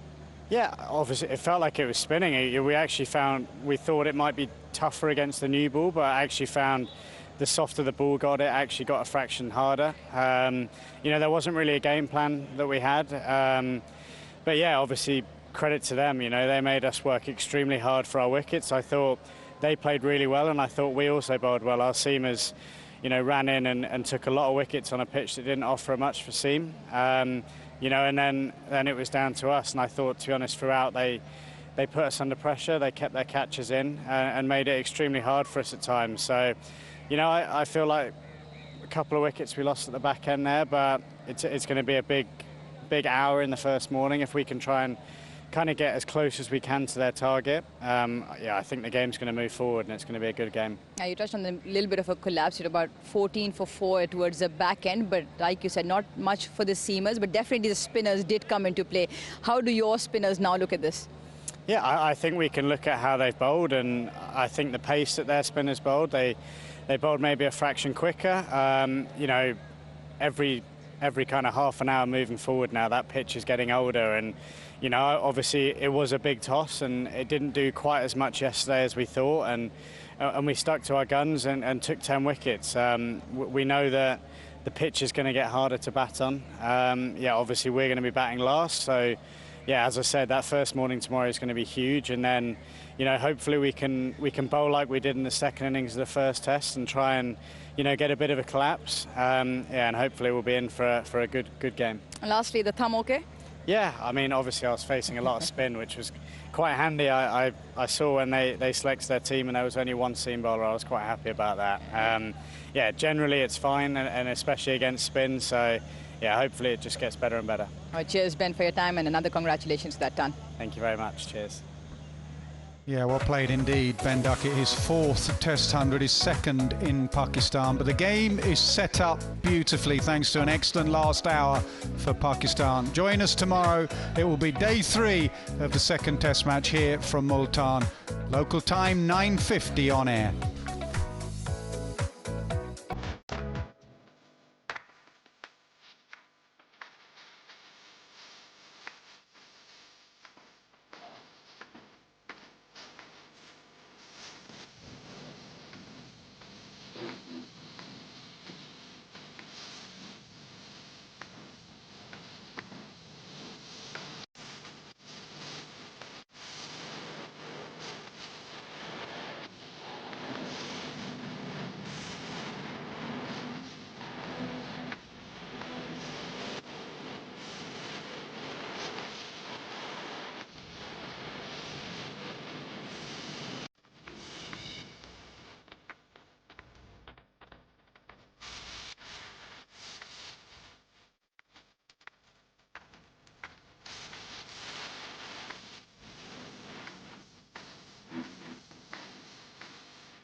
Interesting day's play then here on day 2 of this test match. Things really taking a turn in that last half an hour. Pakistan were bowled out for 366 in their first innings, and England in response are 239 for 6 at the close of play. Fantastic innings by Ben Duckett. They're now trailing by 127 runs. Welcome to Pitside. Well, it started off well for England just in terms of their batting. Ben Duckett playing that fabulous 100, and then in that last half an hour things turned around, but Sajid Khan started to make the ball talk. I've been joined by Amir Suhail and David Kaur. Amir, great signs for Pakistan just towards the end, because it seemed like it was a struggle out there initially for spinners, and suddenly after tea, all things started to happen out there on the field. And that stubborn pitch yielded at the right time for Pakistan. And let me tell you, it's a relief for the curator. It's a relief for the ground staff. It's a relief for the selectors. It's a relief for the Pakistani captain to be here. Absolutely. I think that he summed it up really well, DG, because there was so much conjecture around whether there's going to be a turn, whether there's going to be any assistance for the spinners. And for the most part of it, England did tackle it really well. I mean, we'll come to Ben Duckett's innings, but just overall, I think, how do you think England is going to be feeling at the end of the day's play? Well, I think there were two crucial passages. One is the last couple of wickets for Pakistan put on 50-60 runs. And that could turn out to be crucial.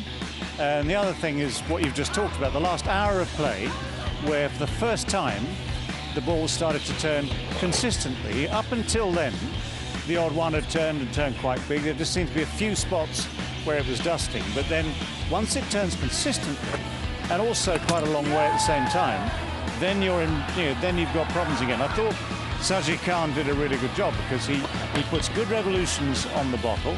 You have a little bit of luck with Joe Root and the bottom edge onto the foot and then back onto the stumps, because that's a shot that Joe, as well as Ben Duckett, make a lot of runs with. You sort of see it the way it's dragged down onto the back leg and onto the stumps. And that was, to use a pun, the turning point. You said things took a turn in that last hour. Well, yes, turn is the word of the moment. And at the end, you had sort of Duckett chancing his arm once too often. I mean, he played beautifully, absolutely beautifully. And instead of that edge flying wide of slip, it goes straight to slip, sharp chance. And Harry Brook, of course, that's what he does. He'll try and get on the back foot and watch the ball, but that just turns too much this one time. So when it turns like that, even Harry Brook, in the form he's in, with the talent he has a chance of missing it. For Ben Stokes, first innings for a long time, hasn't played cricket out in the middle since August. And this is a sort of actually a good sharp chance taken. So yeah, that turned everything around in the space of 30-40 minutes. Well, you talk about Sajid Khan's bowling, and he's quite spot on with his line today, Amir. Just overall, summarize his bowling for us. I think just before tea, he was desperate. And after tea, when the ball consistently started to respond, and he realized that he has to maintain a good line and length, and wickets will follow. And his persistence actually paid. And now Pakistan is in a very good position in this test match. Just in terms of then, when England started off, you had somebody like Ben Duckett, who loves, again, playing against Pakistan, DG. He seems to love sweeping Pakistan off their floors, because that's what we've seen from him time and again. Whenever he does come to Pakistan, he loves executing that shot, and he just does it pretty well. I just want to make a comment before David Gar says anything. Since there is so much dust on the pitch, sweeping is the right thing to do. Sweeping is the right thing. Well, thank you for that. I mean, that's just obviously, we couldn't have proceeded without that remark. No, he plays a variety of sweep shots, different angles. The ability he has with that shot is to place it, by and large, where the fielders are not. So on the leg side, he can sweep it square, behind square, in front of square. On his offside, when he plays the reverse sweep again, he'll use the spaces there to get his boundaries. And because he has that low centre of gravity, he's able to get low down and keep the bat on top of the ball. So by and large, it's probably his most effective shot under these conditions. I mean, in fact, it certainly is his most effective shot under these conditions. From Pakistan's perspective, Amir, the way things have turned for them, now they have hope that they could get early wickets tomorrow and get in some kind of a position where they have a lead. of course, it's still a long way You're to go. absolutely right. Given the endeavours of Pakistani team of late in the second innings, let's assume if they get 170 or 200 runs, if they have a lead of about 70 or 80 in the last innings, that'll be a substantial lead.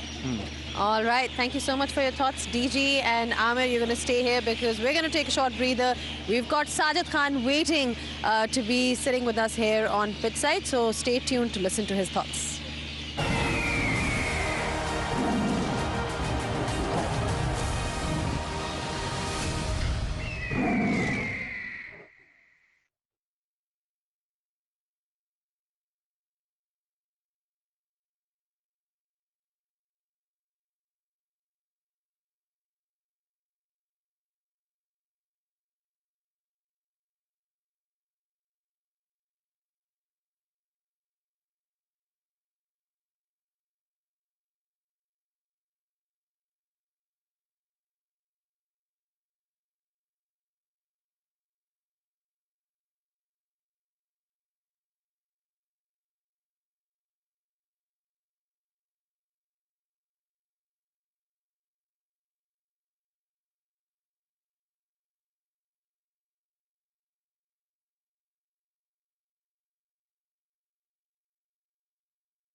Back on pitch side then, we're just talking about how Pakistan got control back into this game in that last 1 hour, courtesy Sajid Khan with his 4 wickets.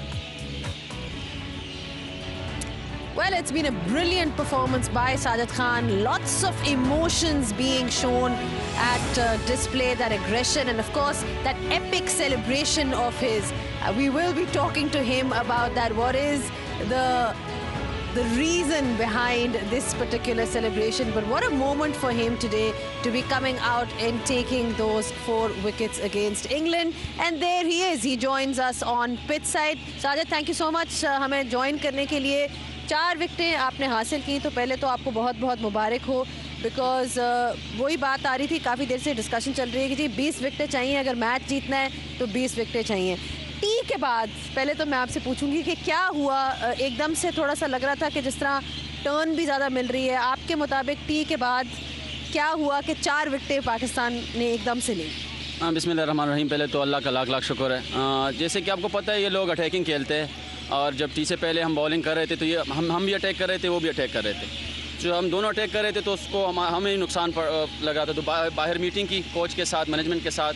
तो फिर जब दूसरी plan पे आए कि हमने थोड़ा सा अपने अटैक करना है लेकिन फील्डिंग लेके अटैक करना है, तो उसके बाद फिर थोड़ी सी लाइन बनी, जगह बनी, उसके बाद विकेट लेना शुरू हो गए। अच्छा, जो आपने बात की कि वो भी अटैक कर रहे थे, हम देख रहे थे कि जिस तरह बेन डकेट ने स्वीप काफ़ी इसका इस्तेमाल किया, बाकी उनके प्लेयर्स भी वैसे हैं। तो आप जो कह रहे हैं कि आपने अपने प्लान्स एडजस्ट किए, ये जो ऑफ स्टम्प के बाहर एक लाइन थी, मतलब यही सोचा हुआ था कि मैं बस अब इधर ही कराऊंगा, इस जगह पे कराऊंगा in order to get wickets? जी बिल्कुल, अगर देखा जाए दरमियान में लेफ्ट हैंडर के लिए दरमियान में जो लाइन है उधर कुछ नहीं होता, थोड़े से बाहर पैचेस है और बाहर थोड़ा सा रफ एरिया है, उधर से सब कुछ हो रहा है। एक का दुका बॉल जो दरमियान में गिर रहा है वो भी बिल्कुल 68 67 पे जब बिल्कुल स्लो करे वो टर्न मिल रहा है, लेकिन अगर उस पर एज भी लगे तो स्लिप को कैरी नहीं होता। हमारा प्लान था कि थोड़ा सा बाहर की तरफ आए, अगर उधर से वो अच्छा शॉट खेलने को कर जाए तो कोई इशू नहीं है, बस यही प्लान था, उसमें लाइन इज्जत दी। साजिद, मैं आपसे क्वेश्चन करने से पहले आपसे एक रिक्वेस्ट करूंगा, ज़रा मूंछों का ताव कम करो, डर लग रहा है यार। अच्छा जी। अच्छा, मुझे ये बताएं कि आप जब लेफ्ट हैंडर को बॉल कर रहे थे, 3 दफ़ा गली में से गेंद गुजरा और गली वहाँ पे नहीं थी। सेकंड इनिंग्स में गली देखेंगे हम लोग? जी बिल्कुल, गली वो शानी भाई से और रिजी भाई और सऊद भाई से यही बात होती, वो बिल्कुल स्लैश टाइप खेल रहे थे, अगर मैं गली ले भी रहा था तो वो उसकी सर के ऊपर से जाता था। फिर हमने ये प्लान किया, जो सिल्ला को हटाया और बिल्कुल गली के थोड़ा सा पीछे हमने ले लिया, तो उसका रिवर्स भी बंद हो गया और उसका जो ये स्लैश मारा था उधर भी बंद हो गया। तो फिर वो आगे चीज़ों का सोच रहा था, तो उसमें एंड ऑफ द डे वो आउट हो गया। रूट को आउट करने का कितना मज़ा आया उसको? वो आते ही मैंने बोला कि आपके भाई के खिलाफ भी मैं इंग्लैंड में खेला हूँ, और फिर उसको बोला कि मेरी ड्रीम विकेट आप हो, तो वो हंसने लगा। तो जो ड्रीम विकेट थी वही थी।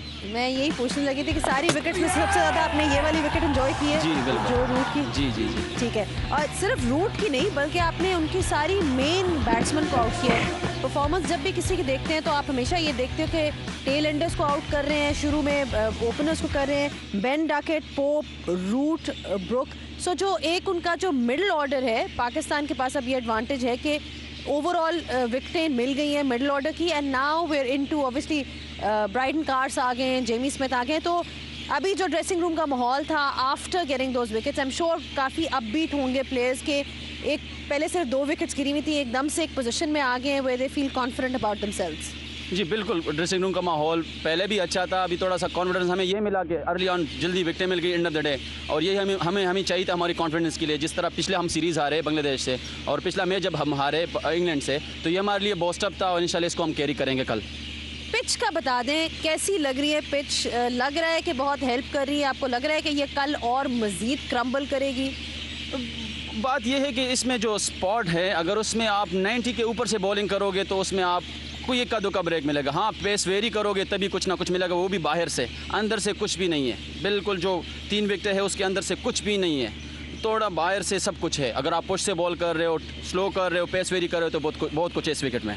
इंग्लैंड ने चौथी इनिंग्स खेलनी है, आपने बॉलिंग काफ़ी की है। आपके ख्याल में पाकिस्तान टीम को कितनी लीड लेनी चाहिए और कितने रन्स जोड़ने चाहिए सेकंड इनिंग्स में कि ये टेस्ट मैच जीता जा सके? अगर हम लीड ले लें सोहेल भाई तकरीबन 90 to 100 इस मैच में, इसको कल इंशाल्लाह अर्ली लंच तक आउट कर लें इनको, और फिर हम 200 भी उसके साथ कर लें, मतलब 90 to 100 लीड और 200 हम इस विकेट पे करें, 300 अगर इस विकेट पे हम करें इंशाल्लाह हम ये मैच जीत जाएंगे। ठीक है, चलें, ठीक है। सेलिब्रेशन आपकी हम बहुत एंजॉय कर रहे हैं, जो आपकी पर्टिकुलर सेलिब्रेशन है, इसके पीछे कोई है स्टोरी या नहीं?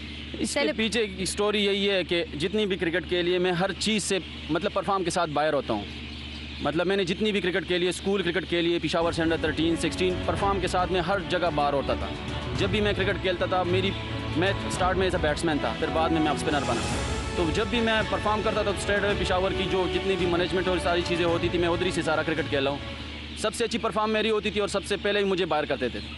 तो फिर ये एक जज्बा भी होता है और एक वो भी होता है, तो दैट्स वाई ये सेलिब्रेशन ही स्टार्ट कर ली। ऑलराइट, चलें, फिर तो वाकई आपकी सेलिब्रेशन बनती है, यू नो, वो जो एक स्टाइल है आपका वो बनती है, बिकॉज और आप जब कम बैक करते हो पिछले सीरीज़ में मैं था ऑस्ट्रेलिया के ख़िलाफ़, उधर भी मैंने अच्छी बॉलिंग की थी। ऑस्ट्रेलिया के होम ग्राउंड में ऑस्ट्रेलिया के खिलाफ ही बॉलिंग अच्छी की थी।